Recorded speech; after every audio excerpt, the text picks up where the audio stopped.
ശരിക്കും അതിൻ്റെ ഒരു 4 സ്റ്റെപ്പ് പറയാറുണ്ട്. അതായത് കണ്ടന്റ്, അറ്റൻഷൻ, ട്രസ്റ്റ്, ട്രാൻസാക്ഷൻ. ഈ 4 സ്റ്റേജിലും ഓർഗാനിക് കണ്ടന്റ് പിന്നെ ഹെൽപ്പ് ചെയ്യും. ഗൂഗിളിന്റെ സെർച്ച് റേറ്റ് 3% താന്നിട്ടുണ്ട്. വെബ്സൈറ്റിന്റെ ChatGPT 13% കയറിയിട്ടുണ്ട്. പല ആളുകളും ഈ SEO പറ്റി ചിന്തിക്കുന്ന ഒരു സ്റ്റേജിനുണ്ട് ഇ കൊമേഴ്സിൽ. അതെപ്പോഴാന്ന് വെച്ചാൽ ഇവരുടെ ബഡ്ജറ്റ് കംപ്ലീറ്റ് ബേൺ ഔട്ട് ആയതിനു ശേഷം. SEO ശരിക്കും പറഞ്ഞാൽ എക്സ്പെൻസിനേക്കാൾ ഒരു ഇൻവെസ്റ്റ്മെന്റ് ആണ്. പല ആളുകളത് മനസ്സിലാക്കാറില്ല.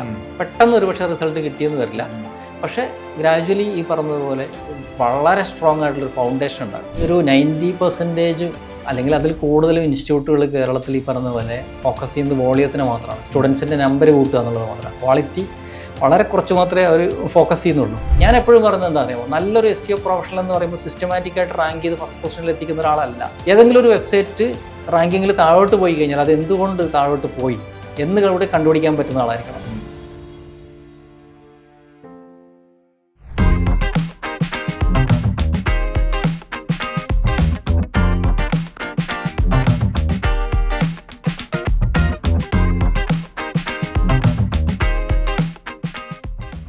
ഹായ് എവരിവൺ, നമ്മളുടെ പുതിയൊരു പോഡ്കാസ്റ്റ് എപ്പിസോഡിലേക്ക് സ്വാഗതം.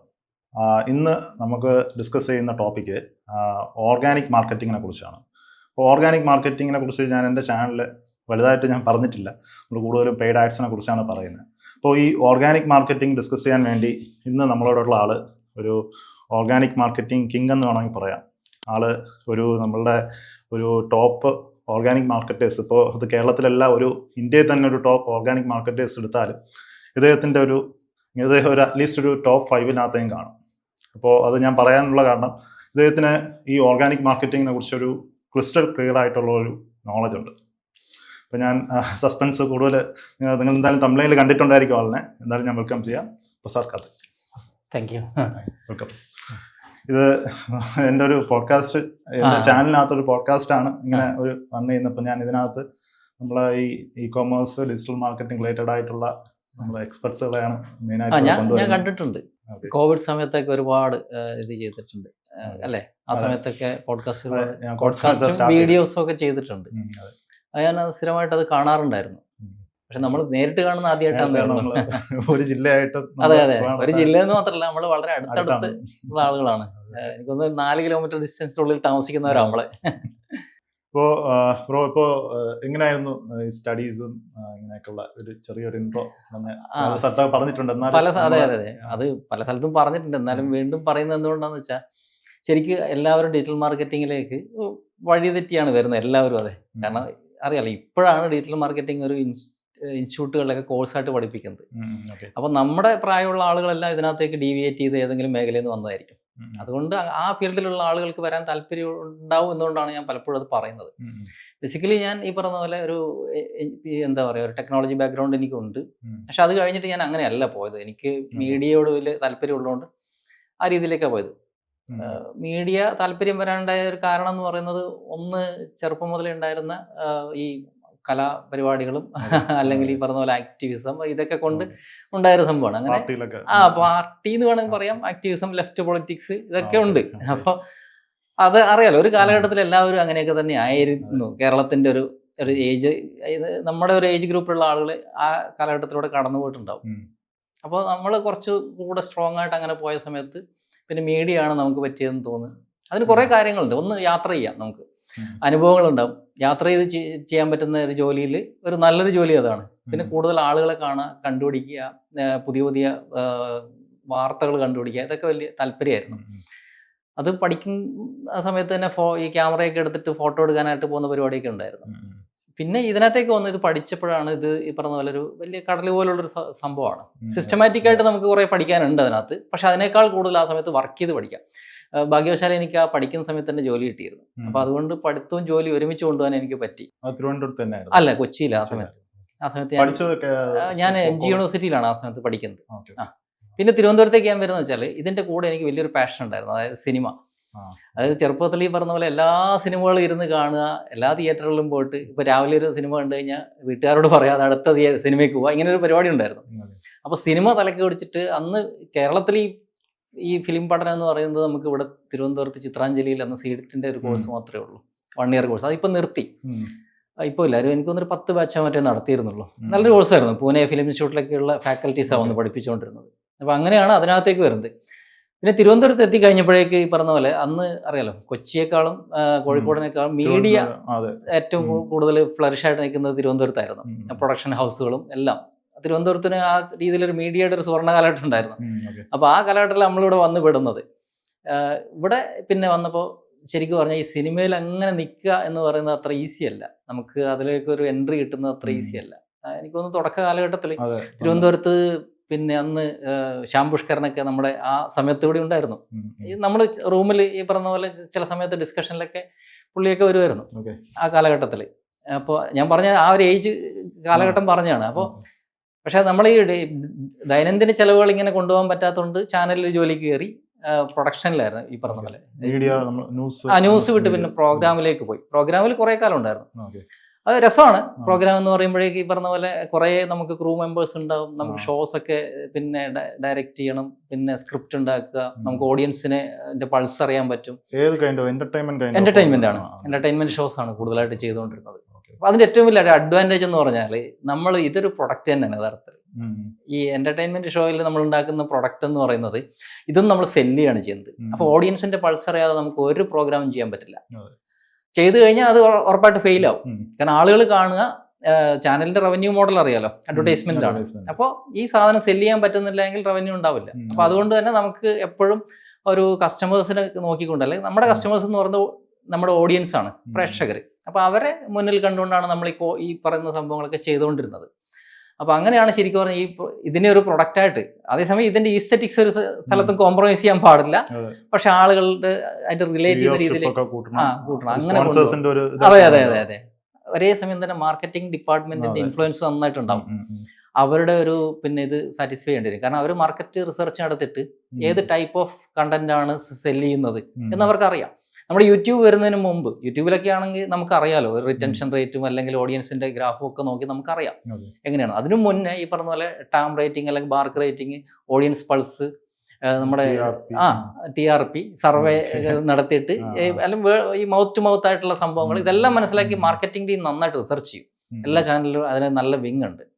അപ്പൊ അത് വെച്ചിട്ട് യഥാർത്ഥത്തിൽ നമുക്ക് ഫീഡ്ബാക്ക് തരും അവര്. അപ്പൊ ആ രീതിയിലേക്ക് നമുക്ക് കണ്ടന്റ് പ്രസന്റ് ചെയ്യാൻ പറ്റും. അതാണ് ശരിക്കും ഒരു തുടക്കം എന്ന് പറയുന്നത്. ഇതിനകത്ത് അതിൽ നിന്നുള്ള ഒരു ഇന്റർനെറ്റ് മാർക്കറ്റിംഗിലോട്ട് ഒരു ട്രാൻസിഷൻ ശരിക്കും അത് പേഴ്സണൽ ലൈഫിൽ ഈ പറഞ്ഞ പോലെ വീട്ടിൽ നിൽക്കേണ്ട ഒരു സാഹചര്യം വന്നു കുറച്ചു കാലത്തേക്ക്.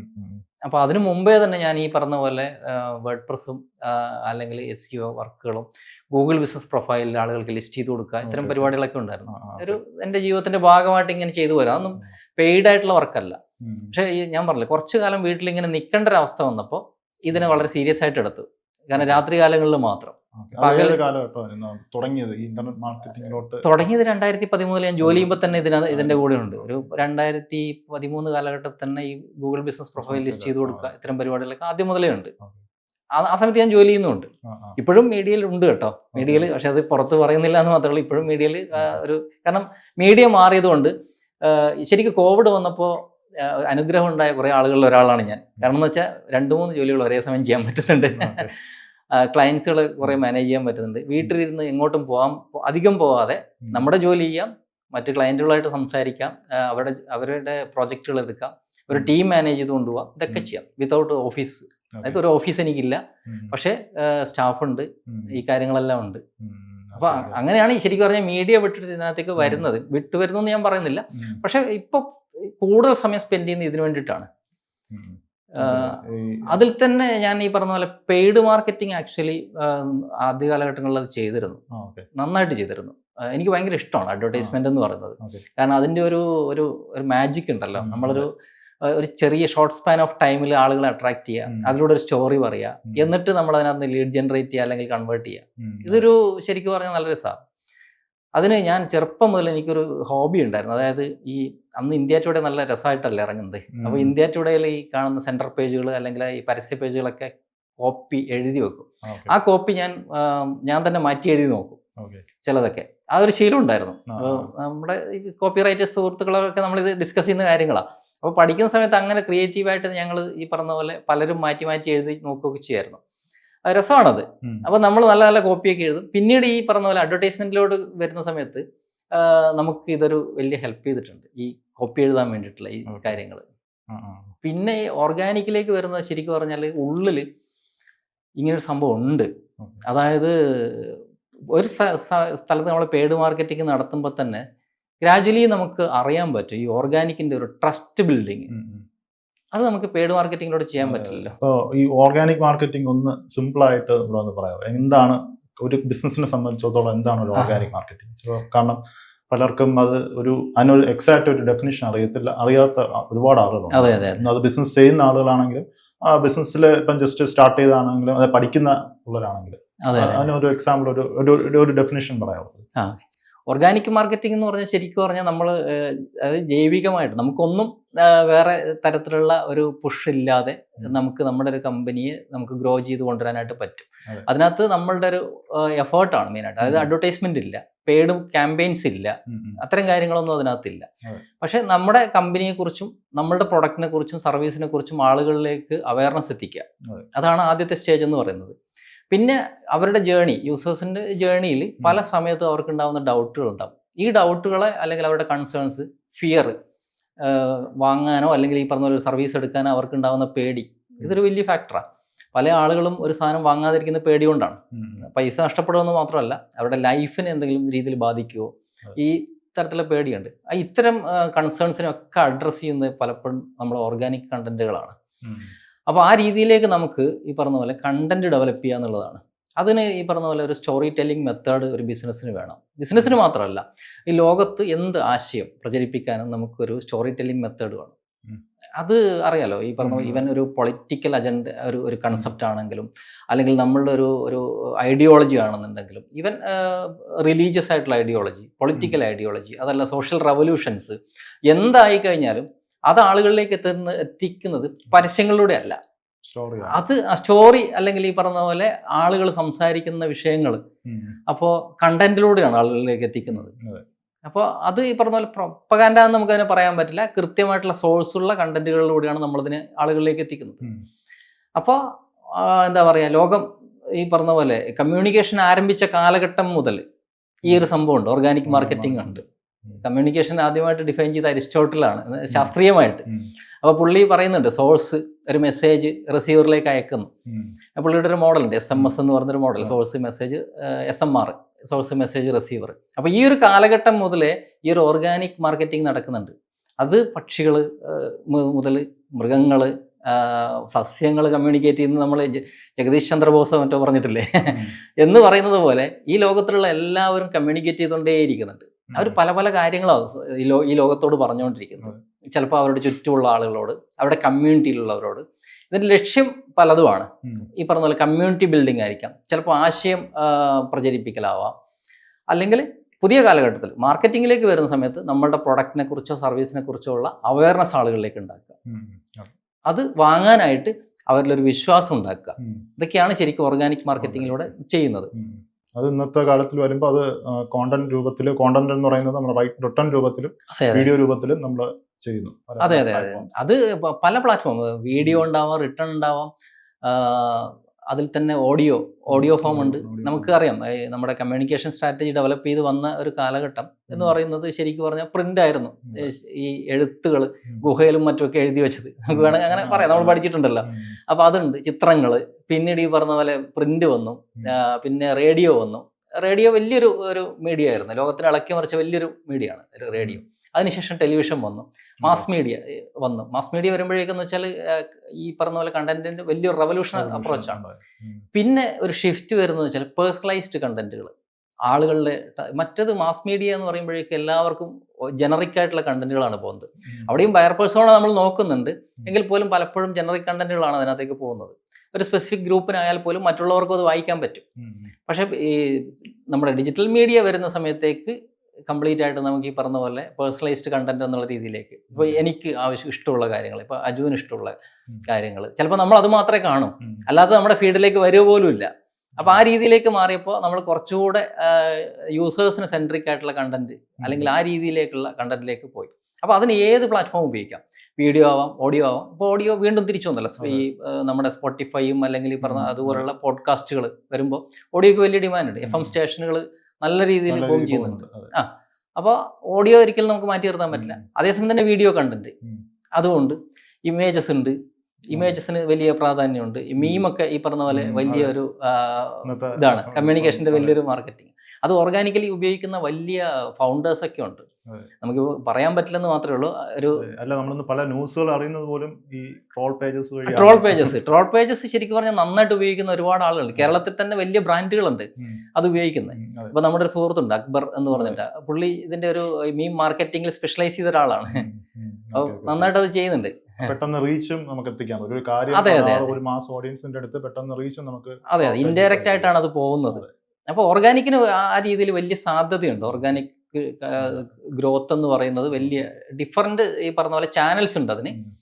പക്ഷെ അതിൻ്റെ ഒരു സ്ട്രക്ചർ ഇതാണ്, ഒരു അവയർനെസ് ക്രിയേറ്റ് ചെയ്യുക, ആളുകളിൽ ഈ പറഞ്ഞ പോലെ ഒരു കൺസിഡറേഷൻ ലെവലിലോ അല്ലെങ്കിൽ ഈ പറഞ്ഞ ഒരു സ്റ്റേജിലേക്ക് കൊണ്ടുപോകുമ്പോൾ അവരെ ഏത് വാങ്ങണമെന്നോ അല്ലെങ്കിൽ ഏത് സർവീസ് എടുക്കണമെന്നോ അവരെ ഹെൽപ്പ് ചെയ്യുക. എക്സാക്റ്റ് ഒരു നോളജ് നമ്മുടെ നമ്മുടെ പ്രോഡക്റ്റ് അല്ലെങ്കിൽ ബിസിനസിനെ കുറിച്ച് അവരുടെ അടുത്ത് ഒരു സ്റ്റോറി ടെല്ലിംഗ് രൂപത്തിൽ എത്തിക്കുക. അതെ, ശരിക്കും അതിൻ്റെ ഒരു 4 സ്റ്റെപ്പ് പറയാറുണ്ട്. അതായത് കണ്ടന്റ്, അറ്റൻഷൻ, ട്രസ്റ്റ്, ട്രാൻസാക്ഷൻ. ഈ 4 സ്റ്റേജിലും ഓർഗാനിക് കണ്ടന്റ് പിന്നെ ഹെൽപ്പ് ചെയ്യും. അതായത് ഫസ്റ്റ് നമ്മളിപ്പോൾ ഒരു പീസ് ഓഫ് കണ്ടന്റ് എവിടെ നിന്നെങ്കിലും കാണുന്നു, ചിലപ്പോൾ ആരെങ്കിലും പറഞ്ഞിട്ടായിരിക്കും കാണുന്നത്. ദെൻ ആ കണ്ട ആളുകൾ പിന്നീട് സിമിലർ ആയിട്ടുള്ള അല്ലെങ്കിൽ അവരുടെ തന്നെ പല കണ്ടന്റുകളും കാണുന്നു. ആ സമയത്ത് ആ ബ്രാൻഡിനോടോ അല്ലെങ്കിൽ ആ സർവീസ് സ്ഥാപനത്തിനോടോ നമുക്കൊരു അഫിനിറ്റി ഉണ്ടാവും. കാരണം നമുക്കൊരു അറ്റൻഷൻ ഉണ്ടാവും സെക്കൻഡ് സ്റ്റേജിൽ. പിന്നെ ഈ പറഞ്ഞ പോലെ നമ്മളൊരു കൺസിഡറേഷൻ സ്റ്റേജ് ഉണ്ടാവും, അവരെ നമ്മൾ പരിഗണിക്കാൻ തുടങ്ങും. പിന്നെ നമുക്കൊരു ആ സമയത്താണ് നമുക്കൊരു വിശ്വാസം തോന്നി തുടങ്ങുന്നത്. നമ്മൾ ആ ബ്രാൻഡിനെ കുറെ അറിഞ്ഞിട്ടുണ്ടാവും. പിന്നെ ഈ പറഞ്ഞ പോലെ ട്രാൻസാക്ഷൻ സ്റ്റേജിലേക്ക് പോകും. ഇട എന്ന് പറയുന്ന പോലെ തന്നെ കാറ്റ് എന്ന് പറഞ്ഞ ഫോർമാറ്റും ഉണ്ട്. ഇത് പല രീതിയിൽ മാർക്കറ്റിംഗ് ആളുകൾ ഈ പറഞ്ഞ പോലെ ഫ്രെയിം വർക്ക് ഉണ്ടാക്കി എന്നുള്ള മാത്രമേ ഉള്ളൂ. പക്ഷെ ബേസിക് ഇതാണ്, ഒരു പീസ് ഓഫ് കണ്ടന്റ് കാണുന്നു, നമുക്കൊരു അറ്റൻഷൻ ഉണ്ടാകുന്നു, ട്രസ്റ്റ്, പിന്നെ ഒരു ട്രാൻസാക്ഷനിലേക്ക് പോകുന്നു. പേഡിൽ ഇതേ സംഭവമാണ് വരുന്നത്. ആ ജേണി സെയിം ആണ്. പക്ഷെ ഓർഗാനിക്കിലേക്ക് വരുമ്പോൾ അതിന്റെ ഒരു സൈക്കിൾ എന്ന് പറയുമ്പോൾ അതിന്റെ ലെങ്ത് കുറെ കൂടുതലായിരിക്കും, ഡ്യൂറേഷൻ. പിന്നെ ഞാൻ വേറെ പോഡ്കാസ്റ്റ് കണ്ടിട്ടുണ്ട്. അപ്പൊ അതിനകത്ത് ഡിജിറ്റൽ ഡിവൈഡ് എന്ന് പറഞ്ഞൊരു ടേം യൂസ് ചെയ്യുന്നുണ്ട്. അപ്പൊ അതെന്താണെന്ന് ഒന്നുകൂടെ ഒന്ന് എക്സ്പ്ലെയിൻ ചെയ്യാം. ശരിക്കും ഡിജിറ്റൽ അതൊരു അതിനുശേഷം കുറേ ആളുകൾ എൻ്റെ അടുത്ത് ചോദിച്ചിട്ടുണ്ട്. പഴയ തലമുറയിലുള്ള ആളുകൾക്ക് നന്നായിട്ട് അറിയാം. ഞാനും ആ ടേം ആദ്യമായിട്ട് കേൾക്കുന്നത് തിരുവനന്തപുരത്ത് എനിക്ക് തോന്നുന്നു ഇദ്ദേഹം ഭരിക്കുമ്പോഴാണ് തോന്നുന്നു, അച്യുതാനന്ദൻ, വി എസ് അച്യുതാനന്ദൻ അദ്ദേഹം ഭരിക്കുന്ന സമയത്താണ് ചീഫ് മിനിസ്റ്റർ ആയിട്ട് റിച്ചാർഡ് സ്റ്റാൾമാൻ വരുന്നത്. അതിന് മുമ്പും വന്നിട്ടുണ്ട്, ശേഷം വന്നിട്ടുണ്ട്. എനിക്ക് തോന്നുന്നു ഈ അടുത്ത് വന്നിട്ടുണ്ട്. ഇദ്ദേഹം ഈ സ്വതന്ത്ര സോഫ്റ്റ്വെയർ പ്രസ്ഥാനത്തിന്റെ വലിയൊരു ആളാണ്. അപ്പൊ പുള്ളി പറഞ്ഞതാണ് ഞാൻ ആ വാക്ക് ആദ്യമായിട്ട് കേൾക്കുന്നത്, ഡിജിറ്റൽ ഡിവൈഡ് എന്ന് പറയുന്നത്. ഈ ലോകത്ത് റിച്ചാർഡ് സ്റ്റാൾമാൻ സ്വതന്ത്ര സോഫ്റ്റ്വെയറിന്റെ അങ്ങനെ ഒരു പ്രസ്ഥാനത്തിന്റെ വലിയ ഒരാളാണ്. അപ്പൊ പുള്ളിയാണ് ഈ തിരുവനന്തപുരത്ത് വന്നപ്പോൾ ഒരു പ്രസംഗത്തിനാണ് ഞാൻ ആ വാക്ക് ആദ്യമായിട്ട് കേൾക്കുന്നത്. പിന്നെ അതിനെപ്പറ്റി പഠിച്ചപ്പോൾ ഇത് നേരത്തെ മുതലേ ഉള്ള കൺസെപ്റ്റാണ്. എനിക്ക് തോന്നുന്നൊരു 1960s അതിന് മുമ്പേ ഉള്ളൊരു കൺസെപ്റ്റാണിത്. ആ സമയത്തെ അതായത് ഒരു കൂട്ടം ആളുകൾക്ക് ഡിജിറ്റൽ സാങ്കേതിക വിദ്യ ഉപയോഗിക്കാൻ അറിയാം, മറ്റൊരു കൂട്ടം ആളുകൾക്ക് അത് ഉപയോഗിക്കാൻ അറിയില്ല. അപ്പോൾ ഉപയോഗിക്കാൻ അറിയുന്ന ആളുകൾ ഈ ലോകത്തിനെ ഭരിക്കാനായിട്ട് തുടങ്ങും, അല്ലാത്തവരെന്നും അടിമകളായിട്ട് നിൽക്കും. പഴയ ഈ സമ്പത്തുള്ളവൻ നിൽക്കുക, സമ്പത്തില്ലാത്തവൻ അടിമയായി നിൽക്കുക എന്ന ആ കൺസെപ്റ്റിന്റെ മറ്റൊരു രൂപം ഇൻഫർമേഷൻ ടെക്നോളജിയുടെ ഒരു കാലഘട്ടത്തിൽ ടെക്നോളജി ഉപയോഗിക്കാൻ പറ്റുന്നവൻ ഹൈറ്റിലേക്ക് പോകുന്നു, മറ്റൊരാൾ താഴെ തന്നെ നിൽക്കുന്നു. അങ്ങനെ ഒരു സംഭവമുണ്ട്. അത് പല ആളുകൾ ഈ പറഞ്ഞ പോലെ അതിൻ്റെ പിന്നിൽ ഒരുപാട് ശക്തികൾ ഉണ്ടാവാം. ഈ പോൾ മക്കാർത്തനിയുടെ ഓൺലൈൻ ഗ്രാവിറ്റി എന്ന് പറഞ്ഞ പുസ്തകത്തിൽ പുള്ളി പറയുന്നുണ്ട്. അതായത് ഈ online giants, Google, Amazon, Facebook, ഇവരൊക്കെ വലിയ ജയൻസ് ആണ്. അപ്പൊ അവരൊക്കെ നിയന്ത്രിക്കുന്ന ഒരു ലോകം തന്നെയാണിത്. അപ്പൊ അവിടെ ശരിക്കും പറഞ്ഞാൽ എന്താ പറയാ, ഒരു സാധാരണക്കാരന് മുന്നിൽ വാതിലുകളുണ്ട്, പക്ഷെ അയാൾ ടെക്നോളജി നന്നായിട്ട് ഉപയോഗിക്കാൻ അറിയില്ല എന്നുണ്ടെങ്കിൽ അയാൾ താഴോട്ട് പോയിക്കൊണ്ടേയിരിക്കും. അപ്പൊ അങ്ങനെ അതാണ് ഈ ഡിജിറ്റൽ ഡിവൈഡ് എന്ന് പറഞ്ഞൊരു കൺസെപ്റ്റ്. എല്ലാവർക്കും ആ ഒരു കംപ്ലീറ്റ് ആയിട്ട് ഒരു അവയർനെസ് നമ്മൾ പാസ് ചെയ്യുക. അതെ, അത് പാസ് ചെയ്യുക എന്നുള്ളതാണ്. പക്ഷെ എനിക്ക് നമ്മുടെ രാജ്യത്ത് കുറേയൊക്കെ അതിനുള്ള സാധ്യതകൾ ഉണ്ടായിരുന്നു. ഈവൻ നമ്മുടെ രാജീവ് ഗാന്ധി വന്ന സമയത്ത് കമ്പ്യൂട്ടർ കൊണ്ടുവന്നു, മറ്റേ സാം പിട്രോയുടെ ഒരു കമ്മ്യൂണിക്കേഷൻ റവല്യൂഷൻ കൊണ്ടുവന്നു. ഇതൊക്കെ നമ്മുടെ രാജ്യത്ത് ഉണ്ടായിരിക്കുന്ന ഒരു വലിയ മാറ്റമാണ്. കാരണം നമുക്ക് മറ്റ് കൺട്രികളെ പോലെ അല്ല നമ്മുടെ രാജ്യത്തിന് എന്ന് വെച്ചാൽ നമ്മളതൊരു വലിയ ഒരു ഡെമോക്രാറ്റിക് കൺട്രിയാണ്. പല ഭാഷ, പലതരത്തിലുള്ള ആളുകൾ. അപ്പോൾ ഇന്ത്യയെ മറ്റൊരു രാജ്യമായിട്ട് ഒരിക്കലും കമ്പയർ ചെയ്യാൻ പറ്റില്ല. പക്ഷെ ഇന്ത്യ പോലുള്ളൊരു രാജ്യത്ത് ശരിക്കും പറഞ്ഞാൽ ഞാൻ അദ്ദേഹത്തിനൊക്കെ ബഹുമാനിക്കുന്നത് കൊണ്ടാണ്. ഈ രാജീവ് ഗാന്ധിയുടെ ഒരു കാലഘട്ടത്തിലാണ് ഈ ടെലികമ്മ്യൂണിക്കേഷൻ റവല്യൂഷൻ കൊണ്ടുവരുന്നത്. Okay. അപ്പോൾ നമുക്കൊന്നും ചിന്തിക്കാൻ പറ്റില്ല. അതുപോലെ തന്നെ ഇപ്പോൾ ഈ പറഞ്ഞ പോലെ നമുക്ക് ചിന്തിക്കാൻ പറ്റാത്തൊരു സംഭവമായിരുന്നു ഒരു കാലഘട്ടത്തിൽ. പല ആളുകൾക്കും രാഷ്ട്രീയമായിട്ട് എതിർപ്പുണ്ടെങ്കിലും ചിന്തിക്കാൻ പറ്റാത്തൊരു സംഭവമായിരുന്നു ഡിജിറ്റൽ ഇന്ത്യ എന്നുള്ള കൺസെപ്റ്റ്.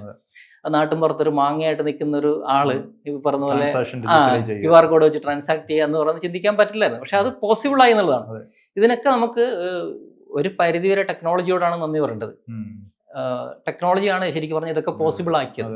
UP പല രാജ്യങ്ങളിൽ പോലും ഇപ്പം ഡെവലപ്ഡ് കൺട്രീസിലോട്ട് ഇതുവരെ എത്തിയിട്ടില്ല. ഇല്ല. അപ്പോഴാണ് ഇന്ത്യ പോലുള്ളൊരു രാജ്യത്ത് ഇത് വരുന്നത്. അതിന് ശരിക്കും പറഞ്ഞാൽ നമ്മുടെ ഗവൺമെന്റ് മാത്രമല്ല, ഇവിടെയുള്ള ഈ നമ്മുടെ ഡിജിറ്റൽ മാർക്കറ്റിംഗ് കമ്മ്യൂണിറ്റികളിലൊക്കെയുള്ള പല ആളുകളും അതിന് അറിഞ്ഞോ അറിയാതെ ആ ഒരു ചെയിനിൽ ഭാഗമായിട്ടുണ്ട് അല്ലേ? ഇപ്പൊ നമ്മളൊക്കെ തന്നെ പല ആളുകളിടത്തും UPI സെറ്റ് ചെയ്യാനും അല്ലെങ്കിൽ ഈ പറഞ്ഞ പോലെ ഒക്കെ ചെയ്തിട്ടുണ്ട്. ഇപ്പൊ ഗൂഗിൾ ബിസിനസ് പിന്നെ Paytm ഇവരൊക്കെ അങ്ങനെയുള്ള വലിയ കമ്പനികളായാൽ പോലും അവർ ഗ്രാസ് റൂട്ട് ലെവലിൽ ഇറങ്ങിയിട്ട് ഈ സംഭവങ്ങൾ ചെയ്തിട്ടുണ്ട്. അതിന്റെ ബിസിനസ് സൈഡ് വേറെ, പക്ഷെ ഇതിന്റെ ഒരു ഇതുണ്ട്, ഒരു സോഷ്യൽ സൈഡ് ഉണ്ട്. അത് കൃത്യമായിട്ട് വർക്ക്ഔട്ട് ചെയ്തിട്ടുണ്ട് ഇവിടെ. അത് എനിക്ക് തോന്നിയിട്ടുള്ളത് ഈ നമ്മള് ഇപ്പൊ ഇവിടെ തന്നെ ഇപ്പൊ ആമസോൺ, ഫ്ലിപ്കാർട്ട് ഇവരൊക്കെ 10-15 വർഷമായി ഇവിടെ രാജ്യത്ത് വന്നിട്ട്. അതെ. അപ്പൊ അവര് വന്നിട്ട് ഇത് കോടിക്കണക്കിന് രൂപയൊക്കെ ആഡ്സ് ചെയ്യുന്നു, നമുക്കൊരു അവയർനെസ് വരുന്നു, എങ്ങനെ ഒരു ഇ-കോമേഴ്സ് സൈറ്റിൽ കയറി ആളുകൾ വാങ്ങാൻ പറ്റും. അതൊക്കെ ഒരു അവയർനെസ് പണ്ടേ ഉണ്ട്. ഒരു 2010 തൊട്ടേ നമുക്ക് അത് കിട്ടി തുടങ്ങിയിട്ടുണ്ട്. അപ്പൊ അതായിരിക്കാം ഇങ്ങനെ പെട്ടെന്ന്.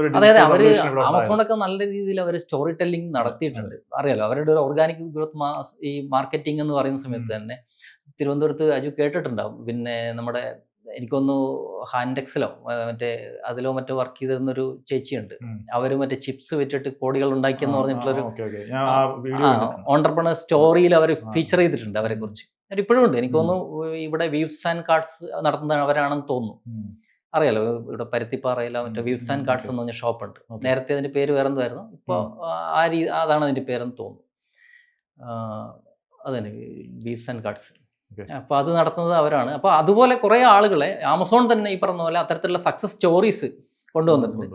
ഇന്റർനെറ്റ് ഈ പറഞ്ഞ പോലെ എല്ലാവർക്കും കിട്ടി തുടങ്ങിയപ്പോൾ ഈ സ്റ്റോറീസ് എല്ലാവർക്കും വായിക്കാൻ പറ്റി. എല്ലാവരും ഈ പറഞ്ഞ പോലെ മോട്ടിവേറ്റ് ചെയ്ത് ഒരു സാധ്യത ഉണ്ട് എന്ന് എല്ലാവർക്കും മനസ്സിലായി. ആ ഒരു ഡിജിറ്റൽ ഡിവൈഡ് നമുക്ക് അത് കൊണ്ടുവരാൻ വേണ്ടി എന്തൊക്കെ മീൻസ് എന്തെങ്കിലും ഒരു മിഷൻ, ആ വിഷൻ കൊണ്ടുവരാൻ വേണ്ടി എന്തെങ്കിലുമൊക്കെ ചെയ്യുന്നുണ്ടോ?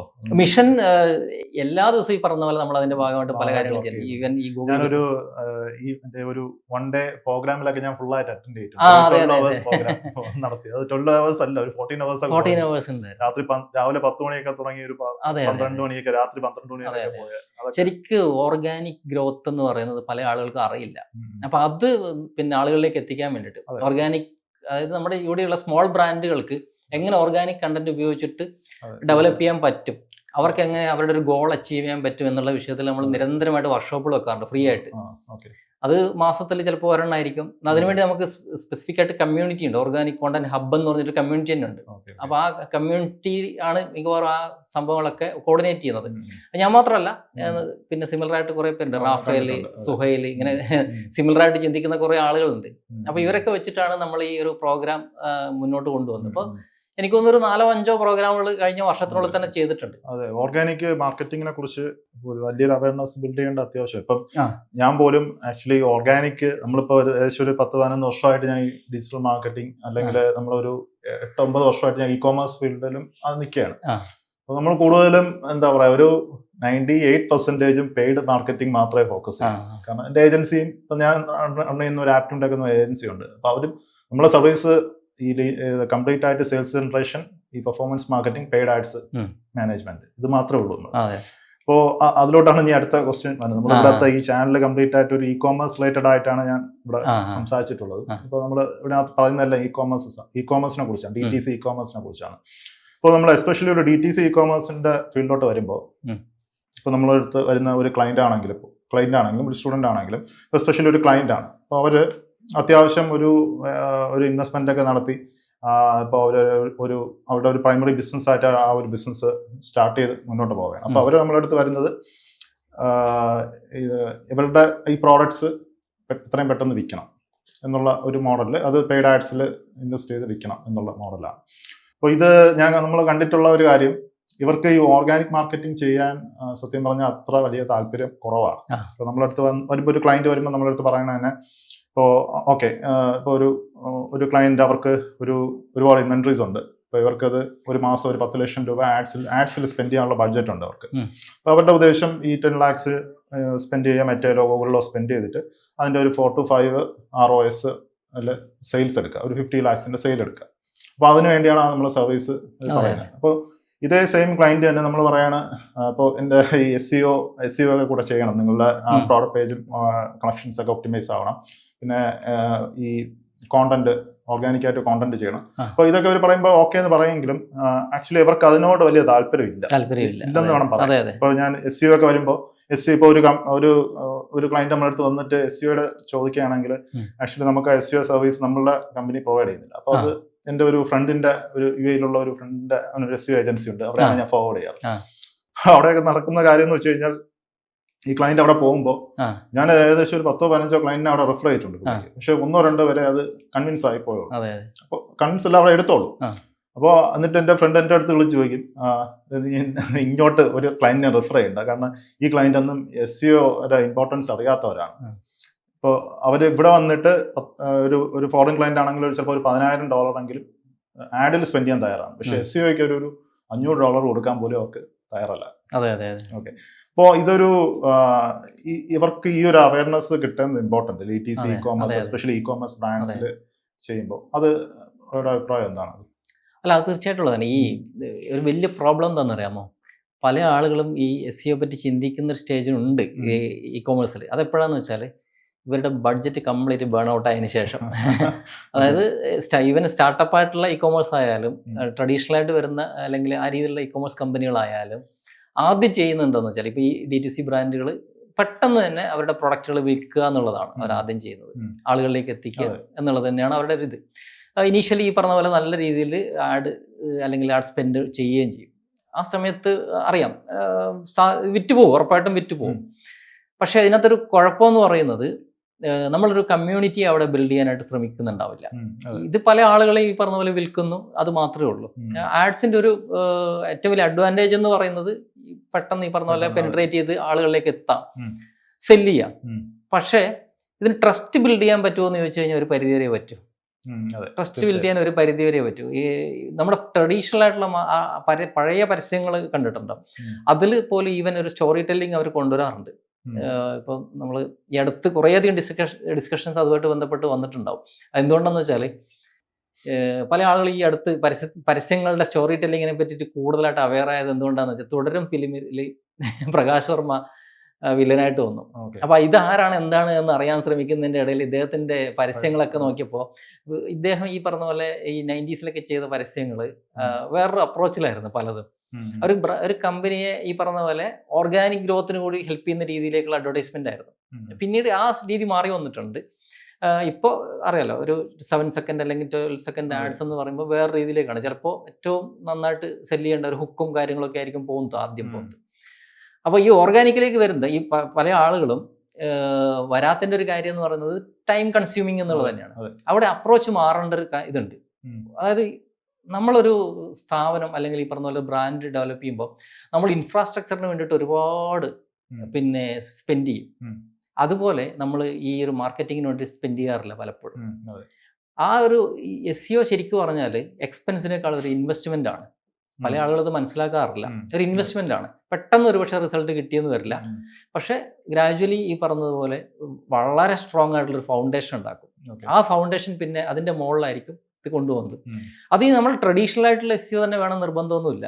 ഇപ്പോൾ ലോകത്തിൽ ഇപ്പോൾ അറിയപ്പെടുന്ന ബ്രാൻഡുകൾ ആമസോൺ, ട്രിപ്പ് അഡ്വൈസർ, ഇവരൊക്കെ ഉണ്ടാക്കിയിരിക്കുന്ന ഒരു ടൈപ്പ് ഓഫ് SEO ഉണ്ട്, Booking.com.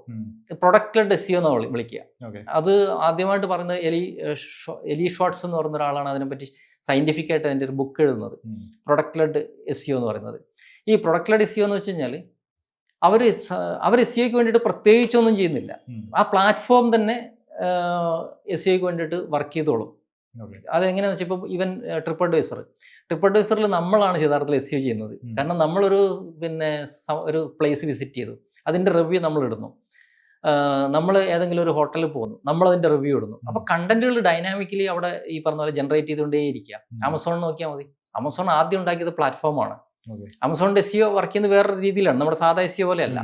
അവിടെ ആദ്യം ഉണ്ടാക്കി അവർ പ്ലാറ്റ്ഫോം ഉണ്ടാക്കുന്നു, ആ പ്ലാറ്റ്ഫോം പിന്നെ പൂർണ്ണമായിട്ടൊരു ഫൗണ്ടേഷൻ ഉണ്ടാക്കിയതിന് ശേഷം സെല്ലേഴ്സ് അവിടെ വരുന്നു, അവർ കണ്ടന്റ് ജനറേറ്റ് ചെയ്യുന്നു അല്ലേ. അത് പിന്നെ ഈ പറഞ്ഞ പോലെ ആമസോണിന്റെ ബ്രാൻഡ് ആവുന്ന കൂടത്തിൽ തന്നെ ഈ കണ്ടന്റും അവിടെ ജനറേറ്റ് ചെയ്തുകൊണ്ടേയിരിക്കുന്നുണ്ട്. അപ്പൊ അതൊരു സൈഡിൽ ആ ടൈപ്പ് ഓഫ് രസ്യം ഉണ്ട്. വേറൊരു സൈഡിൽ വളരെ സ്ട്രോങ് ആയിട്ട് ചെയ്യുന്ന ഈ പറഞ്ഞ പോലെ ഒരു പ്രൊഡക്റ്റിന്റെ കേസ് എടുക്കാം. D2C ബ്രാൻഡ് എന്ന് നമുക്ക് വിളിക്കാൻ പറ്റില്ലെങ്കിലും ഞാൻ ഒരു അടുത്ത് എന്നെ ഈ പറഞ്ഞ പോലെ ആകർഷിച്ചൊരു ഇതാണ് റിവർ പൂൾ ആൻഡ് സ്പാ എന്ന് പറയുന്നൊരു കമ്പനിയുടെ ഒരു സ്റ്റോറി ഞാൻ വായിച്ചു. മാർക്കസ് ഷെറിഡാൻ എന്ന് പറയുന്ന ആള്. പുള്ളി ഈ പറഞ്ഞ പോലെ ഒരു പിന്നെ MBA ഒക്കെ പാസ്സായതിനു ശേഷം പുള്ളിക്ക് ജോലി കിട്ടുന്ന ഒരു ഈ പറഞ്ഞ പോലെ സ്വിമ്മിംഗ് പൂൾ ഉണ്ടാക്കുന്ന ഒരു കമ്പനിയിലാണ്, ഫൈബർ ഗ്ലാസ് സ്വിമ്മിംഗ് പൂൾ ഉണ്ടാക്കുന്ന കമ്പനിയിൽ. അപ്പോൾ അവിടെ എന്ത് ചെയ്യണമെന്ന് പുള്ളിക്ക് വലിയ ധാരണയൊന്നുമില്ല. പക്ഷേ കുറച്ച് കഴിഞ്ഞപ്പോൾ പുള്ളിക്ക് ഈ സെയിൽസ് കൂട്ടണം. ഫൈബർ ഗ്ലാസ് സ്വിമ്മിംഗ് പൂളിന് അന്ന് ഒരുപാട് പ്രശ്നങ്ങളുണ്ട്, കോൺക്രീറ്റ് സ്വിമ്മിംഗ് പൂൾ പോലെയല്ല. പക്ഷേ ഈ പുള്ളിയുടെ കമ്പനി താഴോട്ട് പോയിക്കൊണ്ടേയിരിക്കുക. പുള്ളി അവിടെ ജോലി ചെയ്യുന്ന കമ്പനി. പുള്ളിക്ക് യാതൊരു തരത്തിലുള്ള ഇതിനെ രക്ഷിക്കാൻ യാതൊരു മാർഗവുമില്ല. പുള്ളി കാറിലൊക്കെ ഇരുന്ന് പൊട്ടിക്കരഞ്ഞിട്ടുണ്ട് പുള്ളിയുടെ അവസ്ഥ ആലോചിച്ചിട്ട്. പിന്നെയാണ് പുള്ളി ആളുകളിലേക്ക് ഇറങ്ങുന്നത്. അതായത് എന്താണ് ഇതിന്റെ പ്രശ്നം, എന്തുകൊണ്ടാണ് ഫൈബർ ഗ്ലാസ് സ്വിമ്മിംഗ് പൂള് ആളുകൾ അംഗീകരിക്കാത്തത് എന്ന് അന്വേഷിച്ചിട്ട് പുള്ളി ആളുകളിലേക്ക് ഇറങ്ങി. എന്നിട്ട് ആളുകളുടെ ക്വസ്റ്റ്യൻസിന് പുള്ളി ആൻസർ ചെയ്യാൻ തുടങ്ങി. ക്വസ്റ്റ്യൻസ് ആദ്യം കണ്ടുപിടിക്കാൻ തുടങ്ങി, അതിന് ആൻസർ ചെയ്യാൻ തുടങ്ങി. വളരെ ബോൾഡായിട്ടുള്ള ഒരു അറ്റംപ്റ്റ് ആയിരുന്നു അത്. പുള്ളി അതിനൊരു ഫ്രെയിം വർക്ക് തന്നെ ഉണ്ടാക്കിയിട്ടുണ്ട്, ദേ ആസ്ക് യു ആൻസർ എന്ന്. അതായത് കസ്റ്റമേഴ്സ് ചോദിക്കുന്നു, ബ്രാൻഡുകൾ ആൻസർ ചെയ്യുന്നു. അതാണ് പുള്ളിയുടെ ഒരു കൺസെപ്റ്റ്. അത് എല്ലാ ചോദ്യങ്ങളും, ഒരു ചോദ്യത്തിൽ നിന്ന് ഒളിച്ചോടാൻ പാടില്ല. അതുവരെ അന്നുണ്ടായിരുന്ന ഒരു മാർക്കറ്റിംഗ് സ്ട്രാറ്റജി ഉണ്ട്, ഓസ്ട്രിച്ച് മാർക്കറ്റിംഗ് സ്ട്രാറ്റജി എന്ന് പറയുന്നത്. അതായത് ചിലപ്പോൾ ബ്രാൻഡുകൾക്ക് പറയാൻ പറ്റാത്ത ചില ചോദ്യങ്ങൾ വന്നു കഴിഞ്ഞാൽ മുഖം പൊഴുത്തിയിരിക്കുക, ഒട്ടകപ്പക്ഷ പോലെ തല പൊഴുത്തിയിരിക്കുക. പക്ഷെ പുള്ളി സ്വീകരിച്ചത് വേറൊരു നയാണ്. അങ്ങനെ കസ്റ്റമേഴ്സിനോട് ഒളിക്കാവുന്ന ഒരു ചോദ്യവും ഇല്ല, കസ്റ്റമേഴ്സിനോട് പറയാൻ പറ്റാത്ത ഒരു കാര്യമില്ല. ഇപ്പം പ്രൈസിന്റെ കാര്യത്തിലാണെങ്കിൽ പോലും വളരെ ട്രാൻസ്പെറൻ്റ് ആയിരിക്കണം, ഏത് കാര്യത്തിലും ട്രാൻസ്പെറൻ്റ് ആയിരിക്കണം. അപ്പോൾ ലോകത്ത് ഒരുപാട് ബ്രാൻഡുകൾ ഇതിന് ഈ പറഞ്ഞ പോലെ ഈ ഒരു അപ്രോച്ചിലേക്ക് വന്നു. ആ സമയത്താണ് കാർമാക്സ് എഫക്റ്റ് ഒക്കെ വരുന്നത്. കാർമാക്സ് എന്ന് പറഞ്ഞാൽ ലോകത്തിൽ ഏറ്റവും കൂടുതൽ ഈ പറഞ്ഞ പോലെ ട്രസ്റ്റഡ് ആയിട്ടുള്ള ഒരു ബ്രാൻഡാണ് കാർമാക്സ് എന്ന് പറയുന്നത്. യൂസ്ഡ് കാറിന്റെ ഇൻഡസ്ട്രിയിലുള്ള അറിയാലോ, യൂസ്ഡ് കാർ ഇൻഡസ്ട്രി എന്ന് പറയുമ്പോൾ ഏറ്റവും പ്രശ്നമുള്ളൊരു ഇൻഡസ്ട്രിയാണ്. കാരണം ഈ വണ്ടികൾ തന്നെ ഒരു ചോദ്യം തന്നെയാണ്, ഇത് ഇടിച്ച വണ്ടിയാണോ, ഇതിൻ്റെ എഞ്ചിൻ ഫെയിലിയർ ഉണ്ടോ, ഇങ്ങനെയുള്ള കുറേ പ്രശ്നങ്ങളുണ്ട്. ഇതിനെല്ലാം ഇവർ മറികടന്ന് എങ്ങനെയാണെന്ന് വെച്ചാൽ ഓർഗാനിക് കണ്ടന്റിലൂടെയാണ്. കാരണം ആദ്യം അവർ ഈ പറഞ്ഞ പോലെ അവയർനെസ് ക്രിയേറ്റ് ചെയ്തു. ആ സ്റ്റേജിൽ അവർ പറഞ്ഞിട്ട് ഞങ്ങൾ എങ്ങനെയാണ് ഒരു വണ്ടി സെലക്ട് ചെയ്യുന്നത്, ഞങ്ങളൊരു വണ്ടി വിൽക്കാൻ വേണ്ടി സെലക്ട് ചെയ്യുന്നത് എങ്ങനെയാണ്, അതുപോലെ തന്നെ അതിൻ്റെ പ്രൊസീജിയേഴ്സ് എന്തൊക്കെയാണ്, ഇങ്ങനെയുള്ള ഇത്തരത്തിലുള്ള കണ്ടന്റുകളിലൂടെ ശരിക്കും പറഞ്ഞാൽ ആളുകൾ അവയർ ചെയ്യുകയാണ്. പിന്നെ വേറൊരു വലിയ അഡ്വാൻറ്റേജ് എന്താണെന്ന് പറയുമ്പോൾ ഈ ഓർഗാനിക് ഇതിൻ്റെ അതിൻ്റെ ഒരു വലിയ അഡ്വാൻറ്റേജ് എന്ന് പറഞ്ഞാൽ ഇപ്പോൾ പെയ്ഡ് ആഡ്സ്, ബഡ്ജറ്റ് തീർന്നു കഴിഞ്ഞാൽ അത് തീർന്നു. പെയ്ഡ് ആഡ്സ് ചെയ്യുമ്പോൾ നമുക്ക് എന്തൊക്കെ കാര്യങ്ങൾ അഡ്രസ്സ് ചെയ്യാൻ പറ്റും, നമ്മുടെ പ്രോഡക്റ്റിൻ്റെ സ്പെസിഫിക്കേഷൻ, അതിൻ്റെ ഫീച്ചേഴ്സ്, ആളുകൾക്ക് കിട്ടുന്ന ബെനിഫിറ്റ്, യൂണീക്ക് ആയിട്ടുള്ള എന്തെങ്കിലും സെല്ലിംഗ് പോയിന്റ്, USPs, നമുക്ക് ഇതൊക്കെ പറയാം. അതാ എന്ത് പ്രോബ്ലമാണ് സോൾവ് ചെയ്യുന്നത് ഇത്രയും പറയാം. ഇത് മാത്രം അറിഞ്ഞിട്ട് ആളുകൾ വാങ്ങുമോ? ഇല്ല. ആളുകൾക്ക് പിന്നെ ഒരുപാട് ചോദ്യങ്ങളുണ്ടാവും. ഈ ചോദ്യങ്ങൾക്ക് ഉത്തരം പറയാൻ ഒരു സെയിൽസ് പേഴ്സൺ വേണം അല്ലേ? ഒരു സെയിൽസ് പേഴ്സൺ അവിടെ ഉറപ്പായിട്ട് ഉണ്ടായേ പറ്റും. ഇയാൾ എപ്പോഴും അവൈലബിൾ ആയിരിക്കുമോ?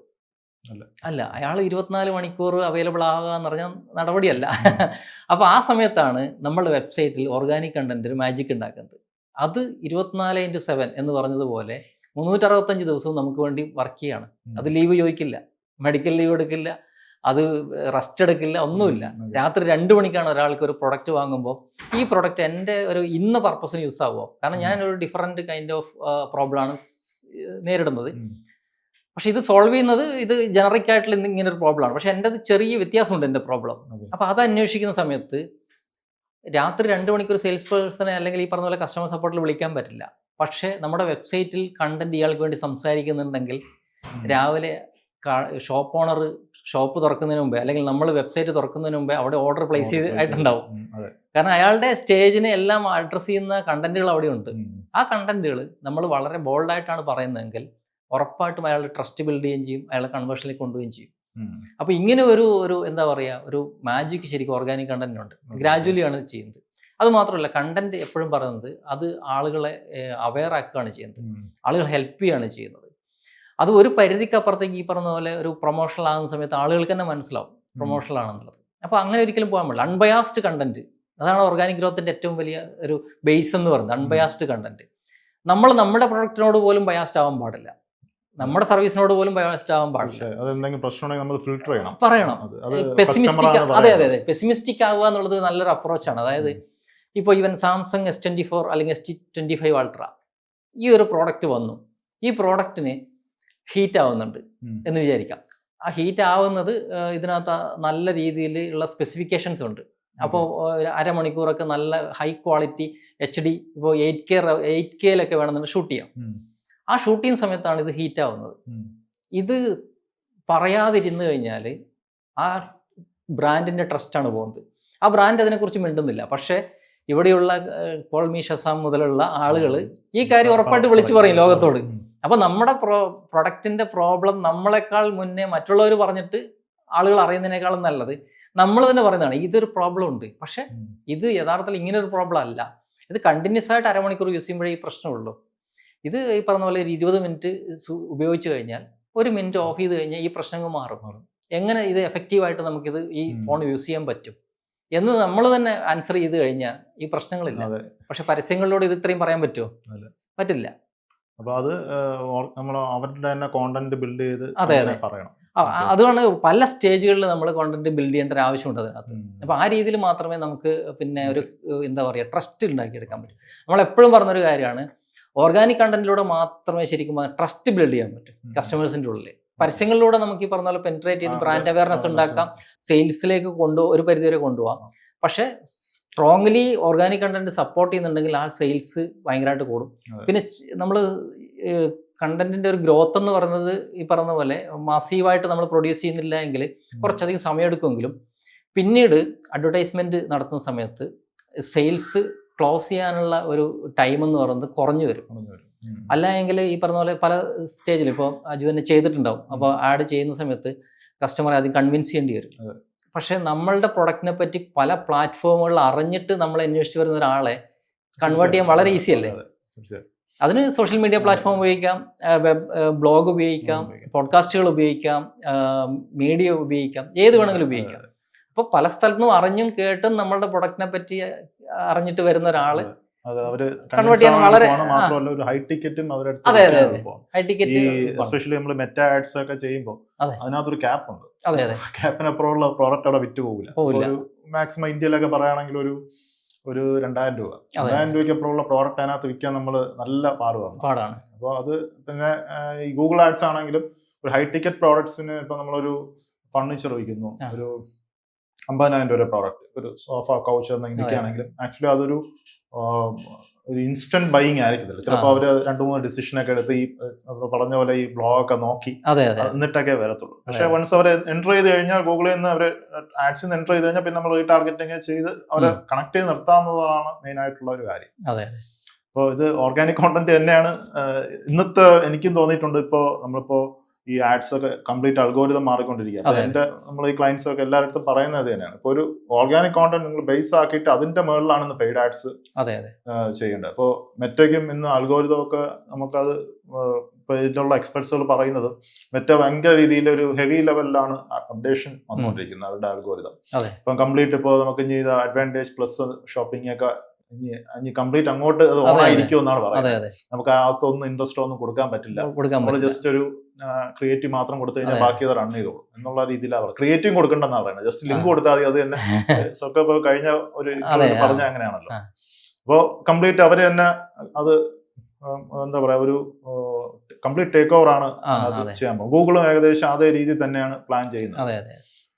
അപ്പോൾ ഇത് ഈ ഓർഗാനിക് ഒരു ബേസ് നിർത്തിയിട്ട് അതിന്റെ മുകളിൽ ഒരു പെയ്ഡ് ആഡ്സ് ചെയ്ത് കഴിഞ്ഞാൽ ഈ അൽഗോരിതത്തിനും കുറച്ചുകൂടെ ഒരു ബെറ്റർ ആയിട്ട് ഫൈൻഡ് ഔട്ട് ചെയ്യാൻ പറ്റും. അതിന്റെ ഏറ്റവും വലിയ എക്സാമ്പിൾ എന്ന് പറഞ്ഞാൽ പിന്നെ നമ്മൾ ഈ പിന്നെ യൂസേഴ്സിനെ കറക്റ്റ് കണ്ടുപിടിക്കുക.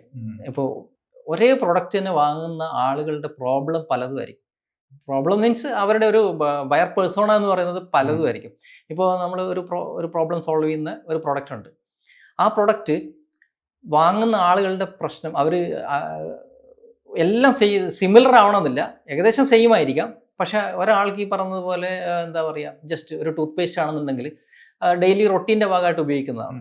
അതേ ടൂത്ത് പേസ്റ്റ് തന്നെ ഒരാൾക്ക് ഈ പറഞ്ഞ പോലെ ദന്തൽ ക്യാവിറ്റി റിമൂവ് ചെയ്യാൻ വേണ്ടിയിട്ട് ഉപയോഗിക്കുന്ന ഒരു സംഭവം ഉണ്ടാവാം. അതേ ടൂത്ത് പേസ്റ്റ് തന്നെ ഈ പറഞ്ഞ പോലെ അയാൾക്ക് എന്തെങ്കിലും ബ്ലീഡിങ്ങോ അങ്ങനെ എന്തെങ്കിലും ഉണ്ടെങ്കിൽ അതിന് വേണ്ടിയിട്ടും ഉപയോഗിക്കുന്നത് ആ ഒരു പ്രശ്നം ഉണ്ടാകും. പല രീതിയിലാണ് ഇവർ ഈ ഒരു പ്രോഡക്റ്റ് ഒരു ചെയ്യുന്നത്. അപ്പോൾ ആ യൂസർ പേഴ്സോണ എന്ന് പറയുന്നത് അല്ലെങ്കിൽ ബയർ പേഴ്സോണ എന്ന് പറയുന്നത് ഡിഫറൻ്റ് ആണ്. അപ്പോൾ നമുക്ക് ഈ ഓർഗാനിക് കണ്ടന്റ് ഉണ്ടാക്കുന്ന സമയത്ത് ഇതിനെല്ലാം അഡ്രസ്സ് ചെയ്തിട്ട് നമുക്ക് എന്ത് ചെയ്യാൻ പറ്റും, കണ്ടന്റ് ക്രിയേറ്റ് ചെയ്യാൻ പറ്റും. ഇപ്പോൾ ഈവൻ സോഷ്യൽ മീഡിയയിലാണെന്നുണ്ടെങ്കിൽ നമുക്ക് ഇതുവഴിയൊക്കെ നമുക്ക് ഇത് കൊണ്ടുപോകാൻ പറ്റും. ആംഗിൾസ് പല രീതിയിൽ നമുക്ക് ബയർ പേഴ്സോണ ക്രിയേറ്റ് ചെയ്ത് അവരെയൊക്കെ സാറ്റിസ്ഫൈ ചെയ്യാൻ പറ്റും. ഇപ്പോൾ ഞാൻ എപ്പോഴും ഈ അടുത്ത് പിന്നെ സർവീസ് സെക്ടറിൽ ചെയ്തൊരു എക്സാമ്പിൾ ഉണ്ട്. അതായത് ഒരു കേസ് സ്റ്റഡി ഞാൻ പറയാം. ഇപ്പോൾ 1-on-1 ട്യൂഷൻ എടുക്കുന്ന ഒരു സ്ഥാപനമാണെന്ന് വിചാരിക്കാം. ആ 1-on-1 ട്യൂഷൻ അല്ലെങ്കിൽ ഓൺലൈൻ ട്യൂഷന് വേണ്ടിയിട്ട് കുട്ടികളെ അയക്കുന്ന പിന്നെ പേരൻസ് എന്ന് പറയുന്നത് പല കാറ്റഗറി ഉണ്ട്. പ്രൊഡക്റ്റ് ഒന്നാണ് ഓൺലൈൻ ട്യൂഷൻ. ഒന്ന് എന്ന് വെച്ചാൽ പേരൻസിന് പഠിപ്പിക്കാനായിട്ടുള്ള വലിയ വിദ്യാഭ്യാസമില്ല. അപ്പോൾ കുട്ടികളെ ദൂരേക്ക് പറഞ്ഞു വിടാനും താല്പര്യമില്ല. അപ്പോൾ അവരെന്ത് ചെയ്യുന്നു, കുട്ടികളെ പിന്നെ വീട്ടിലിരുന്ന് തന്നെ ട്യൂഷൻ കൊടുക്കുന്നത്. മറ്റത് പേരൻസിന് എഡ്യൂക്കേഷൻ ഉണ്ട്, പക്ഷെ അവർക്ക് സമയമില്ല. അപ്പോൾ 2 പ്രോബ്ലമായി അവിടെ. ഇനി മൂന്നാമത്തേന്ന് പറയുമ്പോൾ പേരൻസ് നാട്ടിലില്ല, അവർ വെളിയിലാണ്. അപ്പോൾ വെളിയിലുള്ള പേരൻസ് എന്നുള്ളത് പിന്നെ സ്ഥലത്തില്ലാത്തവർ. മറ്റത് പേരൻസ് എഡ്യൂക്കേഷൻ ഉണ്ട്, ഈ പറഞ്ഞ പോലെ അതിൽ ഒരാൾ ഈ പറഞ്ഞ പോലെ അവർക്ക് സമയമില്ല ഒട്ടും, അങ്ങനെയുള്ള ആളുകളുണ്ട്. അപ്പോൾ പല യൂസ് കേസുകളുണ്ട്. ഒരേ പ്രോഡക്റ്റ് തന്നെ ഒരാൾ വാങ്ങാനായിട്ട് പല യൂസ് കേസുകളുണ്ട്. അപ്പോൾ ഇവരെല്ലാം സെർച്ച് ചെയ്യുന്നത് പല രീതിയിലാണ്. ഇനി അങ്ങോട്ട് അത് കൂടും. എന്തുകൊണ്ടാണെന്ന് അറിയാമോ, നമ്മൾ ഈ AI ChatGPT അല്ലെങ്കിൽ ഇതൊക്കെ വരുന്ന സമയത്ത് നമ്മുടെ സെർച്ചിൻ്റെ ഒരു പാറ്റേൺ മാറിയിട്ടുണ്ടാകും. ശ്രദ്ധിച്ചാൽ മതി. ഇപ്പോൾ ഒരാളൊരു പ്രോഡക്റ്റ് സെർച്ച് ചെയ്യുന്നത് ഇങ്ങനെയാണ്. നേരത്തെ ആണെങ്കിൽ ബെസ്റ്റ് ഷൂസ് എന്നേ പറയും. ഇപ്പോൾ പറയുന്നത് എൻ്റെ സൈസ് ഇത്രയാണ്, അപ്പോൾ എനിക്ക് പിന്നെ എനിക്ക് ഇന്ന് ചെറിയൊരു പ്രശ്നമുണ്ട് കാലിന്, അല്ലെങ്കിൽ പറയും അത് ഫ്ലാറ്റാണ്, എൻ്റെ ഫീറ്റ് കുറച്ചുകൂടെ ഫ്ലാറ്റ് ആയിട്ടുള്ളതാണ്, അപ്പോൾ ഇതിന് പറ്റിയ ഒരു ഏറ്റവും നല്ല ഷൂസ് ഏതാണെന്നാണ് ചോദിക്കുക. അപ്പോൾ നമ്മൾ ഇത് അഡ്രസ്സ് ചെയ്തിട്ടില്ല എങ്കിൽ, നമ്മൾ ബെസ്റ്റ് ഷൂസ് എന്നുള്ളത് മാത്രമേ അഡ്രസ്സ് ചെയ്യുന്നുള്ളൂ എങ്കിൽ നമുക്ക് ആ ഒരു കോണ്ടെക്സ്റ്റിൽ നമുക്ക് നമ്മുടെ വിസിബിലിറ്റി കുറയും. അപ്പോൾ ഇതെല്ലാം നമുക്ക് ഈ പറഞ്ഞ പോലെ അഡ്വർടൈസ്മെന്റിലൂടെ നമുക്ക് കൊണ്ടുവരാൻ പറ്റില്ല. അപ്പോൾ ആ സമയത്ത് ഇപ്പോൾ ഈവൻ ഈ ഷോപ്പിംഗ് ഗ്രാഫുകളിലൊക്കെ നമ്മൾ ഫീഡ് ചെയ്യുന്ന സമയത്ത് ഇത്തരം പല കാര്യങ്ങളും നമുക്ക് അഡ്രസ്സ് ചെയ്യേണ്ടതായിട്ടുണ്ട്. അപ്പോൾ നമ്മളെ കോണ്ടന്റ് ഈ ആംഗിൾസ് എല്ലാം കവർ ചെയ്ത് പോവുകയാണെങ്കിൽ നമുക്ക് തന്നെ നല്ലൊരു ഐഡിയ കിട്ടും ബയർ പേഴ്സണെ കുറിച്ച്. ആക്ച്വലി ഈ ഒരു കാര്യം ഈ പ്രത്യേകിച്ച് ഇ-കോമേഴ്സ് നിൽക്കുന്ന പല ബ്രാൻഡ് ഓണേഴ്സിനും ഇന്ന് അവർ ഫേസ് ചെയ്യുന്ന ഏറ്റവും വലിയൊരു കാര്യമാണ്. കാരണം അവർ പെയ്ഡ് ആഡ്സ് അങ്ങ് തുടങ്ങും. അതൊരു ലെവൽ എത്തുമ്പോൾ ഒരു ഇപ്പൊ നമ്മൾ ഇന്ത്യയിലൊക്കെ പറയുകയാണെങ്കിൽ ഒരു 5,000 കസ്റ്റമേഴ്സ് അല്ലെങ്കിൽ ഒരു 50 lakhs റവന്യൂ എത്തുമ്പോൾ മെറ്റ ആഡ്സ് ചെയ്യുകയാണ്. അപ്പൊ അവിടെ വെച്ചൊരു ക്യാപ്പ് അവർക്ക് ഫീൽ ചെയ്യും. അതുവരെ ഒരു 4-5 hours എത്തി നിൽക്കും. അപ്പൊ മെറ്റ ഒരു ഫസ്റ്റ് ലെവൽ ഓഫ് കസ്റ്റമേഴ്സിനെ അവരെ കണ്ടെത്തും. അപ്പോൾ പിന്നെ അതെന്ന് പറഞ്ഞാൽ ഇവർ ഈ ബയോ പേഴ്സൺ ഒരു കോമൺ ആയിട്ടൊരു ബയോ പേഴ്സൺ ആയിരിക്കും ആ ആംഗിളിൽ പോയിട്ടുള്ളത്. അപ്പൊ അതിനുശേഷം ഇവിടെ ഈ ക്യാപ്പ് അങ്ങ് നിൽക്കുമ്പോൾ പിന്നെ അങ്ങോട്ട് അവർക്ക് സ്കെയിൽ ചെയ്യാൻ ഭയങ്കര ബുദ്ധിമുട്ടാണ്. അപ്പൊ അങ്ങനെയുള്ള കുറെ ക്ലയൻസുകൾ നമ്മുടെ അടുത്തൊക്കെ വന്നിട്ടുണ്ട്. അങ്ങനെ അപ്പൊ മുന്നോട്ട് പോകുന്നില്ല. പിന്നെ ഒരു ROIs ഒക്കെ നല്ല കുറയണം. 1 5 കിട്ടിയവർക്ക് 1-2 പിന്നെ പോകുന്നത്. അപ്പോൾ അവർക്ക് ഇതേപോലത്തെ ഒരു ബയോ പേഴ്സണൽ ഡിഫറെന്റ് അനാലിസിസ് ഉണ്ടെങ്കിൽ അവർക്ക് തന്നെ അനലൈസ് ചെയ്യാൻ പറ്റും. ഇത്ര ആംഗിൾസിൽ നമ്മളുടെ ഓഡിയൻസ് ഉണ്ട്. ഇവര് ഫോക്കസ് ചെയ്ത് ഒരേ ഒരു ഫോക്കസ് ആയിരിക്കും. അപ്പൊ ഇങ്ങനെ ഡിഫറെന്റ് ആംഗിൾസ് ഉണ്ടെങ്കിൽ അവർക്ക് തന്നെ അത് പിന്നീട് അങ്ങോട്ടുള്ള പെനിട്രേഷൻ, ആ ഓഡിയൻസ് പെനിട്രേഷൻ ഫൈൻഡ് ഔട്ട് ചെയ്യുന്നത് ഇത് അൽഗോരിതത്തിന് ഫൈൻഡ് ഔട്ട് ചെയ്യണമെങ്കിൽ ഇങ്ങനെയുള്ള ആംഗിൾസ് വിക്സിന്റെ സ്റ്റോറി ശരിക്കും പറഞ്ഞാൽ ഇതുപോലെയാണ്. വിക്സ് ആദ്യം പൊസിഷൻ ചെയ്തിരുന്ന ഇങ്ങനെയൊന്നും അല്ല. അറിയാം, മറ്റേ ഇദ്ദേഹത്തിന്റെ വിക്സിനെ പ്രൊമോട്ട് ചെയ്യാൻ വേണ്ടി പോയ അദ്ദേഹത്തിന്റെ ഒരു ബുക്ക് ഉണ്ട്, കലാപങ്ങളിൽ ഇന്ത്യ എന്ന് പറഞ്ഞിട്ട്. ആ ബുക്കിനകത്ത് അദ്ദേഹം പറഞ്ഞത് ഗുരുചരൺ ദാസ് ശർമ്മ അങ്ങനെയാണെന്ന് തോന്നുന്നു അദ്ദേഹത്തിൻ്റെ പേര്. അദ്ദേഹം പറയുന്നുണ്ട് ഈ ഇതിനകത്തെ. പുള്ളി ഇങ്ങനെ ഇന്ത്യൻ ഗ്രാമങ്ങളിലൂടെയൊക്കെ ഇങ്ങനെ സഞ്ചരിക്കുകയാണ് ഈ വിക്സിന്റെ ഈ പ്രൊമോഷനുമായിട്ട് ബന്ധപ്പെട്ട്. അന്ന് മാർക്കറ്റ് സ്റ്റഡി എന്ന് പറഞ്ഞാൽ അറിയാലോ, ഈ വീടുകൾ തോറും കയറി ഇറങ്ങിയിട്ടുള്ള സംഭവം. നമുക്ക് ഇന്നത്തെ ടൂളുകളൊന്നും ഇല്ല. അപ്പോൾ ചോദിക്കും, ഇതറിയാമോ, ഈ പ്രൊഡക്റ്റ് അറിയാമോ? അപ്പോൾ ബ്രാൻഡ് അവയർനെസ് എന്ന് പറയുന്നത് ഈ പ്രൊഡക്റ്റ് അറിയാമോ എന്ന് ചോദിച്ചിട്ട് ആളുകൾ അറിയാം എന്ന് നോട്ടീസ് ചെയ്യുന്നുണ്ടെങ്കിൽ ഓക്കെ, അങ്ങനെ ആയിരിക്കാം അത് ചെയ്തുകൊണ്ടിരിക്കുന്നത്. അന്നത്തെ മാർക്കറ്റിംഗ് സർവേ ഒക്കെ ആ രീതിയിലായിരുന്നു. പല ചാനലുകൾ ഉപയോഗിച്ചിട്ട്, ചിലപ്പോൾ മീഡിയ ഉപയോഗിച്ചിട്ട് ചെയ്യാം, അല്ലെങ്കിൽ ഡയറക്റ്റ് ആയിട്ട് പോയിട്ട് ചെയ്യും. അപ്പോൾ അദ്ദേഹം ഇദ്ദേഹം പറയുന്നുണ്ട്, ഒരു വീട്ടിൽ പോയപ്പോൾ ഇതറിയാമോ എന്ന് ചോദിച്ചപ്പോൾ വീട്ടമ്മ പറയുന്നു, പിന്നെ അറിയാം, ഇതാണ് ഞങ്ങൾ പിന്നെ പനിയൊക്കെ വരുന്ന സമയത്ത് ഞങ്ങൾ ചൂടുവെള്ളത്തിൽ ഇട്ടിട്ട് ആവി പിടിച്ച് ഉപയോഗിക്കുന്നത്. അത് അയാളുടെ ഒരു തിരിച്ചറിവായിരുന്നു. കാരണം എന്ന് വെച്ചാൽ അന്ന് വരെ വിക്സ് ഈ ഒരു പ്രോബ്ലത്തിന് വേണ്ടിയിട്ടല്ല ഇറക്കിയിരുന്നത്. ആ തിരിച്ചറിവിൽ നിന്നാണ് പിന്നെ വിക്സ് ഈ പറഞ്ഞ പോലെ ഈ ഒരു പ്രോബ്ലം സോൾവ് ചെയ്യുന്നുണ്ടെന്ന് അറിഞ്ഞപ്പോൾ പെട്ടെന്ന് തന്നെ വിക്സ് വേപ്പറബ് എന്നുള്ള രീതിയിലേക്ക് കോൾഡിനുള്ള ഒരു പിന്നെ സൊല്യൂഷനായിട്ട് പെട്ടെന്ന് മാറുന്നത്. പിന്നെ ഇന്ത്യ മൊത്തം അത് കോൾഡിലുള്ള ഏറ്റവും പ്രധാനപ്പെട്ട ഇതായിട്ടാണ് മാറിയത്. അതിനു മുമ്പ് ഇത് എനിക്ക് തോന്നുന്നു പെയിൻ ബാം അങ്ങനെ എന്തോ ആയിരുന്നു തോന്നുന്നു, ഉറപ്പില്ല കേട്ടോ, ഞാൻ ആ ബുക്കിൽ വായിച്ചാണ്. അദ്ദേഹത്തിൻ്റെ ബുക്കുണ്ട്, ഈ കലാപങ്ങളിലെ ഇന്ത്യ എന്ന് പറഞ്ഞിട്ടാണ് അതിൻ്റെ മലയാളത്തിലും അവൈലബിൾ ആണ്, ഇന്ത്യയിൽ ഇംഗ്ലീഷിലും ഉണ്ട് പുള്ളി എഴുതി. ശരിക്കും അത് ഇന്ത്യയെക്കുറിച്ചുള്ളൊരു ഇതാണെങ്കിലും വിക്സിൻ്റെ ഹിസ്റ്ററിയും ഈ മാർക്കറ്റിങ്ങിനെ പറ്റിയിട്ടൊക്കെ പറയുന്ന നല്ലൊരു ബുക്കാണ്. അപ്പോൾ അതിനകത്ത് ഈ സംഭവം പറയുന്നുണ്ട്. അപ്പോൾ അവിടെ നിന്ന് വേറൊരു സെഗ്മെന്റ് തുറന്നു കിട്ടുകയാണ് അവർക്ക്. അതുവരെ ഉണ്ടായിരുന്ന ഒരു സെഗ്മെന്റ് അല്ലാതെ പുതിയ സെഗ്മെന്റ് തുറന്നു കിട്ടുന്നു. പെട്ടെന്ന് വിക്സ് ഈ പറഞ്ഞ പോലെ ഒരു വലിയൊരു ബ്രാൻഡായിട്ട് മാറുന്നു. അങ്ങനെ അവർ അതിനെ ആയുർവേദിക് എന്നുള്ള രീതിയിലേക്ക്, ഹെർബൽ എന്നുള്ള രീതിയിലേക്ക് പ്ലേസ് ചെയ്യുന്നു. അത് വലിയൊരു മാർക്കറ്റ് ഓപ്പൺ ചെയ്ത് വരികയാണ്. അപ്പോൾ ഒരു ചെറിയൊരു ഒരു ഫീഡ്ബാക്ക് എന്നാണ് അത് വരുന്നത്. ആ ഒരു ബയർ പേഴ്സോണ, ആ ഒരു പിന്നെ ലേഡിയിൽ നിന്ന് കിട്ടിയ ഒരു യൂസ് കേസ് വെച്ചിട്ട് അവർ പോവാണ്. പല പ്രൊഡക്റ്റും അങ്ങനെ ഒരു സംഭവം ഉണ്ടായേക്കാം. അപ്പോൾ ഈ സത്യം പറഞ്ഞാൽ ഈ എസ്പെഷ്യലി ഇ കോമേഴ്സ് നിൽക്കുന്നവർ ഈ ഓർഗാനിക് മാർക്കറ്റിംഗ് നമ്മൾ പറഞ്ഞതുപോലെ പല എല്ലാ ആംഗിൾസ് ഇപ്പോൾ SEO ആണെങ്കിലും ഒരു കോണ്ടന്റ് വീഡിയോ കോണ്ടന്റ് ആണെങ്കിലും ഇങ്ങനെ അവരുടെ ഈ പ്രോഡക്ട്സിന്റെ യൂസ് കേസസ് ഡിഫറെന്റ് രീതിയിൽ അത് കോണ്ടന്റ് പ്രൊഡ്യൂസ് ചെയ്യുമ്പോഴാണ് അവർക്ക് കൂടുതൽ അവയർനെസ്സും അവരുടെ സ്വന്തം പ്രോഡക്റ്റിന് ഒരു അവയർനെസ് ഉണ്ടാവുക, അതിന് എന്തൊക്കെ നെഗറ്റീവ് ഉണ്ടെന്ന് മനസ്സിലാവുക, മാത്രമല്ല അവരെ കൂടുതൽ അവരുടെ ഓഡിയൻസിനെയും ഫൈൻഡ് ഔട്ട് ചെയ്യാൻ പറ്റും. ഇനി നമുക്ക് ഈ ഒരു നോർമൽ ബിസിനസ് നമ്മൾ ചെയ്യുന്ന SEO ഈ ഇ കോമേഴ്സിനകത്ത് വരുന്ന SEOയും തമ്മിൽ എന്തെങ്കിലും ഡിഫറൻസ് ഉണ്ടോ? ഡിഫറൻസ് ഉണ്ട്. പിന്നെ അതിന്റെ ടെക്നിക്കൽ ഇതിലും ഡിഫറൻസ് ഉണ്ട്, നമ്മുടെ അപ്രോച്ചിലും ഡിഫറൻസ് ഉണ്ട്. അത് നമ്മുടെ റിയൽ ലൈഫിലുള്ള നമ്മുടെ സ്വഭാവത്തിൽ തന്നെ ഉണ്ടാവും. അത് നമ്മളൊരു സർവീസ് അന്വേഷിച്ച ഒരു ഓഫീസിലേക്ക് പോകുമ്പോൾ നമുക്ക് ആദ്യം അവിടെ കാണേണ്ടത് ഒരു ഒന്നുകിൽ റിസപ്ഷനിസ്റ്റ് നമ്മൾ കണ്ടിട്ടില്ല എങ്കിൽ നമ്മൾ വറീഡാവും. കാരണം നമ്മളെ സ്വീകരിക്കാനായിട്ട് ഒരാൾ, എന്താ നിങ്ങളുടെ പ്രോബ്ലം എന്ന് ചോദിക്കാൻ വേണ്ടി ഒരാൾ. അപ്പോൾ നമ്മൾ പറയുന്നു, അപ്പോൾ അവർ നമുക്ക് പറയുന്നു ഇന്ന ഡോക്ടറെ കണ്ടാൽ മതി, അല്ലെങ്കിൽ ഇതാണ് നമ്മുടെ രീതി. നമ്മൾ ആ ഒരു പ്രൊസീജിയറിലൂടെ ആയിരിക്കും അവർ കൂട്ടിക്കൊണ്ടു പോകുന്നത്. ഈ ഒരു സംഭവം നമ്മുടെ സർവീസ് ബേസ്ഡ് ബിസിനസ്സുകളിലൊക്കെ ഉണ്ടാവും. നമ്മൾ പോകുമ്പോൾ നമ്മുടെ ഹോം പേജ് നമ്മുടെ ഒരു പ്രോബ്ലത്തിന് അഡ്രസ്സ് ചെയ്യുന്നുണ്ടാവും. നമ്മളൊരു സൂപ്പർ മാർക്കറ്റിലേക്കോ അല്ലെങ്കിൽ ലുലു മാളിലേക്കോ കയറുമ്പോൾ നമ്മളൊരു റിസപ്ഷനിസ്റ്റിനെ പിന്നെ പ്രതീക്ഷിക്കുന്നില്ല, അല്ലേ?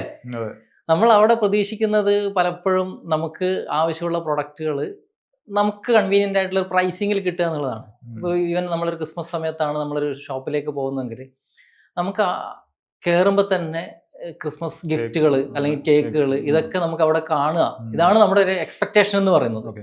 ആ എക്സ്പെക്റ്റേഷൻ ഒരു ഇ കൊമേഴ്സ് വെബ്സൈറ്റ് പാലിക്കണം മിനിമം, ഈ പറഞ്ഞ പോലെ തുടക്കത്തിൽ തന്നെ. അപ്പോൾ അതിൻ്റെ ഹോം പേജ് മുതലേ ആ ഒരു ഡിഫറൻസ് തുടങ്ങും. അതായത് ഞാൻ നേരത്തെ പറഞ്ഞ പോലെ ഈ ഹോം പേജിലേക്ക് വരുമ്പോൾ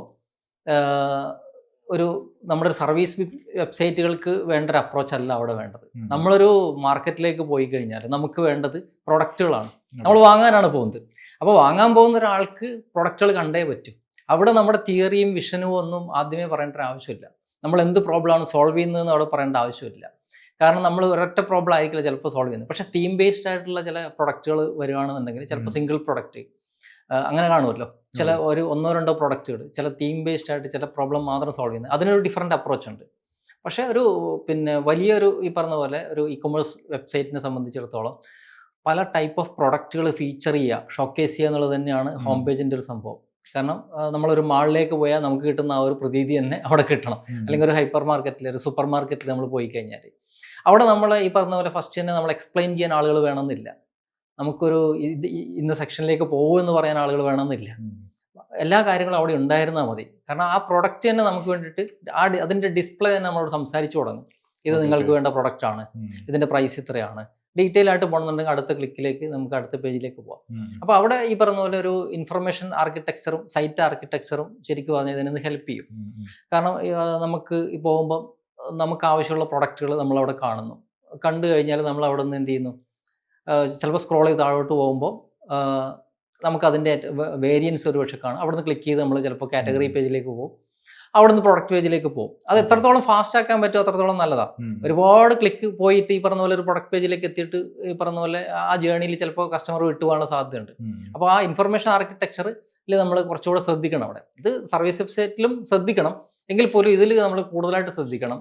അതിൻ്റെ ഈ സൈറ്റ് സ്പീഡ്, ലോഡിങ്, ഇത്തരം കാര്യങ്ങളിൽ. അത് മാത്രമല്ല പ്രോഡക്റ്റ് വളരെ ഈ പറഞ്ഞ പോലെ കാറ്റഗറിക്കലി നമ്മൾ അറേഞ്ച് ചെയ്ത് വെച്ചിട്ടില്ല എങ്കിൽ ആളുകൾ ഡീവിയേറ്റ് ചെയ്ത് അവർക്ക് ആവശ്യമില്ലാത്ത പ്രൊഡക്റ്റുകളിലേക്ക് പോകും. അപ്പോൾ നമ്മൾ ഈ പറഞ്ഞ പോലെ ഹോം പേജിൽ നിന്ന് വരുന്നത്, ഹോം പേജിലാണ് ഒരാൾ ലാൻഡ് ചെയ്യുന്നതെങ്കിൽ പലപ്പോഴും ഹോം പേജിലായിരിക്കില്ല ലാൻഡ് ചെയ്യുന്നത്. ചിലപ്പോൾ നമ്മൾ ആ ഫ്ലിപ്കാർട്ടൊക്കെ ആണെന്നുണ്ടെങ്കിൽ നമ്മൾ flipkart.com സെർച്ച് ചെയ്ത് ചിലപ്പോൾ പോയി ഹോം പേജ് ലാൻഡ് ചെയ്ത് അങ്ങനെ പോയി എന്ന് വരാം. മിക്കവാറും അങ്ങനെയല്ല. നമ്മൾ ചിലപ്പോൾ നമുക്ക് ആവശ്യമുള്ള പിന്നെ പ്രോബ്ലം ആണ് പറഞ്ഞിട്ടാണ് പോവുക. അപ്പോൾ ആ സമയത്ത് നമ്മളൊരു ലാൻഡിങ് പേജ്, ചിലപ്പോൾ ഒരു കാറ്റഗറി ലാൻഡിങ് പേജിലായിരിക്കും പോകുന്നത്. അപ്പോൾ അവിടെ നിന്ന് നമ്മൾ ഈ പറഞ്ഞ ക്ലിക്ക് ചെയ്ത് അടുത്ത നമുക്ക് വേണ്ട ആക്ഷൻ എടുക്കാനുള്ള പേജിലേക്ക് വളരെ ഫാസ്റ്റായിട്ട് എത്തണം. അപ്പോൾ അവിടെ സ്റ്റോറി ടെല്ലിംഗ് എന്ന് പറയുമ്പം നമുക്ക് പറയാം, ഒരു പർട്ടിക്കുലർ കൈൻഡ് ഓഫ് സ്റ്റോറി നമുക്ക് പറയാമെങ്കിൽ പോലും വളരെ ക്രിസ്പായിരിക്കണം അത്. വാങ്ങാൻ വരുന്നവന് എന്താണ് വേണ്ടത് എന്നുള്ളത്, അയാൾക്ക് ബെനിഫിറ്റ് ആണ് ആദ്യം കിട്ടുന്നത്. ഈ പ്രോഡക്റ്റിൻ്റെ ബെനിഫിറ്റ് എന്താണ്, അതിൻ്റെ ഫീച്ചർ എന്താണ്, സ്പെസിഫിക്കേഷൻ എന്താണ്, ഇത്രയാണ് വേണ്ടത്. അതല്ലാതെ നമ്മുടെ ആ ബ്രാൻഡിൻ്റെ വിഷൻ അവിടെ പറഞ്ഞിട്ട് യാതൊരു കാര്യമില്ല. അപ്പോൾ ആ വളരെ ക്രിസ്പായിരിക്കണം. അതെ പ്രോഡക്റ്റ് അവയർനെസ് ചിലപ്പോൾ അറിഞ്ഞിട്ട് വരുന്നവരും ഉണ്ടാവാം, അറിയാതെ വരുന്നവരും ഉണ്ടാവാം. പക്ഷെ അറിഞ്ഞിട്ട് വരുന്നവർക്ക് വേണ്ട എല്ലാ ഇൻഫർമേഷനും അവിടെ കൊടുക്കണം. എല്ലാ കേസിലും അങ്ങനെ തന്നെയാണ്. അപ്പോൾ അങ്ങനെ നമുക്ക് ഇതിനെ ഒരു അപ്രോച്ച് കൊണ്ടുവരണം ഇതിനകത്ത്. പിന്നെ പല ആളുകളും SEO ചെയ്യുന്ന സമയത്ത്, ഇ-കൊമേഴ്സ് SEO ചെയ്യുമ്പോൾ മിസ് ചെയ്യുന്ന കുറേ കാര്യങ്ങളുണ്ട്. നമ്മുടെ ഏജൻസിയിലായാൽ പോലും അവർ ചെയ്യുന്നത് ചില ചെക്ക് ലിസ്റ്റുകളാണ്. ഇപ്പോൾ ഈവൻ അതൊക്കെ നന്നായിട്ട് ചെയ്യും കേട്ടോ. അതായത് പ്രോഡക്റ്റ് പേജ് അല്ലെങ്കിൽ കാറ്റഗറി പേജുകൾ, പ്രോഡക്റ്റ് പേജുകൾ, ഇതിൻ്റെ ചെക്ക് ലിസ്റ്റുകൾ പ്രോപ്പറായിട്ട് ചെയ്യും. അതിൻ്റെ CRO ചെക്ക് ലിസ്റ്റുകളും എല്ലാം ഉണ്ടാവും. പക്ഷേ മറന്നു പോകുന്നൊരു കാര്യം എന്ന് വെച്ചാൽ പലപ്പോഴും പ്രോഡക്റ്റ് വിൽക്കുന്നത് ആ പ്രോഡക്റ്റിൻ്റെ USPs എന്ന് പറയുന്നത് അത് എന്ത് പ്രോബ്ലം സോൾവ് ചെയ്യുന്നു എന്നുള്ളത് കൊണ്ട് മാത്രമല്ല, ആ പ്രോഡക്റ്റിനൊരു വിഷൻ ഉണ്ടാവും. ഇപ്പോൾ ഉദാഹരണത്തിന് ഒരു ഷൂസ് നൈക്കി വിൽക്കുമ്പോഴും അഡിഡാസ് വിൽക്കുമ്പോഴും ഇവർക്ക് രണ്ടുപേർക്ക് രണ്ട് വിഷൻ ഉണ്ട്. ഇപ്പോൾ ഡെക്കാത്തലണിന് ഒരു വിഷൻ ഉണ്ട് അല്ലേ?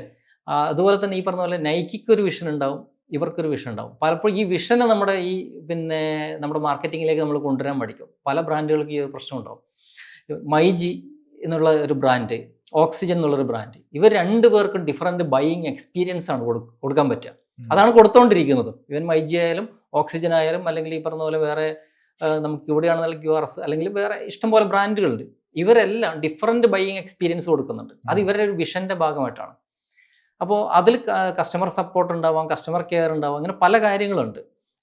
അവർക്ക് വാങ്ങുമ്പോൾ കിട്ടുന്ന റിവാർഡ് പോയിന്റ്സ് ഉണ്ടാവും. ഇത് എല്ലാം ഈ പറഞ്ഞ പോലെ പരിഗണിച്ചിട്ട് നമുക്ക് ഇവരുടെ വിഷൻ കൂടി ഇതിനകത്ത് കൊണ്ടുവരണം. അത് എങ്ങനെ കൊണ്ടുവരുമെന്ന് വെച്ച് കഴിഞ്ഞാൽ നമുക്ക് എന്താ പറയുക, ഇതെല്ലാം ഈ കണ്ടന്റ് മാർക്കറ്റിങ്ങിലൂടെ അല്ലെങ്കിൽ വലിയ കഥകൾ എഴുതി പിടിപ്പിച്ചുകൊണ്ടല്ല, നമുക്ക് കാറ്റഗറി പേജിന് അല്ലെങ്കിൽ ഈ പറയുന്ന പേജുകൾ നമുക്ക് കൃത്യമായിട്ട് എന്താ പറയുക ഒപ്റ്റിമൈസ് ചെയ്യാൻ പറ്റും. അതിന് ഡിഫറൻഷിയേറ്റ് ചെയ്യാനും പറ്റും. ഒപ്റ്റിമൈസ് ചെയ്യുന്നത് ഒരു കലയാണ്, അതുപോലെ തന്നെ ഡിഫറൻഷിയേറ്റ് ചെയ്യുന്ന വേറൊരു എന്താ പറയുക ഒരു ആർട്ടാണ്. നമ്മുടെ സുരാജ് വെഞ്ഞാറോട് പറഞ്ഞ പോലെ ഇതൊരു കലയാണ്. അപ്പോൾ ഇതൊരു മത്സരമായിട്ട് അല്ലാത്തതുകൊണ്ട് പല ആളുകൾക്കും കപ്പ് കിട്ടുന്നില്ല എന്നേ ഉള്ളൂ. ശരിക്കും പറഞ്ഞാലുണ്ടല്ലോ ഈ കാറ്റഗറി പേജ് എന്ന് പറയുന്നത് ശരിക്കും അത് ഫൈൻഡ് ചെയ്ത് കണ്ടുപിടിക്കുക എന്ന് പറഞ്ഞാൽ നല്ലൊരു ഒരു ബുദ്ധിമുട്ടുമാണ്. എൻജോയ് ചെയ്ത് ചെയ്യാനും പറ്റും. എന്തുകൊണ്ടാണെന്ന് വെച്ചാൽ പല ആളുകളും ചെയ്യുന്നതെന്ന് വെച്ചാൽ ഷൂസ് എന്ന് പറഞ്ഞൊരു കാറ്റഗറി ഉണ്ടാക്കും, പിന്നെ റണ്ണിങ് ഷൂസ് എന്ന് പറഞ്ഞൊരു കാറ്റഗറി ഉണ്ടാക്കും, അല്ലെങ്കിൽ ഗിഫ്റ്റ് എന്ന് പറഞ്ഞൊരു കാറ്റഗറി ഉണ്ടാക്കും. പക്ഷേ കാറ്റഗറി ഇങ്ങനെയൊന്നും അല്ല വർക്കൗട്ട് ആവുന്നത് പലപ്പോഴും. കാരണം ആളുകൾ സെർച്ച് ചെയ്യുന്നത് അവരുടെ ആവശ്യം അനുസരിച്ചിട്ടാണ്.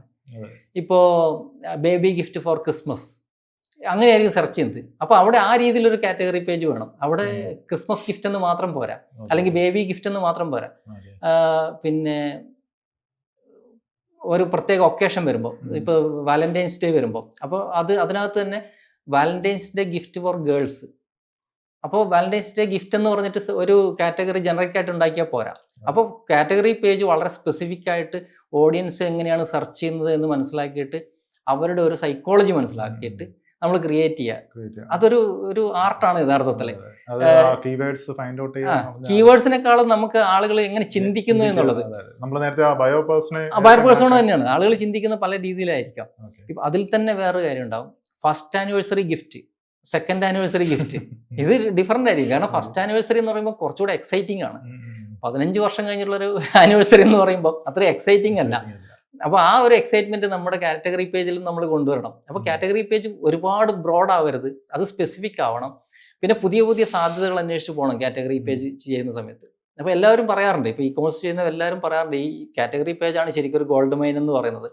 അപ്പോൾ അവിടെ ഇങ്ങനെ ഒരു എന്താ പറയുക ഒരു ആർട്ടും കൂടെ വർക്ക് ചെയ്യുന്നുണ്ട്. അതായത് ആളുകളെ മനസ്സിലാക്കി, ആളുകളെ പഠിച്ച് അവർ ഒരു പ്രോബ്ലത്തിന് വേണ്ടിയിട്ട് ഏതൊക്കെ രീതിയിൽ അഡ്രസ്സ് ചെയ്യും. ഇപ്പം ഞാനൊരു ഇത് വാങ്ങാൻ പോയാൽ ഒരു ലാപ്ടോപ്പ് വാങ്ങാൻ പോയാൽ ആ സെയിൽസ് പേഴ്സൺ നല്ല ആളാണെന്നുണ്ടെങ്കിൽ അയാൾ പല ചോദ്യങ്ങളും ചോദിക്കും. അപ്പോൾ ഉദാഹരണത്തിന് ഞാൻ ഇത്രയേ ചോദിക്കൂ, എനിക്കൊരു ലാപ്ടോപ്പ് വേണം. അപ്പോൾ അയാൾ ചോദിക്കും എന്ത് ചെയ്യുന്നു? അപ്പോൾ ഡിജിറ്റൽ മാർക്കറ്റിംഗ് ആണ്, അല്ലെങ്കിൽ ഈ പറഞ്ഞ പോലെ വീഡിയോ എഡിറ്റിംഗ് ആണ്, അല്ലെങ്കിൽ റിസർച്ച് ആണ്, അല്ലെങ്കിൽ ഡേ ടു ഡേ ഈ പറഞ്ഞ പോലെ ഡാറ്റ എൻട്രി ആണ്. ഇതിലേതെങ്കിലും ഒരു ജോലി പറയുമ്പോൾ അയാൾക്ക് അറിയാം ഡാറ്റ എൻട്രി ആണെന്നുണ്ടെങ്കിൽ അയാൾക്ക് അധികം ഗ്രാഫിക് വർക്കുകൾ വരുന്നില്ല. അപ്പോൾ ഒരുപാട് മെമ്മറി വേണ്ട. അപ്പോൾ ഡെഡിക്കേറ്റഡ് ഒരു ഗ്രാഫിക് കാർഡ് അതിന് വേണമെന്നില്ല. പക്ഷെ വീഡിയോ എഡിറ്ററാണ് ഇപ്പോൾ ജോലി എന്ന് പറയുമ്പോൾ ഈ സെയിൽസ്മാൻ മനസ്സിലാക്കുന്നു. ഇവിടെ ഈ ഇ-കൊമേഴ്സിലേക്ക് വരുന്ന സമയത്ത്, ഓൺലൈനിലേക്ക് വരുമ്പോൾ ഈ സെയിൽസ് പേഴ്സൺ അവിടെ ഇല്ല. അപ്പൊ നമ്മുടെ വെബ്സൈറ്റ് ഇതെല്ലാം മനസ്സിലാക്കണം. അത് തന്നെ നമ്മുടെ കാറ്റഗറി പേജാണ്, അല്ലെങ്കിൽ ഇതാണ് നമ്മുടെ കണ്ടന്റ് ആണ് സെയിൽസ് പേഴ്സൺ. അപ്പോൾ എനിക്കൊരു വീഡിയോ ഒരാളിങ്ങനെ ചോദിക്കുന്നത് which is the best laptop for video editors. അപ്പോൾ ആ രീതിയിലൊരു കാറ്റഗറി പേജ് അവിടെ വേണ്ടി വരും. അപ്പോൾ ലാപ്ടോപ്പ് എന്ന് മാത്രം ഒരു കാറ്റഗറി പേജ് മതിയാവില്ല, അല്ലെങ്കിൽ ഇത്ര മെമ്മറിയിൽ കൂടുതലുള്ളത് എന്ന് പറഞ്ഞിട്ടുള്ളത് ചിലപ്പോൾ പല രീതിയിലായിരിക്കും സെർച്ച് ചെയ്യാം. ആളുകൾ സെർച്ച്, നമുക്ക് ആരോടും പറയാൻ പറ്റില്ല എൻ്റെ ഇ-കൊമേഴ്സിൽ ഇത്ര കാറ്റഗറി ഉള്ളൂ അതുകൊണ്ട് നിങ്ങൾ ഇങ്ങനെ സെർച്ച് ചെയ്യണം എന്ന് നമുക്ക് ഒരു നിബന്ധന ആരോടും വെക്കാൻ പറ്റില്ല.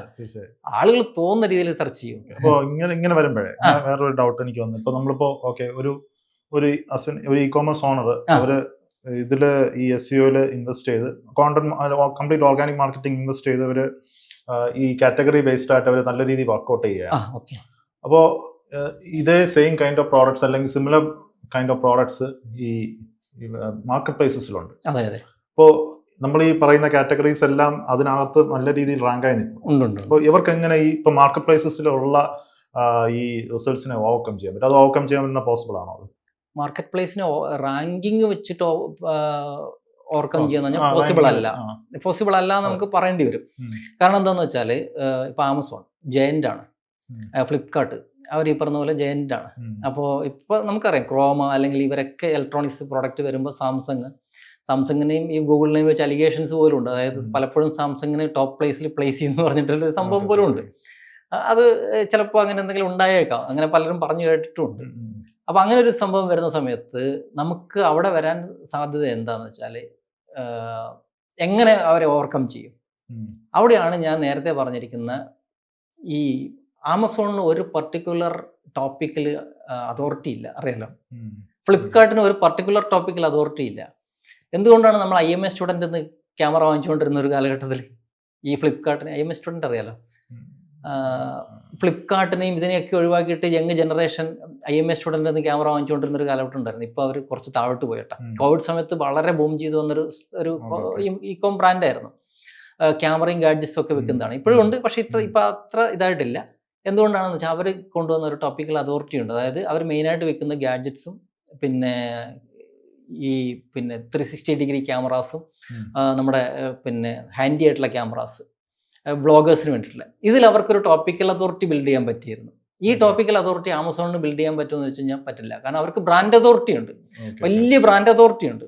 കാരണം എനിക്കിപ്പോൾ ഒരു ഇത് വാങ്ങണം, ഒരു ഗോപ്രോ വാങ്ങണം. ഈ ഗോപ്രോ വാങ്ങുമ്പോൾ എൻ്റെ എല്ലാ ഡൗട്ടുകളെയും ആൻസർ ചെയ്യാൻ ആമസോണിന് പറ്റില്ല. എൻ്റെ ഡൗട്ടുകളെ ആൻസർ ചെയ്യാൻ പറ്റുന്നത് ആ നീഷ് ബേസ്ഡ് ആയിട്ടുള്ള വെബ്സൈറ്റിനായിരിക്കും. അപ്പോൾ ആ നീഷ് ബേസ്ഡ് ആയിട്ടുള്ള വെബ്സൈറ്റിൽ നമ്മൾ ഇത്തരത്തിലുള്ള കണ്ടന്റുകൾ കൊടുക്കുകയാണെന്നുണ്ടെങ്കിൽ നമുക്ക് ട്രസ്റ്റ് ബിൽഡ് ചെയ്ത് കൊണ്ടുവരാനും നമുക്കൊരു കമ്മ്യൂണിറ്റി ബിൽഡ് ചെയ്യാനും പറ്റും. ഓർഗാനിക് കണ്ടന്റ് ഏറ്റവും വലിയ ഇതാണ്. അതായത് ഈ നീഷ് ബേസ്ഡ് വെബ്സൈറ്റുകൾക്ക് അതിന് ചുറ്റും പ്രൊഡക്റ്റുകൾക്ക് ചുറ്റും ഒരു കമ്മ്യൂണിറ്റി ബിൽഡ് ചെയ്യാം. ഇമ്മീഡിയറ്റ് ബൈയിങ് അല്ല, നാളെ അവർ വാങ്ങിയേക്കാം. ആ രീതിയിലേക്ക് ഒരു കമ്മ്യൂണിറ്റി ബിൽഡ് ചെയ്ത് കൊണ്ടുവരാൻ പറ്റും. ആമസോൺ എന്ന് പറയുമ്പോൾ നമ്മൾ എപ്പോഴും അവിടെ പോകുന്നത് പ്രൈസിങ് ആണ്, ചീപ്പ് പ്രൈസ് ആണ് എന്നുള്ള രീതിയിൽ. പക്ഷെ അത് പ്രൈസിങ് മാത്രം ആയിരിക്കില്ല, പലപ്പോഴും റിവ്യൂ നോക്കും. അതെ അതെ അതെ അതുകൊണ്ട് ആമസോൺ. പക്ഷെ എല്ലാവരും ഇപ്പൊ ആമസോൺ തന്നെ വാങ്ങുന്നില്ല, അറിയാലോ. ചെറിയ ചെറിയ സെല്ലേഴ്സ് പറഞ്ഞ ഒരു ട്രസ്റ്റ് അവിടെ ബിൽഡ് ചെയ്ത് കഴിഞ്ഞാൽ നമുക്ക് ആ ഒരു ആമസോണിലുള്ള ഒരു പ്രോഡക്റ്റ് ഉള്ളത് അതിനേക്കാളും ബെറ്റർ ആയിട്ട് നമ്മൾ ഈ അവരുടെ യൂസേഴ്സിന്റെ ക്വയറീസ് ആൻസർ അതാണ് അതിന്റെ ഒരു ഇത്. പിന്നെ അത് മാത്രമല്ല, മാർക്കറ്റ് പ്ലേസിന് നമുക്ക് ഉപയോഗിക്കാം, നമുക്ക് അവിടെ പ്രസൻസ് ഉണ്ടാക്കാം. അവിടുന്ന് സെയിൽ നടക്കുന്നുണ്ടോ ഇല്ലയോ എന്നുള്ളതല്ല, എല്ലാ ബ്രാൻഡുകളും അവിടെ പ്രസൻസ് ഉണ്ടാക്കുന്നത് നല്ലതാണ്. കാരണം ആ പ്രസൻസ് നമ്മൾ ഉറപ്പായിട്ട് യൂസ് ചെയ്യണം. കാരണം ആമസോൺ ശരിക്കും പറഞ്ഞാൽ ഗൂഗിൾ പോലെ തന്നെ ഒരു സെർച്ച് എഞ്ചിൻ ആയിട്ട് തന്നെയാണ് വർക്ക് ചെയ്യുന്നത്. അപ്പൊ ആ പ്ലാറ്റ്ഫോം നമുക്ക് ഈ പറഞ്ഞ പോലെ നന്നായിട്ട് ഉപയോഗിക്കാം. ഞാൻ പുതിയതായിട്ട് DTC തുടങ്ങുന്നവർക്കും അത് തന്നെയാണ് പറയുന്നത്. അവരുടെ ഓൺ പോർട്ടലാണ് നമ്മൾ ഇമ്പോർട്ടൻസ് കൊടുത്താലും ഈ മാർക്കറ്റ് പ്ലേസിലും കൂടെ അവരുടെ നമ്മളെ പ്രസൻസ് സ്റ്റാർട്ട് ചെയ്യുക. അപ്പൊ അത് ട്രസ്റ്റ് ബിൽഡ് ചെയ്യും. മാത്രമല്ല അവിടെ നിന്ന് ഒരു അഡീഷണൽ സെയിൽസ് ഒക്കെ വരും. അത് ഭാവിയിൽ നമ്മുടെ ഓൺ പോർട്ടലിലോട്ട് തന്നെ അവർ വീണ്ടും റിപ്പീറ്റഡ് ആയിട്ട് കസ്റ്റമേഴ്സിനെ ബിൽഡ് ചെയ്യാം. അതിനകത്ത് ഈ ഒരു കോംപ്ലിക്കേഷൻ വരുന്ന ഒരു ഏരിയ എന്ന് പറഞ്ഞാൽ, കോംപ്ലിക്കേഷൻ അല്ല, ഷോപ്പിംഗ് ഗ്രാഫുകൾ, ഷോപ്പിംഗ് ഫീഡ് ഇതുണ്ടല്ലോ, ഷോപ്പിംഗ് ടാബ് ഗൂഗിൾ ഇൻട്രൊഡ്യൂസ് ചെയ്തു. അപ്പോൾ അവിടത്തേക്കുള്ള ഈ പ്രൊഡക്റ്റുകൾ അല്ലെങ്കിൽ ഇതിന്റെ സെലക്ഷൻ എന്ന് പറയുന്നത് കുറച്ച് കോംപ്ലിക്കേറ്റഡ് ആണ്. നമുക്കാണ് കോംപ്ലിക്കേറ്റഡ് ആയിട്ട് തോന്നുന്നത്. അതിനകത്ത് ഒപ്റ്റിമൈസ് ചെയ്തിട്ട് ആ സംഭവം പ്ലേസ് ചെയ്യിപ്പിക്കാം. മർച്ചന്റ് സെന്ററിൽ നിന്നുള്ള അത് തന്നെ. ഇന്റഗ്രേഷൻ മർച്ചന്റ് സെന്റർ എന്നുള്ള ഇന്റഗ്രേഷൻ നമുക്ക് ഒരു പാർട്ട് മാത്രമേ ഉള്ളത്. ശരിക്കും ഗൂഗിൾ നോളജ് ഗ്രാഫിലേക്ക്, ഗൂഗിളിന്റെ ഒരു നോളജ് ഗ്രാഫ് ഉണ്ട്. ഇപ്പൊ സർവീസ് ബേസ്ഡ് ആണെങ്കിൽ അല്ലെങ്കിൽ മൊത്തത്തിൽ SEOക്ക് അല്ലെങ്കിൽ ഈ പറഞ്ഞ പോലെ ഗൂഗിൾ ആൻസർ കാണിക്കാൻ വേണ്ടിയിട്ട് ഗൂഗിളിന് ഒരു നോളജ് ഗ്രാഫ് എന്ന് പറഞ്ഞൊരു ഇൻഡെക്സിങ് ഉണ്ട്. അതായത് ലോകത്തിലുള്ള പല കാര്യങ്ങളെയും അത് അടുക്കി പെറുക്കി വെക്കുന്ന ഒരു സ്ഥലമാണ്.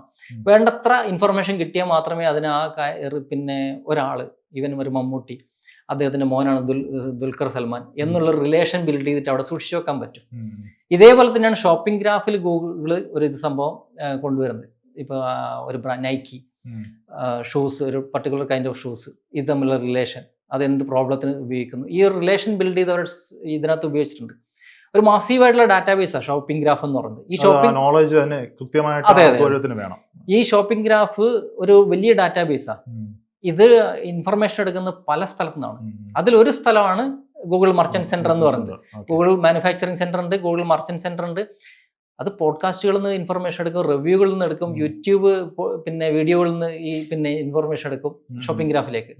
ഈ ഷോപ്പിംഗ് ഗ്രാഫിൽ വരുന്ന ഒരു ഇത് വെച്ചിട്ടാണ് ഇവർ പലപ്പോഴും ഈ ഷോപ്പിംഗ് ടാബുകളിലേക്ക് ഇത് കാണിക്കുന്നത്.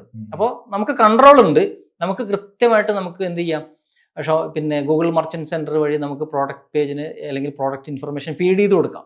സിസ്റ്റമാറ്റിക് ആയിട്ട് നമുക്ക് ഫീഡ് ചെയ്ത് കൊടുക്കാം. അതൊരു നല്ല സോഴ്സാണ്. പക്ഷെ അവിടെ നിർത്തരുത്.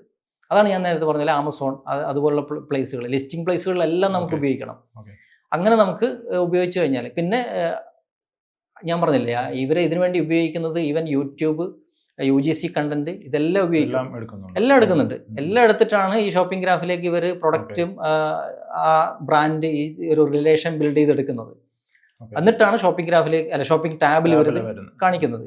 അപ്പോൾ അത് വരുമ്പോൾ ഉള്ള അടുത്തൊരു ഡൗട്ടാണ്, ആക്ച്വലി നമ്മൾ ഇന്നത്തെ ഒരു സിനാരിയോയില് ഈ ഗൂഗിൾ സെർച്ചിന് അത് ഔട്ട്ഡേറ്റഡ് ആവാൻ ചാൻസ് ഉണ്ടോ? എസ്പെഷ്യലി ChatGPT പോലെയുള്ള AI ടൂൾസുകൾ വരുമ്പോൾ ഇപ്പൊ നമ്മൾ തന്നെ പല കാര്യങ്ങളും ഇന്ന് സെർച്ച് ആ രീതിയിൽ മാറിയിട്ടുണ്ട്. ഇപ്പോൾ ഗൂഗിളിന്റെ സെർച്ച് തന്നെ ഒരു ബയാസ്ഡ് പോലത്തെ ഒരു സെർച്ചായിട്ട് എനിക്ക് ചില സമയത്ത് തോന്നിയിട്ടുണ്ട്. ഇപ്പൊ നമ്മളിപ്പോ ഒരു ഫോർ എക്സാമ്പിൾ പറയുകയാണെങ്കിൽ, ഇപ്പോൾ ഞാനൊരു ഫോൺ വാങ്ങുകയാണ്, best phone under 50,000 for videography എന്ന് ഞാൻ സെർച്ച് ചെയ്യാം. ഇപ്പോൾ ഗൂഗിളിൽ ഞാൻ സെർച്ച് ചെയ്ത് വരുമ്പോൾ ഗൂഗിൾ ആദ്യം എനിക്ക് അഡ്വർടൈസ്മെന്റ് കാണിച്ചു തരും. പിന്നെ ഈ ഷോപ്പിംഗ് ടാബിൽ പറഞ്ഞുള്ള അഡ്വർടൈസ്മെന്റ് ആയിരിക്കും ആദ്യം കാണുന്നത്. ടാബിൽ കാണിക്കാനുള്ള സ്ഥലമില്ലല്ലോ അവിടെ. അതിലുള്ള മുകളിലുള്ള ആ ഗൂഗിൾ ഷോപ്പിംഗ് അഡ്വർടൈസ്മെന്റ്സ് ആണ് നമുക്ക് ആദ്യം കാണുന്നത്. പിന്നെ ഏതെങ്കിലും ബ്ലോഗ് വരുമായിരിക്കും, ആമസോണിന്റെ ലിങ്ക് വരുമായിരിക്കും. ഇങ്ങനെ കുറെ ഒരു രീതിയിലാണ് അത് വർക്ക് ചെയ്യുന്നത്. അപ്പോൾ ഇത് ഞാൻ നേരെ ChatGPTയിൽ പോവുകയാണെങ്കിൽ, ഈവൻ ഒരു പ്ലസ് അക്കൗണ്ട് ഒക്കെ ആണെങ്കിൽ കുറച്ചുകൂടെ ബെറ്റർ ആയിട്ട് അത് തന്നെ എനിക്ക് പറഞ്ഞു തരും. അപ്പോൾ അത് ഇപ്പൊ ഞാൻ കേട്ടിട്ടുള്ളത് ChatGPT complete including Amazon reviews, ഇപ്പൊ നമ്മൾ ഗൂഗിൾ ഷോപ്പിംഗ് ടാബിൽ അത് എടുക്കുന്നത് പോലെ ഒരു വലിയ ലെവൽ ഓഫ് ഒരു അത് കംപ്ലീറ്റ് ആയിട്ട് നോക്കിയിട്ടാണ് നമുക്ക് ആ ഒരു സൊല്യൂഷൻ അത് തരുന്നത്. അപ്പോൾ ഇത് ഇപ്പൊ മിക്കവരും ഇതേപോലത്തെ ഒരു സെർച്ചിലോട്ട് മാറിയിട്ടുണ്ട്. ഇപ്പൊ നമ്മളിപ്പോ കഴിഞ്ഞ മാസത്തൊക്കെ ഒരു ഡേറ്റ വന്നപ്പോൾ ഗൂഗിളിന്റെ സെർച്ച് റേറ്റ് 3% താന്നിട്ടുണ്ട്. ആ ഒരു വെബ്സൈറ്റിന്റെ വിയോബിലിറ്റി. ChatGPT 13% കയറിയിട്ടുണ്ട്. അപ്പോൾ ഇത് ഭാവിയിൽ ഗൂഗിളിന് ത്രെഡ് ആവില്ല, കാരണം അവർക്ക് വലിയ ടെക്നോളജിയൊക്കെ ഉണ്ട്. അവരിതാ ഇപ്പോ VO3 ഒക്കെ ഇൻക്രീസ് ചെയ്തപ്പോൾ തന്നെ മനസ്സിലായത്.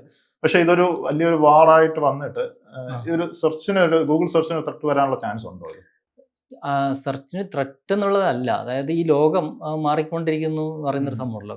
കഴിഞ്ഞൊരു 25 വർഷമായിട്ട് സെർച്ച് ഇവോൾവ് ചെയ്ത് വന്നിട്ടുണ്ട്. പക്ഷെ ആ ഇവോൾവ് ചെയ്ത് വന്നതൊക്കെ ഈ പറഞ്ഞ പോലെ ഒരു ഗ്രാജുവലി ഉള്ള ഒരു ഗ്രോത്ത് ആയിരുന്നു. ഇപ്പൊ ആദ്യം ഈ പറഞ്ഞ പോലെ ഡയറക്ടറീസ് ആയിരുന്നു ഉണ്ടായിരുന്നത്. യാഹൂ ഡയറക്ടറീസ് അതായത് നമ്മൾ പിന്നെ ലൈബ്രറിയിലൊക്കെ ബുക്കുകൾ വെച്ച് കഴിഞ്ഞാൽ നമ്മൾ കാറ്റലോഗ് നോക്കിയിട്ട് പോയിട്ട് ബുക്ക് കണ്ടുപിടിക്കുന്ന ഒരു പരിപാടി.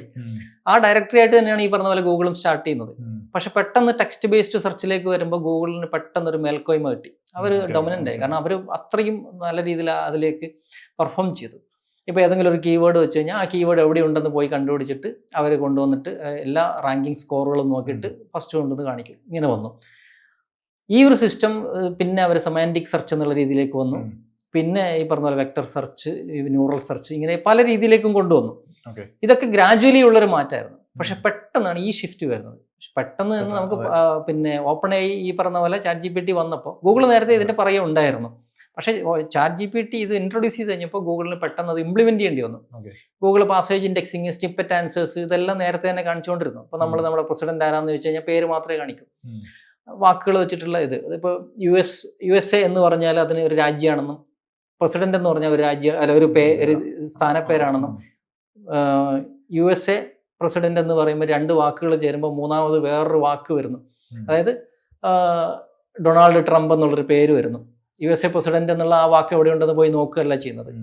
ഒരു മീനിങ്, 2 വാക്ക് ചേരുമ്പോൾ ഒരു പുതിയ മൂന്നാമതൊരു മീനിങ് ഉണ്ടാകുന്നു. ആ മീനിങ് ആണ് കാണിക്കേണ്ടതെന്നൊക്കെയുള്ള ബുദ്ധിയും വിവരവും ഒക്കെ വെച്ച് വന്നു. ഗ്രാജുവലി അത് വളർന്നു വന്നു, 25 വർഷങ്ങൾ കൊണ്ട് വളർന്നു വന്നു. പെട്ടെന്ന് ഇങ്ങനെ ഒരു രീതിയിലേക്ക് വരുന്നു, ആൻസർ എഞ്ചിൻ എന്നുള്ള രീതിയിലേക്ക്. ഇതുവരെ ഗൂഗിൾ ചെയ്തുകൊണ്ടിരുന്ന വെച്ചാൽ നമ്മൾ ചോദിക്കുന്ന ചോദ്യങ്ങൾക്ക് പലപ്പോഴും ഒരു പേജാണ് നമുക്ക് കൊണ്ടുവന്ന് കാണിച്ചിരുന്നത്. ഇപ്പോൾ അതല്ല. ഇപ്പോഴത്തെ സെർച്ചിൽ, AI സെർച്ചിലൊക്കെ വരുമ്പോൾ നമുക്ക് ആൻസേഴ്സ് ആണ് വേണ്ടത്. അത് വളരെ ക്രിസ്പായിട്ടുള്ള ആൻസേഴ്സ്. അപ്പോൾ ഇവിടെ 2 പേരും ത്രെറ്റ് ഫേസ് ചെയ്യുന്നുണ്ട്. അതായത് നമ്മൾ കസ്റ്റമേഴ്സ് അല്ല, ബ്രാൻഡുകൾ ഒരു ത്രെറ്റ് ഫേസ് ചെയ്യുന്നുണ്ട്. അതുപോലെ തന്നെ ഈ ഗൂഗിള് അല്ലെങ്കിൽ ഈ പറഞ്ഞ പോലെ സെർച്ച് എഞ്ചിൻസും ഡൊമിനൻ്റ് ആയിട്ട് നിൽക്കുന്നവർ. കാരണം എന്ന് വെച്ചാൽ ട്രാഫിക് ഡൈവേഴ്സ് ആയിട്ട് പോകും. അത് അവരെ സംബന്ധിച്ചിടത്തോളം 1% പോയാൽ പോലും ബില്യൺസ് ഓഫ് ഈ പറഞ്ഞ പോലെ നഷ്ടങ്ങളാണ് വരിക. റവന്യൂ കുറയും. പക്ഷെ അതിനെ മറികടക്കാനായിട്ട് അവരെല്ലാ സംഭവങ്ങളും ചെയ്യും. പക്ഷെ നമ്മളും അതിനനുസരിച്ചിട്ട് ഇത് ചെയ്യേണ്ടി. കാരണം യൂസർ ജേർണി വേറെ രീതിയിലേക്ക് നമുക്ക് ഡിഫൈൻ ചെയ്യണം. നമ്മുടെ കണ്ടന്റ് സ്ട്രാറ്റജീസ് എല്ലാം മാറ്റേണ്ടി വരും. അതായത് ഇപ്പോൾ നേരത്തെ പറഞ്ഞില്ലേ, ഇപ്പോൾ ChatGPT നമ്മൾ ചോദിക്കുന്നത് നമ്മൾക്ക് വേണ്ട എല്ലാ സംഭവങ്ങളും പറയാണ്. എനിക്ക് ബെസ്റ്റ് ആയിട്ടുള്ളൊരു ക്യാമറ വേണം, അതിൽ തന്നെ എനിക്ക് സൺസെറ്റ് ഫോട്ടോഗ്രാഫിയാണ് ഞാൻ ഇഷ്ടപ്പെടുന്നത്. അപ്പോൾ ആ രീതിയിലുള്ളൊരു ഫോട്ടോ, അത് തന്നെ 50,000-ൽ കുറവായിരിക്കണം. ഇങ്ങനെയാണ് നമ്മൾ ചോദിക്കുന്നത്. അപ്പോൾ അത് പെട്ടെന്ന് പോയിട്ട് നമ്മുടെ ഈ സംഭവങ്ങളെല്ലാം, ഈ കോണ്ടെക്സ്റ്റുകളെല്ലാം മാച്ച് ചെയ്യുന്നൊരു സംഭവം എടുത്തിട്ട് നമുക്ക് ഫിക്സഡ് ആയിട്ടുള്ള ആൻസേഴ്സ് ആണ് തരിക, ഈ കുറേ പേജുകളല്ല തരിക. അപ്പോൾ ആ സമയത്ത് നമ്മളുടെ ഒപ്റ്റിമൈസേഷൻ നമ്മൾ മാറ്റേണ്ടതായിട്ടുണ്ട്. ശരിക്കും ഓപ്പർച്യൂണിറ്റിയാണ് അത്. കാരണം നമ്മൾ ഒരു ഓപ്പർച്യൂണിറ്റിയാണ്. പല സ്ഥലത്തും നമുക്ക് ട്രാഫിക് കിട്ടും. പണ്ട് ഗൂഗിളിൽ നിന്ന് മാത്രം ട്രാഫിക് കിട്ടിക്കൊണ്ടിരുന്ന സ്ഥലത്ത് ഇന്ന് ക്ലൗഡ് അല്ലെങ്കിൽ പെർപ്ലക്സിറ്റി, ChatGPT, ഇവിടെ നിന്നെല്ലാം നമുക്ക് ട്രാഫിക് കിട്ടും. പക്ഷെ ഇതിന്റെ ഒപ്റ്റിമൈസേഷൻ കംപ്ലീറ്റ് ആയിട്ട് മാറും. ഞാൻ ഇപ്പം കേട്ടു പുതിയ, ഇപ്പൊ നമുക്ക് ChatGPT ഷോപ്പിഫൈ ഇന്റഗ്രേഷൻ വരാണ്. അത് വന്നിട്ടുണ്ട്. ഇപ്പൊ ലോഞ്ച് ആയെന്ന് അറിയത്തില്ല, പെട്ടെന്ന് അതിന്റെ കുറെ ന്യൂസ് അത് വന്നു കഴിഞ്ഞാൽ നമുക്ക് ഡയറക്റ്റ് നമ്മളുടെ complete data, including customer data ഉൾപ്പെടെ അങ്ങോട്ടും കൊടുക്കുകയാണ്. അപ്പോൾ അപ്പോൾ അതിന് ഒരു പ്രോഡക്റ്റ് തന്നെ നമ്മൾ ഇപ്പോൾ ഷോപ്പിഫൈയിലുള്ള പ്രോഡക്റ്റിന് അതിന് കുറച്ചുകൂടെ അനലൈസ് ചെയ്യാൻ പറ്റും. അപ്പൊ അതൊക്കെ വരുമ്പോൾ നമുക്ക് ഗൂഗിൾ സെർച്ചിന്റെ ഒരു മിക്കവരും ഇതിലോട്ട് മൂവ് ചെയ്യാനുള്ള ഒരു ചാൻസ് ഇല്ലേ? ഇല്ല, അതെന്തായാലും പോകും. കുറെ ആളുകൾ അങ്ങോട്ട് പോകുമെങ്കിൽ പോലും ഗൂഗിൾ സെർച്ച് എന്ന് പറഞ്ഞ ഗൂഗിൾ, അത് ഞാൻ നേരത്തെ പറഞ്ഞൊരു ഇതുണ്ടല്ലോ, അതായത് ഈ ലോകത്ത് നിൽക്കുന്ന ഒരു തിയറി ഉണ്ട്, ഓൺലൈൻ ഗ്രാവിറ്റി എന്ന് പറഞ്ഞൊരു തിയറി ഉണ്ട്. ആ തിയറി പ്രകാരം ഇപ്പോഴും ഏറ്റവും ഗ്രാവിറ്റിയുള്ള സെർച്ച് എഞ്ചിൻ എന്ന് പറയുന്നത് ഗൂഗിൾ തന്നെയാണ്. അതിപ്പോൾ നമ്മുടെ ഈ സോളാർ സിസ്റ്റത്തിൽ സൂര്യൻ്റെ ഗ്രാവിറ്റി മറ്റൊരു ഇതിനും ഇല്ലാത്ത പോലെ ഗൂഗിളിന് അത്രയും ഒരു പവർ ഉണ്ട്. ഞാൻ ഈ അതിനുവേണ്ടി വാദിക്കുന്നതല്ല, റിയാലിറ്റി അതാണ്. ഇപ്പൊ ആമസോൺ പെട്ടെന്നൊരു ആമസോൺ തകർന്നു പോവില്ല. കാരണം അറിയാം, പല ഈ നമ്മുടെ നാട്ടിൻപുറത്ത് പോലും പല ചെറിയ ചെറിയ വെഞ്ചേഴ്സും ആമസോൺ ഏറ്റെടുത്തിട്ടുണ്ട്. അവരുടെ ഒരു ഇക്കോ സിസ്റ്റം അവർ വളർത്തിക്കൊണ്ടിരുന്നത് അങ്ങനെയാണ്. ചെറിയ ചെറിയ വെഞ്ചേഴ്സ്, ചെറിയ ചെറിയ ഈ പറഞ്ഞ പോലെ മാർക്കറ്റ് പ്ലേസുകൾ, ചെറിയ മാർക്കറ്റ് പ്ലേസ് ഉണ്ടെങ്കിൽ അത് ആമസോൺ ഏറ്റെടുക്കുന്നുണ്ട്. അങ്ങനെ പല രീതിയിൽ അവർ പിന്നെ വളർന്നുകൊണ്ടേ ഇരിക്കുന്നുണ്ട്. അതെന്തുകൊണ്ടാണെന്ന് വെച്ചാൽ അവർ ജയന്റ് ആയതുകൊണ്ട് തന്നെയാണ് അവർ ആ രീതിയിലേക്ക് ചിന്തിക്കുന്നത്. പെട്ടെന്നൊരു സുപ്രഭാതത്തിൽ അത് പോവില്ല. പക്ഷെ മാറാതിരുന്നു കഴിഞ്ഞാൽ, പല ആളുകളും പറയുന്നുണ്ട് കൊഡാക്ക് പോയത് അല്ലെങ്കിൽ നോക്കിയ പോയത്, ഇവിടെ ആ രീതിയിലേക്കല്ല അതിന് ചിന്തിക്കേണ്ടത്. അവിടെ ഇവർ ഇവോൾവ് ചെയ്യാതിരിക്കുന്നില്ല. തീർച്ചയായിട്ടും ഗൂഗിൾ ആ രീതിയിലേക്ക് ഇവോൾവ് ചെയ്യുന്നുണ്ട്. അവിടെ അവർക്ക് വലിയൊരു സംവിധാനമുണ്ട്. കാരണം നിലവിലുള്ള സെർച്ച് എഞ്ചിനിൽ ഏറ്റവും നന്നായിട്ട് പിന്നെ ഇവോൾവ് ചെയ്ത് വന്നത് ഗൂഗിളാണ്. ന്യൂറൽ മാച്ചിങ് പോലും അവർ കൊണ്ടുവന്നിട്ടുണ്ട്. അതായത് കീവേഡ്സ് വേണ്ട, കീവേഡ്സ് ഇല്ലാതെ അവർ കണ്ടുപിടിക്കാൻ പറ്റും. ഇപ്പോൾ നേരത്തെ പറഞ്ഞില്ലേ, അതായത് ഇപ്പോൾ ChatGPT ഒക്കെ പാറ്റേൺസ് വെച്ചിട്ടാണ് ഇത് കണ്ടുപിടിക്കുന്നത്. പ്രഡിക്ഷൻസ് ആണ് പലപ്പോഴും. ഇതിന് പ്രഡിക്ഷൻ ഇല്ലാതെ തന്നെ ഒരു കാലഘട്ടത്തിൽ നമ്മൾ ചോദിക്കുന്നു, എനിക്ക് വിച്ച് ഈസ് ദ ബെസ്റ്റ് പിന്നെ ക്യാമറ ഫോർ സൺസെറ്റ് ഫോട്ടോഗ്രാഫി എന്ന് ചോദിച്ചാൽ ഈ വേർഡുകളൊന്നും ഇല്ലാത്തൊരു പിന്നെ റിസൾട്ട് അത് കാണിച്ചു തരും. കാരണം അതിനറിയാം സൺസെറ്റ് നടക്കുന്നത് ഈവനിങ് ആണ്. അപ്പോൾ ഈവനിങ്ങിൽ ലൈറ്റ് കുറവായിരിക്കും. അപ്പോൾ ലോ ലൈറ്റ് എന്ന് പറയുമ്പോൾ അപ്പർച്ചർ വാല്യൂ മാക്സിമം കുറയുമ്പോൾ ഒരുപാട്, ഇപ്പോൾ 1.4 ഒക്കെ F1.4 അങ്ങനെയൊക്കെ വരുന്ന സമയത്തായിരിക്കാം ഈ പറയുന്ന ലൈറ്റ് കൂടുതലായിട്ട് ഇതിന് ക്യാപ്ചർ ചെയ്യാൻ പറ്റുന്നത്. അതായിരിക്കും. അപ്പോൾ ഈ സ്പെസിഫിക്കേഷൻസ് നോക്കിയിട്ട് ഈ പറയുന്ന കാര്യങ്ങളൊക്കെ ഡിഫൈൻ ചെയ്യാൻ പറ്റുന്ന രീതിയിലേക്ക് ന്യൂറൽ സെർച്ച് വളർന്നിട്ടുണ്ടായിരുന്നു ഗൂഗിളിൻ്റെ. അപ്പോൾ അത് ഓൾറെഡി ഗൂഗിൾ അച്ചീവ് ചെയ്ത സംഭവമാണ്. അപ്പോൾ ആ രീതിയിലേക്ക് ഡാറ്റയും കൂടെ കിട്ടുന്ന സമയത്ത് അതിന് കൃത്യമായിട്ട് ഇത് ചെയ്യാൻ പറ്റും. പിന്നെ ഗൂഗിളിന് ഇപ്പോൾ ഉള്ളൊരു അഡ്വാൻറ്റേജ് എന്ന് പറഞ്ഞാൽ അതിന് ഈ പറഞ്ഞ പോലെ ലൈവ് ഡാറ്റയെ ഒരുപാട് അതിന് ഈ പറഞ്ഞ പോലെ പിന്നെ പ്രോസസ്സ് ചെയ്ത് അതിന് റിസൾട്ട് കാണിക്കാൻ പറ്റുന്നുണ്ട്.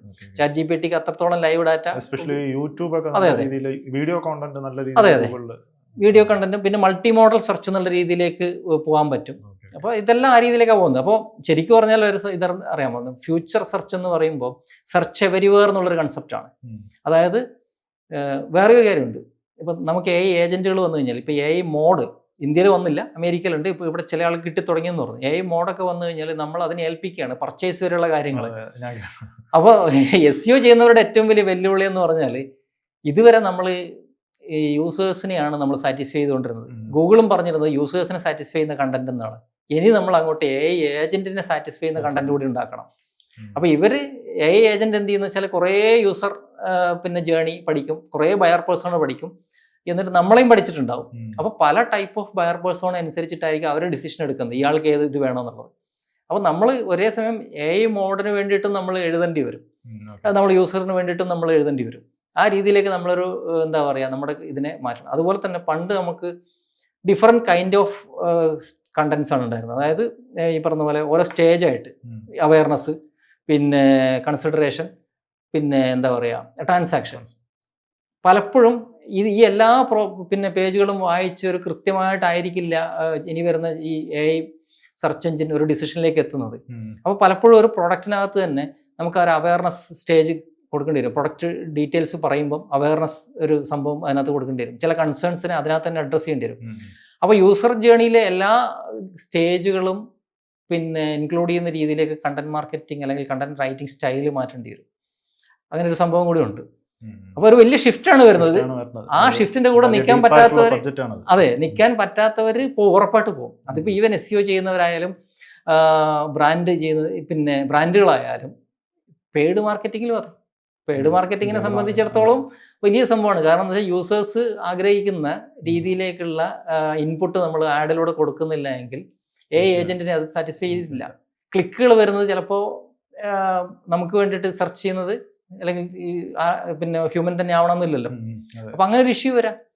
അപ്പോൾ അത് നമ്മൾ മുൻകൂട്ടി കാണണം. ഒരേ സമയം ഓപ്പർച്യൂണിറ്റിയാണ്, ഒരേ സമയം നമുക്കൊരു ചെറിയൊരു ത്രെറ്റും ഉണ്ട്. പക്ഷെ നമ്മൾ അതിനനുസരിച്ചിട്ട് മാറാൻ ശ്രമിക്കുക എന്നുള്ളതേ ഉള്ളൂ. പക്ഷെ നല്ലതാണ്. കാരണം എന്ന് വെച്ചാൽ കഴിഞ്ഞ 25 വർഷം ഒരേ രീതിയിൽ നിന്നൊരു സംഭവം, 4 നൂറ്റാണ്ട് നിന്നത് മാറുക എന്നുള്ളത് ആവശ്യമാണ്. ഒരു ജനറേഷൻ മാറുകയല്ലേ. ഇനി നമുക്ക് ഈ പേഴ്സണൽ ബ്രാൻഡിങ് ചെയ്യുമ്പോൾ നമുക്ക് ഈ എന്തായാലും പേഴ്സണൽ ബ്രാൻഡിങ് ചെയ്യുമ്പോൾ ഒരു ഗുണം ഉണ്ടാവും. അപ്പോൾ അത് SEO ആയിട്ട് കണക്റ്റഡ് ആണോ? അപ്പോൾ പേഴ്സണൽ ബ്രാൻഡിങ് ഉണ്ടെങ്കിൽ നമുക്ക് കുറച്ചുകൂടെ ബെറ്റർ അല്ലേ ഒരു ബ്രാൻഡിനെ, എസ്പെഷ്യലി ഇ-കോമേഴ്സ് ബ്രാൻഡൊക്കെ ബിൽഡ് ചെയ്യാൻ വേണ്ടി? അതെ അതെ അതെ. അത് പിന്നെ AI സെർച്ച് വരുമ്പോഴേക്കും കുറേയും കൂടെ ഇമ്പോർട്ടൻസ് ആവും. കാരണം എന്ന് വെച്ചാൽ ഈ കോ-ഒക്കറൻസസ് എന്ന് പറയുന്നൊരു സംഭവം പൂർണ്ണമായിട്ടും ഈ കോ-ഒക്കറൻസ് വെച്ചിട്ടല്ല AI വർക്ക് ചെയ്യുന്നെങ്കിൽ പോലും ഈ മെഷീൻ ലേണിംഗിൽ ഈ കോ-ഒക്കറൻസസ് എന്ന് പറയുന്നത് വലിയൊരു ഇമ്പോർട്ടൻ്റ് ആണ്. അതായത് ഒരു ബ്രാൻഡ്, ആ ബ്രാൻഡുമായിട്ട് ബന്ധപ്പെട്ടൊരു വ്യക്തി, അതുകൊണ്ട് പ്രൊഡക്റ്റ്, ഇതൊക്കെ പല സ്ഥലങ്ങളിൽ ഒരുമിച്ച് വരുന്നുണ്ടെങ്കിൽ അതൊരു ഇമ്പോർട്ടൻ്റ് ആയിട്ടുള്ള സംഭവമാണ്. ഞാൻ സിമ്പിളായിട്ട് പറയുന്നത് കേട്ടോ. അതൊരു പ്രധാനപ്പെട്ട സംഭവമാണെന്ന് നമുക്കറിയാം. ഉദാഹരണത്തിന് എന്നെ ഇപ്പോൾ സ്ഥിരമായിട്ട് അസ്യൂം ചെയ്യുക, അങ്ങനെ ഉണ്ടാവില്ല, എന്നെ ഇപ്പോൾ സ്ഥിരമായിട്ട് നമ്മുടെ CM-ൻ്റെ കൂടെ സെക്രട്ടേറിയറ്റിലൊക്കെ കാണുന്നതെന്ന് വിചാരിക്കാം സ്ഥിരമായിട്ട്. അപ്പോൾ ഞാൻ ആ ആളുകൾക്ക്, എന്നെ കാണുന്ന ആളുകൾ പ്രഡിക്റ്റ് ചെയ്യുന്നത് എന്തായിരിക്കും? ഞാൻ കേരളത്തിൻ്റെ ഈ ഗവൺമെൻറ്റുമായിട്ട് ബന്ധപ്പെട്ട എന്തോ ഒരു സംഭവം എനിക്കുണ്ട് എന്നുള്ള രീതിയിൽ പ്രഡിക്റ്റ് ചെയ്യും. അപ്പോൾ അതിന് സോളിഡ് ആയിട്ടുള്ള ഒരു എവിഡൻസും കൂടി ഉണ്ടെങ്കിൽ ആളുകൾക്ക് മനസ്സിലാവും ഞാൻ ആ സ്ഥലത്ത് പ്രവർത്തിക്കുന്ന ഒരാളാണ്. അപ്പോൾ നമ്മൾ ആളുകളെ പിന്നെ നോക്കിക്കാണുന്ന അങ്ങനെ തന്നെയാണ്. ഇപ്പോൾ ഒരു ചെറിയൊരു എക്സാമ്പിൾ പറഞ്ഞിട്ട് ആരും അത് മോശമായിട്ട് എടുക്കരുത്. പിന്നെ നമുക്കറിയാം മമ്മൂട്ടി എന്ന് പറയുമ്പോൾ ഒരുപാട് സിനിമകളിൽ അഭിനയിച്ച ഒരാളാണ്. ഞാൻ എപ്പോഴും പറയുന്നുണ്ട് മമ്മൂട്ടിയെക്കുറിച്ച്. ഈ പറഞ്ഞ പോലെ മമ്മൂട്ടി നമുക്കറിയാവുന്നൊരു കേരളത്തിൻ്റെ മെഗാസ്റ്റാറായിട്ടാണ് അറിയാവുന്നത്, വലിയ നടനാണ് അദ്ദേഹം. സിനിമ ഈ അടുത്ത് കണ്ടൊരു എക്സാമ്പിളായിട്ട് ബന്ധപ്പെട്ട് പറയാം കേട്ടോ. ഈ അടുത്ത് അദ്ദേഹത്തിന് സ്പീക്കീസിയുടെ പരസ്യങ്ങളിലൊക്കെ സ്ഥിരമായിട്ട് കാണുന്നു. ഇതാണ് ഇനി സ്ഥിരമായിട്ട് പോകുന്നതെന്ന് വിചാരിക്കാം ഈ രീതിയിലേക്ക്. അപ്പോൾ കുറച്ച് കഴിയുമ്പോൾ ഒരു ജനറേഷൻ എന്നോട് ചോദിക്കുന്നു, ഇദ്ദേഹത്തിന് അറിയാമെന്ന് ചോദിക്കുമ്പോൾ ഇദ്ദേഹം ഇംഗ്ലീഷ് പഠിപ്പിക്കുന്ന മാഷല്ലേ എന്ന് ചോദിച്ചു കഴിഞ്ഞാൽ അത് തെറ്റ് പറയാൻ പറ്റില്ല. കാരണം എന്ന് വെച്ചാൽ മെഷീൻസ് ചിലപ്പോൾ ഈ പറഞ്ഞ പോലെ പാറ്റേൺസ് നോക്കുമ്പോൾ മമ്മൂട്ടി സ്പീക്കീസി, ഇംഗ്ലീഷ് ലാംഗ്വേജ് ട്രെയിനിങ്, ഈ രീതിയിലുള്ള ഒരു പാറ്റേൺ ക്രിയേറ്റ് ചെയ്യപ്പെടും. മറ്റത് ക്രിയേറ്റ് ചെയ്യപ്പെടുന്നില്ല എങ്കിൽ ഈ പാറ്റേൺ വെച്ചിട്ട് പിന്നെ പ്രൊഡിക്റ്റ് ചെയ്യുമ്പോൾ മമ്മൂട്ടി എന്ന് പറയുമ്പോൾ ചിലപ്പോൾ സ്പീക്കീസി കയറി വരും. ഇതൊരു ചെറിയൊരു ഇതാണ് പറഞ്ഞത്. അപ്പോൾ അങ്ങനെ ഈ പറഞ്ഞ പോലെ ഒരു പേഴ്സണൽ ബ്രാൻഡിങ്ങിലൂടെ ഈ പറഞ്ഞ പോലെ നമുക്ക് ഇതുണ്ടാക്കാൻ പറ്റും. ഇപ്പോൾ ഒരു വ്യക്തി ആ വ്യക്തി കൊണ്ടുവരുന്ന ഒരു എന്താ പറയുക, അത് ഒരു ഏതെങ്കിലും പ്രൊഡക്റ്റുമായിട്ട് റിലേറ്റ് ചെയ്യുന്ന അല്ലെങ്കിൽ അത് ബ്രാൻഡുമായിട്ട് റിലേറ്റ് ചെയ്ത് നിൽക്കുന്നുണ്ടെങ്കിൽ, ഇപ്പോൾ ഡോക്ടർ വി പി ഗംഗാധർ, അദ്ദേഹം ക്യാൻസർ സ്പെഷ്യലിസ്റ്റ് ആണ്. ഇദ്ദേഹത്തിൻ്റെ പേരും ക്യാൻസർ എന്നുള്ള ഒരു തീമാറ്റിക് ഏരിയയിൽ ഇദ്ദേഹത്തിൻ്റെ പേര് വരുന്നു. ക്യാൻസർ പിന്നെ ഇതിനെക്കുറിച്ചുള്ള ഇൻഫർമേഷൻ അയാൾ ഷെയർ ചെയ്യുന്നു. അവിടെ അദ്ദേഹം വർക്ക് ചെയ്യുന്ന ഒരു സ്ഥാപനത്തിൻ്റെ പേരും കൂടെ വരികയാണെന്നുണ്ടെങ്കിൽ ഇതിനൊരു പ്രോമിനൻസ് കിട്ടും ഈ കോക്കറൻസ് വരുമ്പോൾ. അപ്പോൾ ഇത് ശരിക്കും പറഞ്ഞാൽ പലപ്പോഴും സെർച്ചിൽ ഈ ലാർജ് ലാംഗ്വേജ് മോഡൽസിനോ അല്ലെങ്കിൽ ഈ പറഞ്ഞാൽ ഇപ്പോൾ ഗൂഗിളിന് പോലും ഈ ബ്രാൻഡിനെ പിക്ക് ചെയ്യാൻ അല്ലെങ്കിൽ ഈ ബ്രാൻഡിനെ വെച്ചിട്ട് ആൻസർ ചെയ്യാനുള്ളൊരു ടെൻഡൻസി ഭയങ്കരമായിട്ട് കൂടും. അപ്പോൾ അത് പല ആളുകളും ഡിജിറ്റൽ PR വഴി വളരെ സമർത്ഥമായിട്ട് ചെയ്യാറുണ്ട്. അതുകൊണ്ട് SEO ചെയ്യുന്നവർ ഡിജിറ്റൽ PR ചെയ്യണം. സോഷ്യൽ മീഡിയ വഴി നമുക്കിത് വളരെ ഈസി ആയിട്ട് ചെയ്യാൻ പറ്റും. നമ്മുടെ സ്ഥാപനത്തിലുള്ള ആളുകൾ, എക്സ്പേർട്സിനെ നമുക്ക് അവരെ പ്രൊമോട്ട് ചെയ്യാൻ പറ്റും. അങ്ങനെ അവരുടെ പേഴ്സണൽ ബ്രാൻഡിങ് കൂട്ടുക, അവരെ പറ്റി മാക്സിമം മെൻഷൻസ് കൊണ്ടുവരിക പല സ്ഥലങ്ങളിൽ, അവരെ പല സ്ഥലങ്ങളിൽ ഫീച്ചർ ചെയ്യപ്പെടുക, ആ രീതിയിലേക്ക് നമ്മുടെ പ്രൊഡക്റ്റും എത്തിക്കുക. അങ്ങനെ ചെയ്യാൻ പറ്റും. ഇപ്പോൾ പിന്നെ വേറെ കാര്യം എന്ന് വെച്ചാൽ പേഴ്സണൽ ബ്രാൻഡിങ് ഇ-കൊമേഴ്സിന് ഹെൽപ്പ് ചെയ്യുമെന്ന് ചോദിച്ചു കഴിഞ്ഞാൽ നമുക്ക് മുന്നിൽ ഒരുപാട് ഉദാഹരണങ്ങളുണ്ട്. മാമാഅർത്ത് വേണ്ട, ഇപ്പോൾ ഈ ദിയ കൃഷ്ണയുടെ, അതെ, ദിയ കൃഷ്ണയുടെ അതിന്റെ ഇപ്പം ആ ഒരു ഇഷ്യൂ വന്നപ്പോൾ ഞാൻ വെബ്സൈറ്റിലൊക്കെ അറിയാം, അത് ഷോപ്പിഫൈ ആണ്. അപ്പോൾ ഷോപ്പിഫൈ നോക്കുമ്പോൾ അവര് അതിന്റെ സെർച്ച് റേറ്റിംഗ് ഇല്ല, അതിന്റെ ട്രാഫിക് ഒക്കെ നോക്കുമ്പോൾ നല്ല ട്രാഫിക്കാണ് അതിനകത്ത് വരുന്നത്. പെയ്ഡ് ആഡ്സ് അത് ഉപയോഗിക്കുന്നില്ലെന്നാണ് അതിനകത്ത് നോക്കിയപ്പം മനസ്സിലായത്. ഇത്രയും ബിസിനസ് വരുന്നത് കണ്ടില്ല, ഇത്രയും ബിസിനസ് വന്നിട്ട് അതിനകത്ത് ഒരു സ്കാം നടന്നിട്ട് പോലും അവർ അറിഞ്ഞില്ലെങ്കിൽ ഇത്രയും ഒരു ഓർഗാനിക് ആയിട്ട് വരുന്ന സെയിലാണ്. അതൊരു അവരെ പേഴ്സണൽ ബ്രാൻഡിങ് അല്ലേ. പേഴ്സണൽ ബ്രാൻഡിങ് ഒരു ചെറിയ പ്രശ്നം എന്താന്ന് വെച്ചാലേ, ഈ പ്രൊഡക്റ്റും ഈ ഇവരുടെ പിന്നെ വാല്യൂസും ഒക്കെ കണക്റ്റഡ് ആയിരിക്കും എപ്പോഴും. അപ്പോൾ ഒരു ഘട്ടം വരെ നല്ലതാണ്, പക്ഷെ ഒരു ഘട്ടം കഴിഞ്ഞ് ഇവർക്കൊരു ബേർഡനാണ്. കാരണം എന്ന് വെച്ചാൽ ഇവരുടെ മൂല്യങ്ങൾ, ഇവരുടെ ലൈഫ് ഐഡിയോളജി എവിടെ പിഴക്കുന്നോ അവിടെ ഈ പറഞ്ഞ പോലെ പ്രൊഡക്റ്റിന്റെ മൂല്യം തനിയെ താഴോട്ട് പോകും. പ്രൊഡക്റ്റ് നല്ലതാണെങ്കിൽ പോലും അത് താഴോട്ട് പോകും. അങ്ങനെ ചെറിയൊരു പ്രശ്നമുണ്ട്, അത്രേ ഉള്ളൂ അതിനകത്ത്. അല്ലെങ്കിൽ ഇത് പോകും. പിന്നെ സ്കെയിൽ ചെയ്യുന്ന സമയത്ത് ഇപ്പോൾ മാമാഅർത്തൊക്കെ ഈ പറഞ്ഞ പോലെ അല്ലെങ്കിൽ ദിയ കൃഷ്ണയുടെ ഈ ഒരു സ്ഥാപനം ഒരു പക്ഷേ സ്കെയിൽ ചെയ്യുന്ന സമയത്ത് ഇത് ഹെൽപ്പ് ചെയ്യണമെന്നില്ല. അവിടെ ഈ പറഞ്ഞ പോലെ യൂസർ ജനറേറ്റഡ് കണ്ടന്റും അല്ലെങ്കിൽ ഈ പറഞ്ഞ പോലെ പ്രൊഡക്റ്റ് ആളുകൾ ഈ പറഞ്ഞ പോലെ അതിന്റെ വാല്യൂം തന്നെയായിരിക്കും വരിക. അപ്പോൾ ആ സമയത്തേക്ക് ഇത് ഇനീഷ്യലി വലിയ പുള്ളാണ് കൊടുക്കുന്നത്, ഈ പറഞ്ഞ പോലെ ഒരു ഇത് കൊടുക്കും ഇനീഷ്യലി. ഇനി അടുത്ത എല്ലാവരും ചോദിക്കുന്ന ഒരു ഡൗട്ടാണ്, നമുക്ക് ഷോപ്പിഫൈ ആണോ WooCommerce ആണോ SEOക്ക് ഏറ്റവും ബെസ്റ്റ് ആയിട്ടുള്ള ഒരു പ്ലാറ്റ്ഫോം? ഇപ്പോൾ ഞാനൊക്കെ പേഴ്സണലി ഷോപ്പിഫൈ ഭയങ്കര പ്രൊമോട്ട് ചെയ്യുന്ന ആളാണ്. കാരണം നമുക്ക് ഒരു നോൺ ടെക്നിക്കലായിട്ട് നമുക്ക് യൂസ് ചെയ്യാൻ പറ്റുന്ന ഒരു പ്ലാറ്റ്ഫോമായിട്ട് ഷോപ്പിഫൈ തോന്നിയിട്ടുണ്ട്. ഞാൻ 100% എൻ്റെ ക്ലയൻസിനെല്ലാം ഞാൻ ഷോപ്പിഫൈ ആണ് സജസ്റ്റ് ചെയ്യുന്നത്. കാരണം അവർക്ക് ടെക്നിക്കൽ എന്ന് പറഞ്ഞ സാധനം നോക്കാതെ തന്നെ ചെയ്യാം. പിന്നെ SEO നമ്മൾ അതിനകത്തൊക്കെ നോക്കുമ്പോൾ അതൊരു ഓട്ടോമേറ്റ് ആയിട്ടുള്ള SEO മോഡലായിട്ട് തന്നെ കണ്ടിട്ടുണ്ട്. അപ്പോൾ ഒരു ഇ-കൊമേഴ്സ് തുടങ്ങുന്ന ഒരു ബ്രാൻഡ് ഓണറിന് ഇപ്പോൾ ഇത് വെച്ച് കമ്പയർ ചെയ്യുമ്പോൾ SEO ആയിട്ട് ഏതായിരിക്കും ബെറ്റർ? ഷോപ്പിഫൈ ആയിരിക്കുമോ? അത് രണ്ടും ഒരുപോലെയാണ്. അതിന് അങ്ങനെ ഒരു എന്താ പറയുക, ഇതാണ് നല്ലതെന്ന് പറയാൻ പറ്റില്ല. ഷോപ്പിഫൈ നല്ലൊരു SEO ഫ്രണ്ട്ലി ആയിട്ടുള്ള പ്ലാറ്റ്ഫോമാണ്. കാരണം അവർ ബിൽഡ് ചെയ്ത് തുടങ്ങിയ സമയത്ത് ചെറിയ പ്രശ്നങ്ങൾ ഉണ്ടായിരുന്നെന്ന് മാത്രമേ ഉള്ളൂ. പിന്നീട് ഈ പറഞ്ഞ പോലെ ഇൻബിൽട്ട് ആയിട്ട് SEO ചെയ്യാൻ പറ്റുന്ന എല്ലാ സംഭവങ്ങളും അതിനകത്ത് തന്നെ ഉണ്ട്, എല്ലാ സംഭവങ്ങളും. പിന്നെ അഡീഷണൽ ആയിട്ട് പ്ലഗിൻസ് ആഡ് ചെയ്യുകയും ചെയ്യാം. ആപ്പുകൾ അഡീഷണൽ ആയിട്ട് SEO ഹെൽപ്പ് ചെയ്യുന്ന ആപ്പുകൾ അതിനകത്തേക്ക് ആഡ് ചെയ്യാം.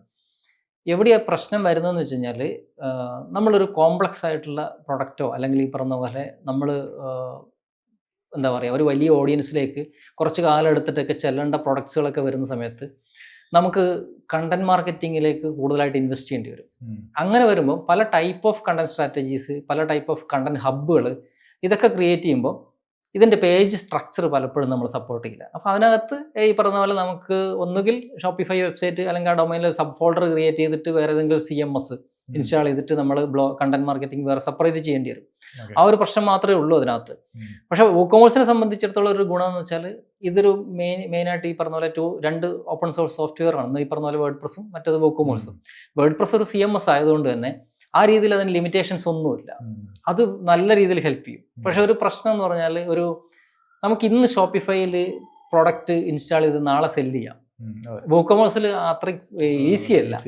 അത് മാത്രമല്ല, ഫേസ്ബുക്ക് അറിയാവുന്ന ഒരാൾക്ക്, ഫേസ്ബുക്കിൽ ഈ പറഞ്ഞ പോലെ ലോഗിൻ ചെയ്ത് പോസ്റ്റ് ഇടാൻ മാത്രം അറിയാവുന്ന ഒരാൾക്ക് ഷോപ്പിഫൈ ഉപയോഗിക്കാൻ വളരെ ഈസിയാണ്.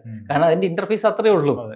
പെട്ടെന്ന് നമുക്ക് വേരിയൻസ് ക്രിയേറ്റ് ചെയ്യാൻ ഇതൊക്കെ എളുപ്പമാണ്. പക്ഷേ WooCommerce ആകുമ്പോൾ വെച്ചാൽ പല സ്റ്റേജിൽ നമ്മൾ സ്റ്റക്കായി പോകും. ഒരു നല്ലൊരു ടീമില്ല എങ്കിൽ ചിലപ്പോൾ അത് സ്റ്റക്കായി പോകും. അപ്പോൾ ബ്രാൻഡിനെ നോക്കുമ്പോൾ ഷോപ്പിഫൈ നല്ലൊരു ഇതാണ്. പക്ഷേ വലിയ രീതിയിലേക്ക് ഒരു കണ്ടന്റ് മാർക്കറ്റിങ്ങിലേക്ക് പോകുമ്പോൾ നമ്മൾ അഡീഷണൽ ആയിട്ടുള്ള ചില സ്റ്റെപ്പുകൾ ചെയ്യേണ്ടി വരും. ഷോപ്പിഫൈ തന്നെ ഉപയോഗിക്കാം, പക്ഷേ അഡീഷണൽ ആയിട്ട് ചില സ്റ്റെപ്പുകൾ ചെയ്യേണ്ടി വരും. പക്ഷേ അവിടെ വൂക്കോമേഴ്സിന് ഒരു അപ്പർ ഹാൻഡ് ഉള്ളത് അത് ബൈ ഡിഫോൾട്ട് ഒരു CMS ആയതുകൊണ്ട് കണ്ടന്റിന് വേണ്ടിയിട്ട് എങ്ങനെ വേണമെങ്കിലും അതിന് ഇത് ചെയ്യാം. അപ്പോൾ ചില ആളുകൾ പറയാറുണ്ട് അങ്ങനെ കണ്ടന്റ് ആവശ്യമുണ്ടോ എന്നുള്ളത്. ചില ആളുകൾ വളരെ സ്ട്രോങ് ആയിട്ട് പിന്നെ എതിർക്കുന്നവരുണ്ട്. ഈ പറഞ്ഞ പോലെ ഇ-കൊമേഴ്സ് വെബ്സൈറ്റുകളിൽ അധികം കണ്ടന്റ് വേണ്ട എന്ന് പറഞ്ഞ ഇഷ്ടംപോലെ സുഹൃത്തുക്കൾ പോലും എനിക്കുണ്ട്.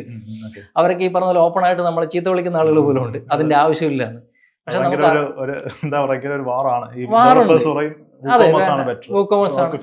അങ്ങനെയുണ്ട്.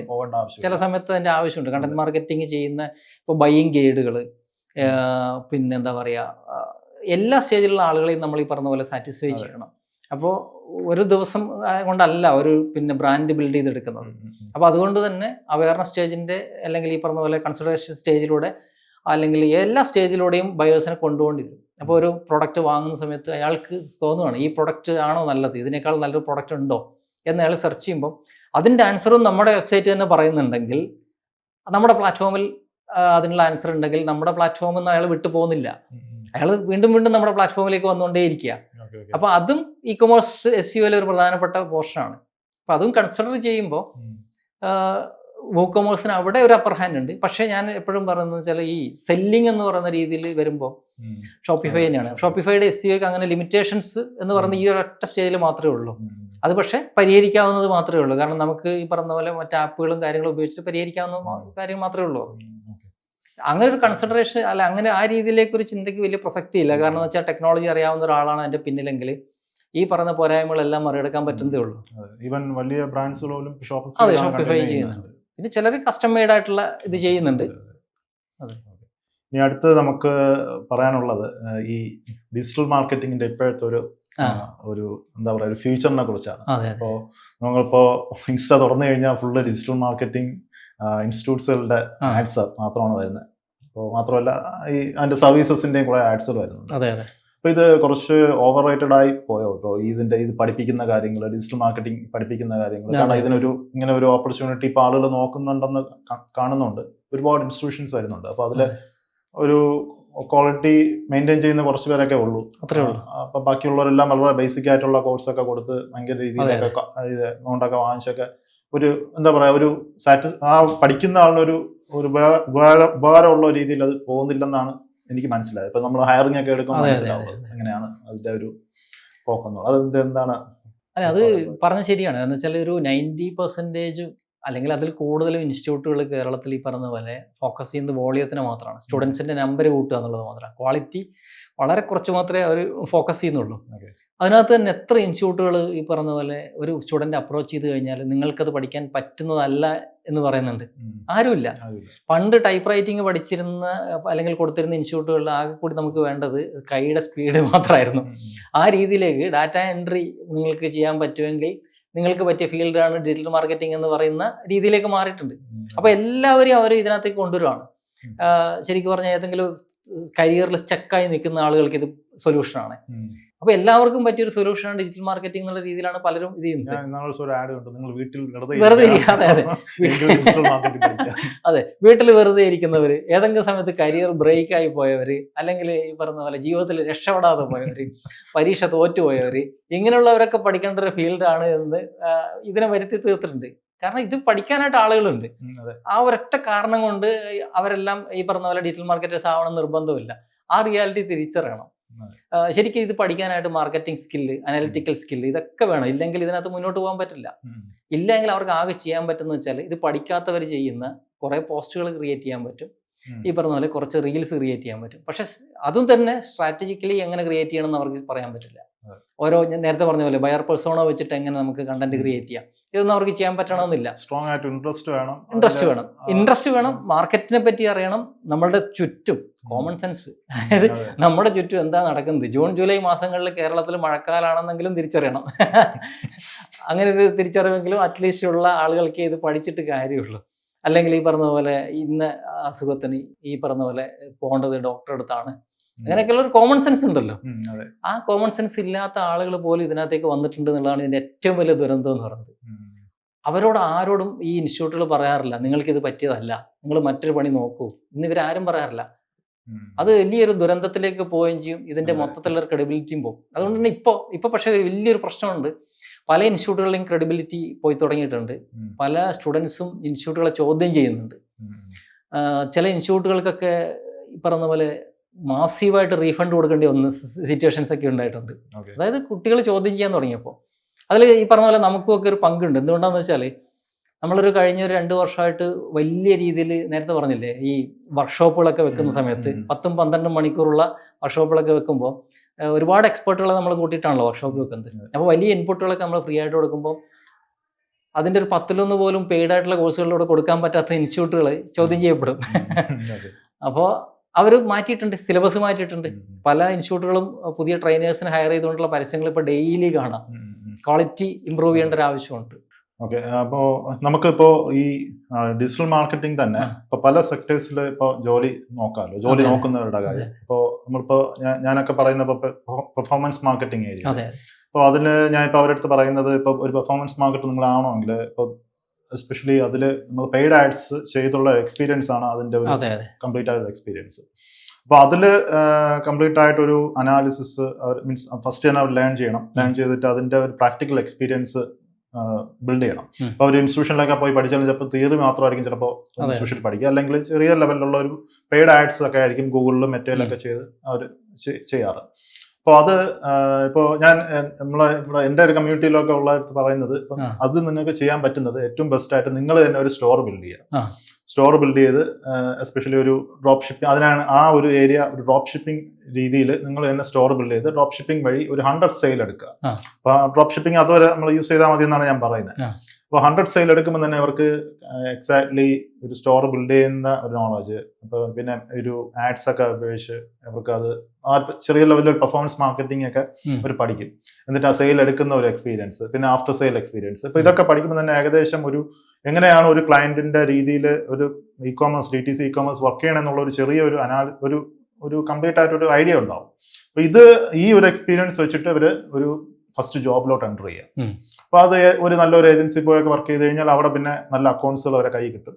പിന്നെ അവർക്കത് എക്സ്പീരിയൻസ് ചെയ്ത് അവർക്ക് അവരുടെ ആ ഗ്രോത്ത് മുന്നോട്ട് പോകാം. അപ്പോൾ അങ്ങനെ ഒരു പെർഫോമൻസ് മാർക്കറ്റിംഗ് കാറ്റഗറി നോക്കുകയാണെങ്കിൽ ഒരു 2 വർഷം 3 വർഷമൊക്കെ നല്ലൊരു എക്സ്പീരിയൻസ് ഉണ്ട്. അവർക്കൊരു അറ്റ്ലീസ്റ്റ് ഒരു 25 ഇന്ത്യൻ റുപ്പീസ് നോക്കുകയാണെങ്കിൽ ഒരു 10-25 lakhs ഒക്കെ അവർ പെർ മന്ത് എക്സ്പീരിയൻസ് ഒക്കെ മീൻസ് സ്പെൻഡ് ചെയ്തൊക്കെ എക്സ്പീരിയൻസ് ഒക്കെ ഉണ്ടെങ്കിൽ ഒരു ബ്രാൻഡിന് ഇപ്പോൾ അത്യാവശ്യം ഒരു എക്സ്പീരിയൻസ് ആയി. കാരണം അത് ഇവർക്ക് എങ്ങനെ ഒരു എന്താ പറയുക ഒരു ഗട്ട്സോട് കൂടി അത് സ്പെൻഡ് ചെയ്ത് ആ ഒരു ക്ലയന്റിന് ഒരു നല്ല സർവീസ് കൊടുക്കാൻ പറ്റും. അപ്പോൾ എങ്കിൽ അവർക്ക് നല്ലൊരു കരിയർ മുന്നോട്ട് കൊണ്ടുപോകാൻ പറ്റും. ഇവിടെ ആണെങ്കിലും പുറത്താണെങ്കിലും നല്ലൊരു കരിയർ, നല്ലൊരു ഹൈ പേയിങ് കരിയറിൽ എത്താൻ പറ്റും. അപ്പോൾ നമ്മൾ ഈ ഓർഗാനിക് മാർക്കറ്റിംഗിൽ ഇത് വരാണെങ്കിൽ അത് SEO ആണെങ്കിലും അല്ലെങ്കിൽ കോണ്ടന്റ് ഡെവലപ്മെന്റ് ആണെങ്കിലും ഇങ്ങനെ ഒരു ജേണി നമുക്ക് എങ്ങനെ അവർക്ക് പറഞ്ഞു കൊടുക്കാൻ പറ്റും? ഇങ്ങനെ ഒരു നല്ലൊരു ഹൈ പേയിങ് ജോബിലോട്ട് ഇപ്പോൾ ബ്രോയുടെ ഞാനൊരു ഓർഗാനിക് മാസ്റ്ററി കോഴ്സിന്റെ അപ്പൊ അതിനകത്തും പറയുന്ന ഇതാണല്ലോ കോൺടാക്ട്. ഇപ്പൊ എല്ലാവരും പഠിച്ചിട്ട് 10,000-15,000 രൂപയുടെ അല്ലെങ്കിൽ 15,000 രൂപയുടെ ജോലിയിലാണ് മിക്കവരും അവരുടെ ലൈഫ് മുന്നോട്ട് പോകുന്നത്. അപ്പൊ അതിൽ നിന്ന് എങ്ങനെ ഒരു ഹൈ പേയിങ് ആയിട്ടുള്ള ഒരു SEO അനലിസ്റ്റോ അല്ലെങ്കിൽ ഒരു കോണ്ടന്റ് മാർക്കറ്റിംഗ് എക്സ്പെർട്ടോ ആകാൻ പറ്റും. അപ്പൊ അതിലൊരു ജേണി എങ്ങനെയായിരിക്കും ഞാൻ ഈ പറഞ്ഞ ഒരു പെയ്ഡ് ആഡ്സ് അല്ലെങ്കിൽ പെർഫോമൻസ് മാർക്കറ്റിംഗ് പോകുന്നത് പോലെ ഇതിനകത്തുള്ള ഒരു ജേണി എങ്ങനെയായിരിക്കും? അതിനകത്തുള്ള ഒരു ജേണി എന്ന് പറഞ്ഞാൽ ഈ SEOയിലേക്ക് വരുന്ന ആളുകളുടെ എണ്ണം വളരെ കുറവാണ്, അറിയാലോ. എല്ലാവരും പെയ്ഡ് ആഡ്സിലേക്ക് വരുന്നത്. അതിൻ്റെ ഒരു കാര്യം എന്ന് വെച്ച് കഴിഞ്ഞാൽ നമ്മളൊരു എഫേർട്ട് ഇട്ട് അതിൻ്റെ റിസൾട്ട് പിറ്റേ ദിവസം കാണാൻ പറ്റും. മറ്റതിൽ എഫേർട്ട് ഇട്ട് അതിൽ റിസൾട്ട് കാണുന്നതിൻ്റെ കുറേ കാലം എടുക്കും. അപ്പോൾ SEOയിൽ ഒരു എക്സ്പേർട്ട് ആവുക എന്ന് പറഞ്ഞാൽ കുറച്ച് സമയം എടുത്തിട്ടേ പറ്റും. അങ്ങനെ ഒരു പ്രശ്നമുണ്ട്. പക്ഷേ നമുക്ക് ഇവിടെ ഉണ്ടായിരിക്കുന്ന ആളുകളൊന്നും തന്നെ ഇപ്പോൾ ഈ പറഞ്ഞ പോലെ പലരും പഠിച്ചിട്ടൊന്നുമല്ല SEOയിലേക്ക് വന്നത്, എക്സ്പെരിമെന്റ് ചെയ്തിട്ട് തന്നെയാണ്. അപ്പോൾ അവർക്കും ഈ പറഞ്ഞ പോലെ എക്സ്പെരിമെന്റ് ചെയ്യാം. ഇതിനകത്ത് റിസൾട്ട് കിട്ടുന്ന ഏരിയാസ് ഉണ്ട്. ഇപ്പോൾ ഇന്നൊരു സംഭവം ചെയ്ത് കഴിഞ്ഞാൽ നാളെ റാങ്ക് ചെയ്ത് വരുന്ന സംഭവം ഉണ്ട്. നമുക്ക് പ്രൊസീജിയേഴ്സ് അറിയാൻ വേണ്ടിയിട്ട് പല ഇൻസ്റ്റിറ്റ്യൂട്ടിലും ചെയ്യാറുണ്ട്. ചെറിയ ചെറിയ കീവേഡ്സ് എടുക്കുക, കോമ്പറ്റീഷൻ ഇല്ലാത്ത കീവേഡ്സ് എടുത്തിട്ട് നമ്മൾ ഈ പറഞ്ഞ പോലെ വെബ്സൈറ്റ് ബിൽഡ് ചെയ്തിട്ട് റാങ്ക് ചെയ്ത് നോക്കുമ്പോൾ നമുക്കറിയാൻ പറ്റും. അടുത്ത ദിവസം റാങ്ക് ചെയ്യുന്നുണ്ടെങ്കിൽ നമുക്ക് ഒരു ഐഡിയ കിട്ടും. ഇതെങ്ങനെയാണ് ഗൂഗിൾ ഒരു കണ്ടന്റിനെ ട്രീറ്റ് ചെയ്യുന്നത്, ഇൻഡെക്സ് ചെയ്യുന്നത് എങ്ങനെയാണ്, ഇൻഡെക്സ് ചെയ്ത് കഴിഞ്ഞാൽ അത് റാങ്ക് ചെയ്ത് വരുന്നത് എങ്ങനെയാണ്, പിന്നെ അത് അവിടെ തന്നെ നിൽക്കുന്നുണ്ടോ, അത് ഒരു ഡിഫറൻ്റ് ആയിട്ടുള്ളൊരു ഇൻറ്റൻറ്റ് സെർച്ച് ചെയ്യുമ്പോൾ ആ കീവേഡ് റാങ്ക് ചെയ്യുന്നുണ്ടോ, എന്നിട്ട് വേറൊരു ഇൻറ്റൻറ്റിൽ ഒരു കീവേഡ് വെച്ചിട്ട് നമ്മൾ എഴുതി നോക്കുക, ഒരു പേജ് എഴുതി നോക്കുക, അപ്പോൾ അത് ടോപ്പായിട്ട് റാങ്ക് ചെയ്ത് വരുന്നുണ്ടോ. ഇങ്ങനെയൊക്കെ നമുക്ക് എക്സ്പെരിമെൻ്റ് ചെയ്ത് നോക്കാവുന്നതാണ്. ഇതിനകത്ത് ഒരുപാട് പോസിബിലിറ്റി ഉണ്ട് എക്സ്പെരിമെൻറ്റേഷൻ്റെ. ഇതേപോലെ തന്നെയുണ്ട്. അതിൽ തന്നെ കണ്ടന്റ് സ്ട്രാറ്റജീസ് എന്ന് പറയുമ്പോൾ നമ്മളിവിടെ എല്ലാവരും നോക്കുന്ന ഇവിടെ പലപ്പോഴും ഉണ്ട് ഒരു പ്രശ്നം എന്താ പറയുമ്പോൾ, കണ്ടന്റ് സ്ട്രാറ്റജിസ്റ്റ് എന്ന് പറയുമ്പോൾ കീവേഡ് റിസർച്ച് ചെയ്യുക, കണ്ടന്റ് പ്ലാൻ ചെയ്യുക, അത് പബ്ലിഷ് ചെയ്യുക, ഇതാണ് കണ്ടന്റ് സ്ട്രാറ്റജിസ്റ്റ് ഇവിടെ. യഥാർത്ഥത്തിൽ അതല്ല.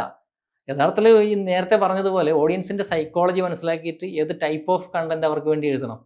ചിലപ്പോൾ അതിനകത്ത് ഇമോഷൻ ആഡ് ചെയ്യേണ്ടി വരും, ചിലപ്പോൾ അതിനകത്ത് ഈ പറഞ്ഞ പോലെ ഒരു എന്താ പറയുക പെസിമിസ്റ്റിക് ആയിട്ട് എഴുതിയിട്ട് നമ്മളൊരു എന്തൂസിയാസം എന്താ പറയുക അവരുടെ കൺസേൺസിനെ അഡ്രസ്സ് ചെയ്യുക. ചിലപ്പോൾ ഒരു പ്രൊഡക്റ്റിന് പ്രോബ്ലം ഉണ്ട് എന്ന് അഡ്മിറ്റ് ചെയ്തുകൊണ്ട് അതിൻ്റെ സൊല്യൂഷനും അതിനകത്ത് പറയുമ്പോൾ നമുക്ക് ട്രസ്റ്റ് ബിൽഡ് ചെയ്യാൻ പറ്റും. ഇങ്ങനെ പല രീതിയിൽ നമുക്ക് കണ്ടന്റ് എഴുതിയിട്ടാണ് നമുക്ക് ഈ പറഞ്ഞ പോലെ എക്സ്പെരിമെൻറ്റ് ചെയ്യാൻ പറ്റുന്നത്. അപ്പോൾ ഒരു കമ്പനിക്ക് തന്നെ പല രീതിയിലേക്ക് ചെയ്യാം. ഇപ്പോൾ നമ്മൾ ഈ അടുത്തൊരു കമ്പനിയുടെ റെസ്യൂ സ്ട്രാറ്റജി ഉണ്ടാക്കിയത് എങ്ങനെയാണെന്ന് വെച്ചാൽ അവരുടെ റിവ്യൂസ് കംപ്ലീറ്റ് വായിച്ചു.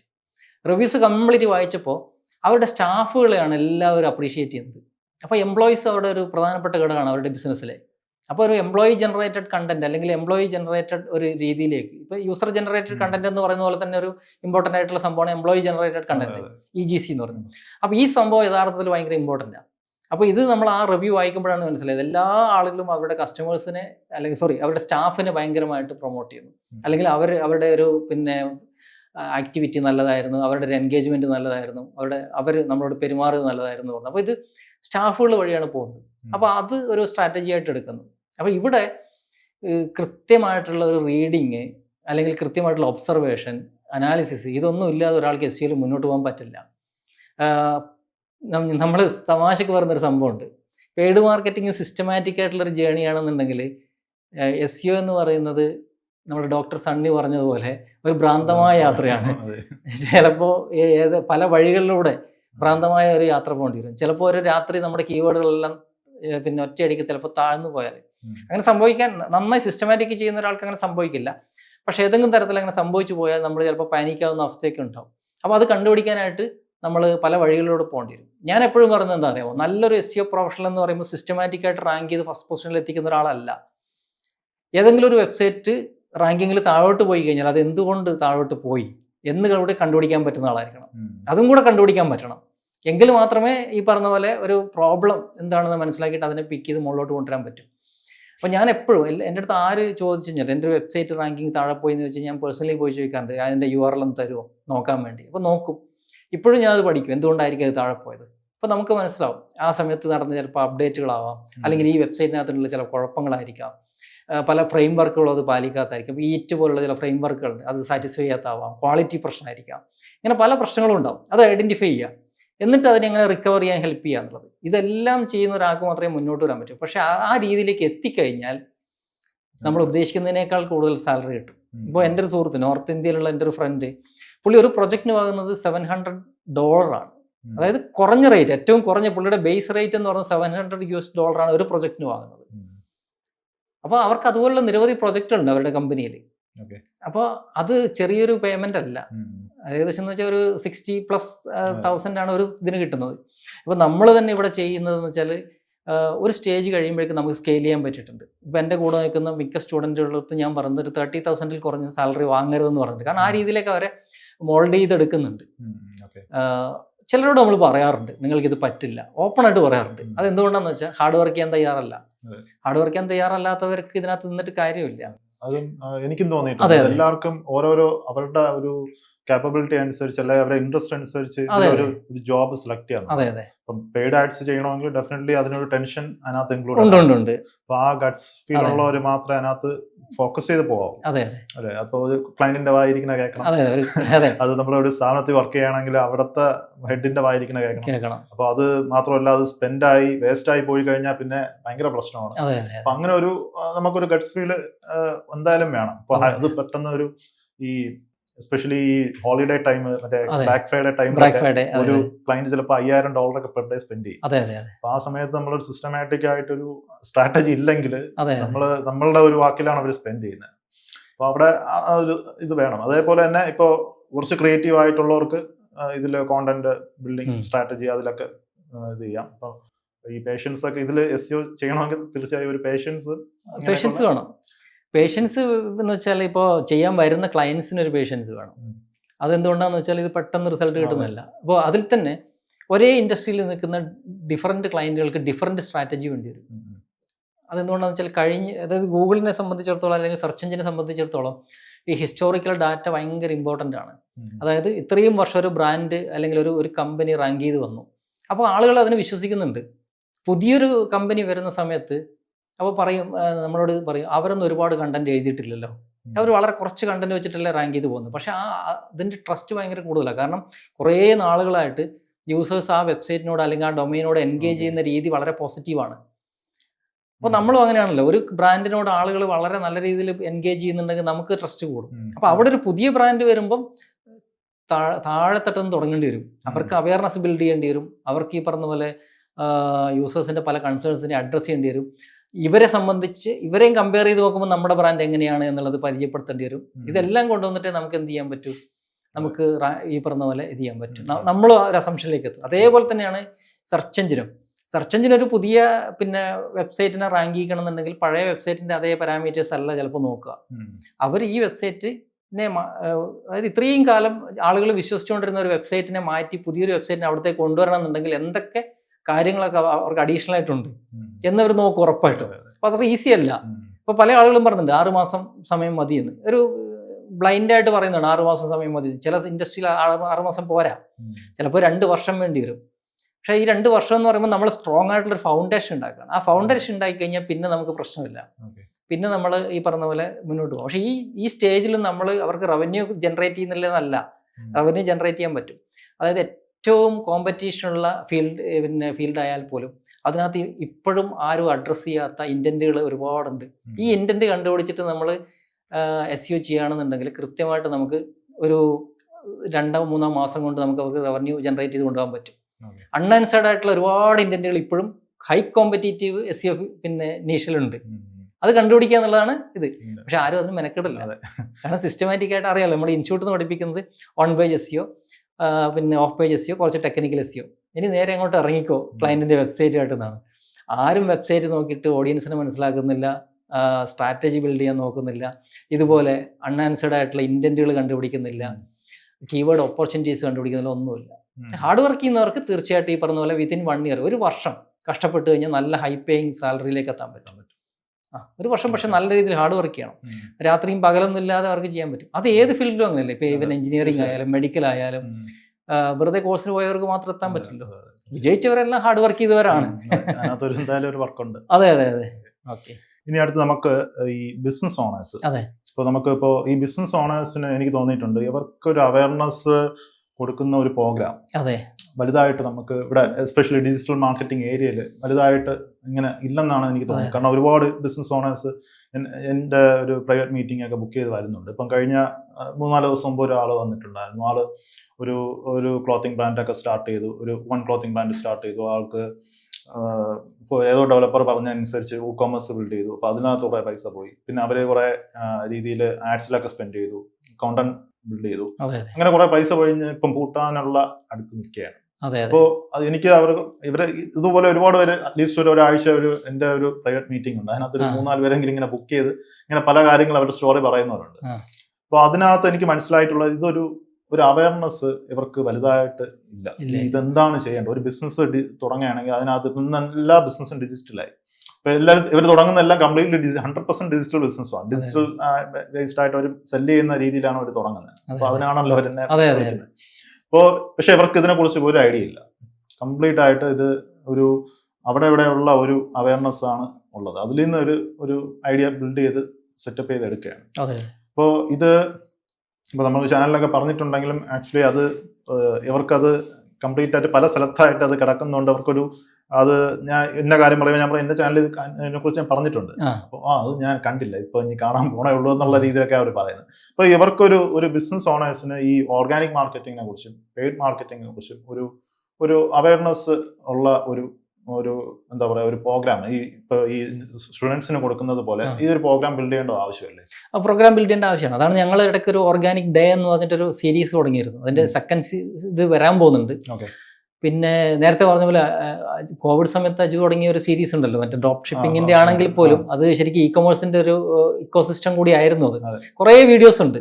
അത് എനിക്ക് തോന്നുന്നു കേരളത്തിൽ ആരും ചെയ്തിട്ടില്ല അല്ലേ? അങ്ങനെ ഞാൻ ലൈവായിട്ട് ഡോക്യുമെന്റ് ചെയ്തിട്ടുണ്ട്. അതായത് ഡേ 1 തൊട്ട് ഡോക്യുമെന്റ് ചെയ്തിട്ടുണ്ട്. എനിക്ക് തോന്നുന്നു ഒരു 10 days കൊണ്ട് ഒരു പിന്നെ ഇത്ര 10 lakhs അച്ചീവ് ചെയ്യാന്നുള്ള ഒരു പ്രാക്ടിക്കൽ ആയിട്ടുള്ള ഒരു മോഡലാണ്. അത് ഞാൻ ഈ പറഞ്ഞ പോലെ ഒരുപാട് പേർക്ക് സജസ്റ്റ് ചെയ്ത് കൊടുത്തിട്ടുണ്ട്. അപ്പൊ അതുപോലെ ഇപ്പൊ നമ്മൾ മാത്രമല്ല, എല്ലാ ആളുകളും അതിനു വേണ്ടിയിട്ട് ചെയ്യണം. ഞാൻ എപ്പോഴും പറഞ്ഞ സംഭവം എന്ന് വെച്ചാൽ B A responsible digital marketer എന്ന് പറയാറുണ്ട്. അതിന്റെ കാര്യം എന്ന് വെച്ചാൽ ഇന്ന് നമ്മൾ ഇൻഡസ്ട്രിയിൽ നിന്ന് നമ്മൾ ഈ പറഞ്ഞ പോലെ ഈ ഇൻഡസ്ട്രിയാണ് നമ്മളെ സപ്പോർട്ട് ചെയ്ത് നിർത്തുന്നത്. അപ്പൊ നമ്മൾ ഇൻഡസ്ട്രിക്ക് ചിലതൊക്കെ തിരിച്ചു കൊടുക്കണം. അതായത് ആ ഇൻഡസ്ട്രി എഡ്യൂക്കേറ്റ് ചെയ്യണം, ആ ഇൻഡസ്ട്രിയിൽ ഈ പറഞ്ഞ പോലെ നമ്മൾ ചിലത് കോൺട്രിബ്യൂട്ട് ചെയ്യണം. അപ്പോൾ നമ്മളെപ്പോഴും ഈ ഇൻഡസ്ട്രിയിൽ നിന്ന് പൈസ ഇങ്ങോട്ട് എടുക്കുക എന്നുള്ളത് മാത്രമല്ല നമ്മുടെ ഒരു പോളിസി എന്ന് പറയുന്നത്. നമ്മൾ ഇൻഡസ്ട്രിയെ എഡ്യൂക്കേറ്റ് ചെയ്യാൻ വേണ്ടിയിട്ട് ഇവർക്ക് വേണ്ടി വർക്ക്ഷോപ്പുകൾ കണ്ടക്ട് ചെയ്യുക. അത് പല ആളുകളും ചെയ്യുന്നുണ്ട്. ഇപ്പം നമുക്ക് ഷാനായാൽ അറിയാലോ, പുള്ളി പോഡ്കാസ്റ്റുകളിലൂടെ അത് ഹെൽപ്പ് ചെയ്യുന്നുണ്ട്. കമ്മ്യൂണിറ്റി ഉണ്ട്, നല്ലൊരു ഇ-കോമേഴ്സ് കൾച്ചർ കേരളത്തിൽ ഉണ്ടാക്കി കൊണ്ടുവന്നിട്ടുണ്ട്. തുടങ്ങിയിട്ടുണ്ട്. അത് തുടങ്ങി ഏകദേശം ആയി. നല്ലൊരു ആളുകൾ ഒരുപാട് പേര് അതിന് ഇ-കോമേഴ്സ് എന്താണ്, DTC ഇ-കോമേഴ്സ് എന്താണെന്ന് അറിയുന്നുണ്ട്. അത് മാത്രമല്ല, അതിനകത്ത് എല്ലാ തരത്തിലുള്ള ആളുകൾക്കും ഒരു റെപ്രസെന്റേഷൻ ഉണ്ട്. ഇപ്പൊ നമ്മൾ രണ്ടുപേരും അതിനകത്ത് സംസാരിച്ചിട്ടുണ്ട്. അപ്പോ ബിസിനസ്സുകാർ നമ്മളെ കോണ്ടാക്ട് ചെയ്യുന്നുണ്ട്, അതിനകത്ത് നമ്മളെ കോണ്ടാക്ട് ചെയ്യുന്നുണ്ട്. അപ്പോൾ ഈ പറഞ്ഞ പോലെ പല ആളുകളും അതിന് തയ്യാറാവുന്നില്ല, കണ്ടിട്ടില്ലേ? പക്ഷെ യങ് ജനറേഷൻ ഒരു പരിധി വരെ അതിനോടൊരു പ്രോ ആറ്റിറ്റ്യൂഡാണ്. അതായത് ചില ആളുകളുടെ ഒരു ആറ്റിറ്റ്യൂഡ് എന്ന് പറയുന്നത് നമുക്കറിയാവുന്ന കാര്യങ്ങൾ പറഞ്ഞു കൊടുത്തു കഴിഞ്ഞാൽ പിന്നെ നമ്മൾ ഇല്ലാതായി പോകും എന്നുള്ള രീതിയിലേക്കുള്ള ഒരു സംഭവം. പക്ഷെ അങ്ങനെ ഒരിക്കലും സംഭവിക്കുന്ന എനിക്ക് തോന്നുന്നില്ല. ഓപ്പോസിറ്റ് ആണ്. അറിയാവുന്ന കാര്യം ഒരാൾക്ക് പറഞ്ഞു കൊടുക്കുമ്പോൾ അതെ നമ്മളെ നോളജ് ഇൻക്രീസ് ആവും. അവിടെ ഒരു എന്താ പറയാ, ഒരു നോളജ് ഷെയറിംഗ് നടക്കും. അത് മാത്രമല്ല, ചില ആളുകൾക്ക് അവയർനെസ് ഇതിനെപ്പറ്റി അറിയെങ്കിൽ അവർ ആ ഫീൽഡിലേക്ക് വരാനുള്ളൊരു താല്പര്യം കൂടും. അങ്ങനെ ഒരു ഇതുണ്ട്. ഈ നമുക്കൊരു വലിയ പ്രശ്നമുള്ള എന്താണെന്ന് വെച്ചാൽ, ഈവൻ നമുക്ക് ഡിജിറ്റൽ യൂണിവേഴ്സിറ്റി ഉണ്ട്. നമ്മുടെ കാലിക്കറ്റ് IIM അല്ലെങ്കിൽ ഈ പറഞ്ഞ IIMകളിലൊക്കെ ഡിജിറ്റൽ മാർക്കറ്റിംഗ് കോഴ്സുകളുണ്ട്. ഇതിൻ്റെ ഒന്നും സിലബസ് എന്ന് പറയുന്നത് ഒരു മാർക്കറ്റ് ഓറിയന്റഡ് ആയിട്ടുള്ള സിലബസ് അല്ല. അത് നോക്കിയാൽ അറിയാൻ പറ്റും. ഇവിടെയൊക്കെ MBA ഡിജിറ്റൽ മാർക്കറ്റിംഗ് പഠിച്ചിറങ്ങുന്നവർക്ക് ഒന്നും ചെയ്യാൻ പറ്റാറില്ല. ഞാൻ ഗവൺമെന്റിന്റെ കഴിഞ്ഞ ആഴ്ച ഒരു വർക്കിന് അവരുടെ സിലബസ് ക്രിയേറ്റ് ചെയ്യാൻ വേണ്ടി എന്നെ ഇൻവൈറ്റ് ചെയ്തു. പിന്നെ KDISCന്റെ അത് പല ആളുകളെയും വിളിക്കുന്നുണ്ട്. മനസ്സിലായി, എന്നെ വിളിച്ചിരുന്നു, ഞാൻ പോയില്ല. കാരണം ഈ സിസ്റ്റത്തിന്റെ ഭാഗമാകുമ്പോൾ നമുക്ക് ചില വിട്ടുവീഴ്ചകൾ ചെയ്യേണ്ടി വരും. അതുകൊണ്ട് അവര് പറയുന്ന രീതിയിൽ തന്നെ ചെയ്യണം എന്നുള്ള അങ്ങനെയുണ്ട്. എനിക്കതറിയാം. എനിക്ക് ഈ സിസ്റ്റങ്ങളോട് നേരത്തെ ഉള്ളൊരു വെറുപ്പ് കാരണം ഞാൻ അത് നോ പറയാണ് ചെയ്തത്. പക്ഷെ അതിന് നമ്മൾ ഈ പറഞ്ഞ പോലെ നമുക്ക് പറ്റുന്ന രീതിയിൽ പോഡ്കാസ്റ്റുകളിലൂടെയും നമുക്ക് പറ്റുന്ന പ്ലാറ്റ്ഫോമുകളിലൂടെയും ഒക്കെ നമ്മൾ എഡ്യൂക്കേറ്റ് ചെയ്യാൻ നമുക്ക് ശ്രമിച്ചുകൊണ്ടിരുന്നാൽ മതി. തീർച്ചയായിട്ടും ഒരു അവയർനെസ് ഉണ്ടാവും. ഈ കമ്മ്യൂണിറ്റി, ബിസിനസ് കമ്മ്യൂണിറ്റി നമ്മളെ കേൾക്കാൻ തയ്യാറാണ് എപ്പോഴും. കാരണം അവർ സമയമെടുത്ത് കേൾക്കുന്നുണ്ട്. കേൾക്കാത്ത പലപ്പോഴും എനിക്ക് തോന്നിയത് ആരാന്നറിയാമോ? ഡിജിറ്റൽ മാർക്കറ്റിംഗിൽ വർക്ക് ചെയ്യുന്ന സ്റ്റുഡൻസും അല്ലെങ്കിൽ അവരാണ് ഇത് കേൾക്കാത്തത്. അവർ അപ്ഡേറ്റ് ചെയ്യാൻ ശ്രമിക്കാറേ ഇല്ല. പക്ഷെ ബിസിനസ് കമ്മ്യൂണിറ്റി ചെറിയൊരു കാര്യം വരുമ്പോഴും അവർ ശ്രമിക്കാറുണ്ട്. ഇപ്പൊ ഷാന്റെ തന്നെ പോഡ്കാസ്റ്റ് പോയതിനു ശേഷം പല ബിസിനസ് ഓണേഴ്സും വിളിക്കാറുണ്ട്, ഞാനത് കണ്ടു എന്നൊക്കെ പറഞ്ഞിട്ട്. അതെ, എനിക്ക് ഒരുപാട് കോള് വന്നിട്ടുണ്ടാവും. എന്റെ ചാനലിൽ തന്നെ ഒരു വലിയൊരു ഗ്രോത്ത് അവിടെ നിന്ന് വന്നു. എനിക്കും അതെ, ഈ പറഞ്ഞ പോലെ പല രാജ്യങ്ങളിൽ നിന്ന് എനിക്ക് പിന്നെ ഈ പറഞ്ഞ പോലെ ഇമോഷണൽ ആകുന്ന ചില കോളുകളൊക്കെ വന്നിട്ടുണ്ട്. അതായത് ചില ആളുകൾ വിളിച്ചിട്ട് ഇങ്ങനെ പറയും, എൻ്റെ ഈ മില്യൺസ് ഓഫ് നഷ്ടം ഉണ്ടായ ഒരാൾ വിളിച്ചിരുന്നത്. പുള്ളിയുടെ ബിസിനസ് എല്ലാം തകർന്നതിന് ശേഷമാണ് ഈ ഒരു പിന്നെ ഇന്റർവ്യൂ കാണുന്നത്. ആ ഇന്റർവ്യൂ കണ്ടതിന് ശേഷം പുള്ളി പറഞ്ഞു, എനിക്ക് ഇപ്പോൾ ഒരു ഹോപ്പ് ഉണ്ട്. കാരണം എന്ന് വെച്ചാൽ ഒരു ചെറിയ രീതിയിൽ നമുക്കിത് ഡെവലപ്പ് ചെയ്ത് കൊണ്ടുവരാൻ പറ്റും, അതിനൊരു സപ്പോർട്ട് ചെയ്യാൻ പറ്റുന്ന ആളുകൾ ഈ ലോകത്തിന് ചുറ്റുമുണ്ട് എന്ന് ഈ ഇ-കോം ഷോയിലെ കുറേ ഇത് കണ്ടപ്പോൾ പുള്ളിക്ക് മനസ്സിലായി എന്ന് പറഞ്ഞിട്ട് വളരെ ഇതായിട്ട് വിളിച്ചിരുന്നു. പുള്ളിയുടെ എന്താ പറയുക, സ്ഥാപനം അടച്ചുപൂട്ടി, വീട് ജപ്തിയായി, അങ്ങനെയൊക്കെ ആയിട്ടുള്ള ഒരാളാണ്. പുള്ളി പുതിയൊരു ബ്രാൻഡ്, എന്നിട്ടും പുള്ളി ഈ പറഞ്ഞ പോലെ അറിയാവുന്നത് ബിസിനസ്സാണ്, പുതിയ ബ്രാൻഡ് തുടങ്ങി വീണ്ടും അതിനകത്തേക്ക് പോവാണ്. അപ്പൊ അത്രയും കമ്മ്യൂണിറ്റി ഹെൽപ്പ് ചെയ്യുക എന്നുള്ളത് നമ്മുടെ വലിയൊരു റെസ്പോൺസിബിലിറ്റിയാണ്. അത് ബിസിനസ്സിൽ ഇറങ്ങുന്നവർക്ക് അതെ അതെ ആക്ച്വലി അവർക്ക് തിരിച്ചു പോകാൻ പറ്റില്ല. അവർക്ക് ജോലിയിലോട്ട് തിരിച്ചു പോകാൻ പറ്റില്ല. അതൊക്കെ ഞാൻ എന്റെ ലൈഫിലൊക്കെ ഒരുപാട് ഫേസ് ചെയ്തിട്ടുണ്ട്. അതെ അതെ അതെ. അപ്പൊ അത് നമുക്ക് തിരിച്ചു എല്ലാരും പറയാ, അത് വിട്ടിട്ട് ജോലിക്ക് പോയിക്കൂടെ? അതെ അതെ. പക്ഷെ നമുക്കത് ഇറങ്ങാൻ പറ്റില്ല. നമുക്ക് ഒരുപാട് കമ്മിറ്റ്മെന്റ്സ് നമുക്ക് ചുറ്റും ഉണ്ടാവും. അതെ അതെ. നമുക്ക് നമ്മളുടെ ഒരു മൈൻഡ് അവിടെ ഒരു ജോലിക്ക് പോയാലും നമ്മൾ അവിടെ സക്സസ് ആവില്ല. നമ്മുടെ ഒരു ലാഭം മാത്രമല്ല, നമ്മളൊരു സിസ്റ്റം ഉണ്ടാക്കി നമ്മളെ ഡിപ്പെൻഡ് ചെയ്ത് ജീവിക്കുന്ന ആളുകൾ, നമ്മൾ കുറെ ആളുകളെ കൂടെ നിർത്തുന്നുണ്ട്. കൂടെ നിർത്തുക മാത്രമല്ല, നമ്മളൊരു കമ്മ്യൂണിറ്റിയെ സെർവ് ചെയ്യുന്നുണ്ട് ഒരു ബിസിനസ്സിലൂടെ. ബിസിനസ് ഈ പറഞ്ഞ പോലെ ഒരു ലാഭം ഉണ്ടാക്കുന്ന ഒരു സംഭവം മാത്രമല്ല, ഒരു കമ്മ്യൂണിറ്റിയെ സെർവ് ചെയ്യുന്ന ഒരു സംഭവം കൂടിയല്ലേ. പ്രോഡക്റ്റ് ആയാലും സർവീസ് ആയാലും അതാണ്. അപ്പൊ അത് പെട്ടെന്ന് വിട്ടു പോകാന്ന് പറയുമ്പോൾ രാഷ്ട്രീയക്കാർക്ക് ഒരു ദിവസം വീട്ടിലിരിക്കാൻ പറ്റാത്ത പോലെ, സിനിമാക്കാർക്ക് സിനിമ ഇല്ലാത്താവുന്നത് പോലെ, അത് അവിടെ നിന്ന് പിടിച്ചിട്ട് കഴിഞ്ഞാൽ ഈ മീനെ കരക്ക് ഇട്ട പോലെ ആയിപ്പോ. അതെ, അവർ തിരിച്ച് ഇതിനകത്തേക്ക് തന്നെ വരും. അപ്പൊ ആ കമ്മ്യൂണിറ്റിയെ സഹായിക്കുക എന്നുള്ളത് ശരിക്കും പറഞ്ഞാൽ നമ്മുടെ ഒരു ഡ്യൂട്ടിയും കൂടിയാണ്. തീർച്ചയായും നമുക്കത് ഒരുമിച്ച് അതെ ഒരുമിച്ച് നമുക്ക് ഇനിയും ഈ പറഞ്ഞ പോലെ പല ഇതുപോലെ പോഡ്കാസ്റ്റ് ആയാലും പല പ്രോഗ്രാമുകളായാലും നമുക്ക് അതുമായിട്ട് മുന്നോട്ട് പോകാന്നുള്ളതാണ് എൻ്റെ ഒരു ഇനി ഒരുപാട് കാര്യങ്ങൾ ചോദിക്കാനുണ്ട്, പക്ഷേ നമുക്ക് സമയം ഒരുപാടായി. സമയം ഒരുപാട് കുറേ നേരം നമുക്ക് വീണ്ടും മീറ്റ് ചെയ്യാം. ഓക്കെ അപ്പൊ എന്തായാലും പോഡ്കാസ്റ്റിൽ വന്നതിൽ ഓക്കെ വളരെ താങ്ക് യു. ഓക്കെ.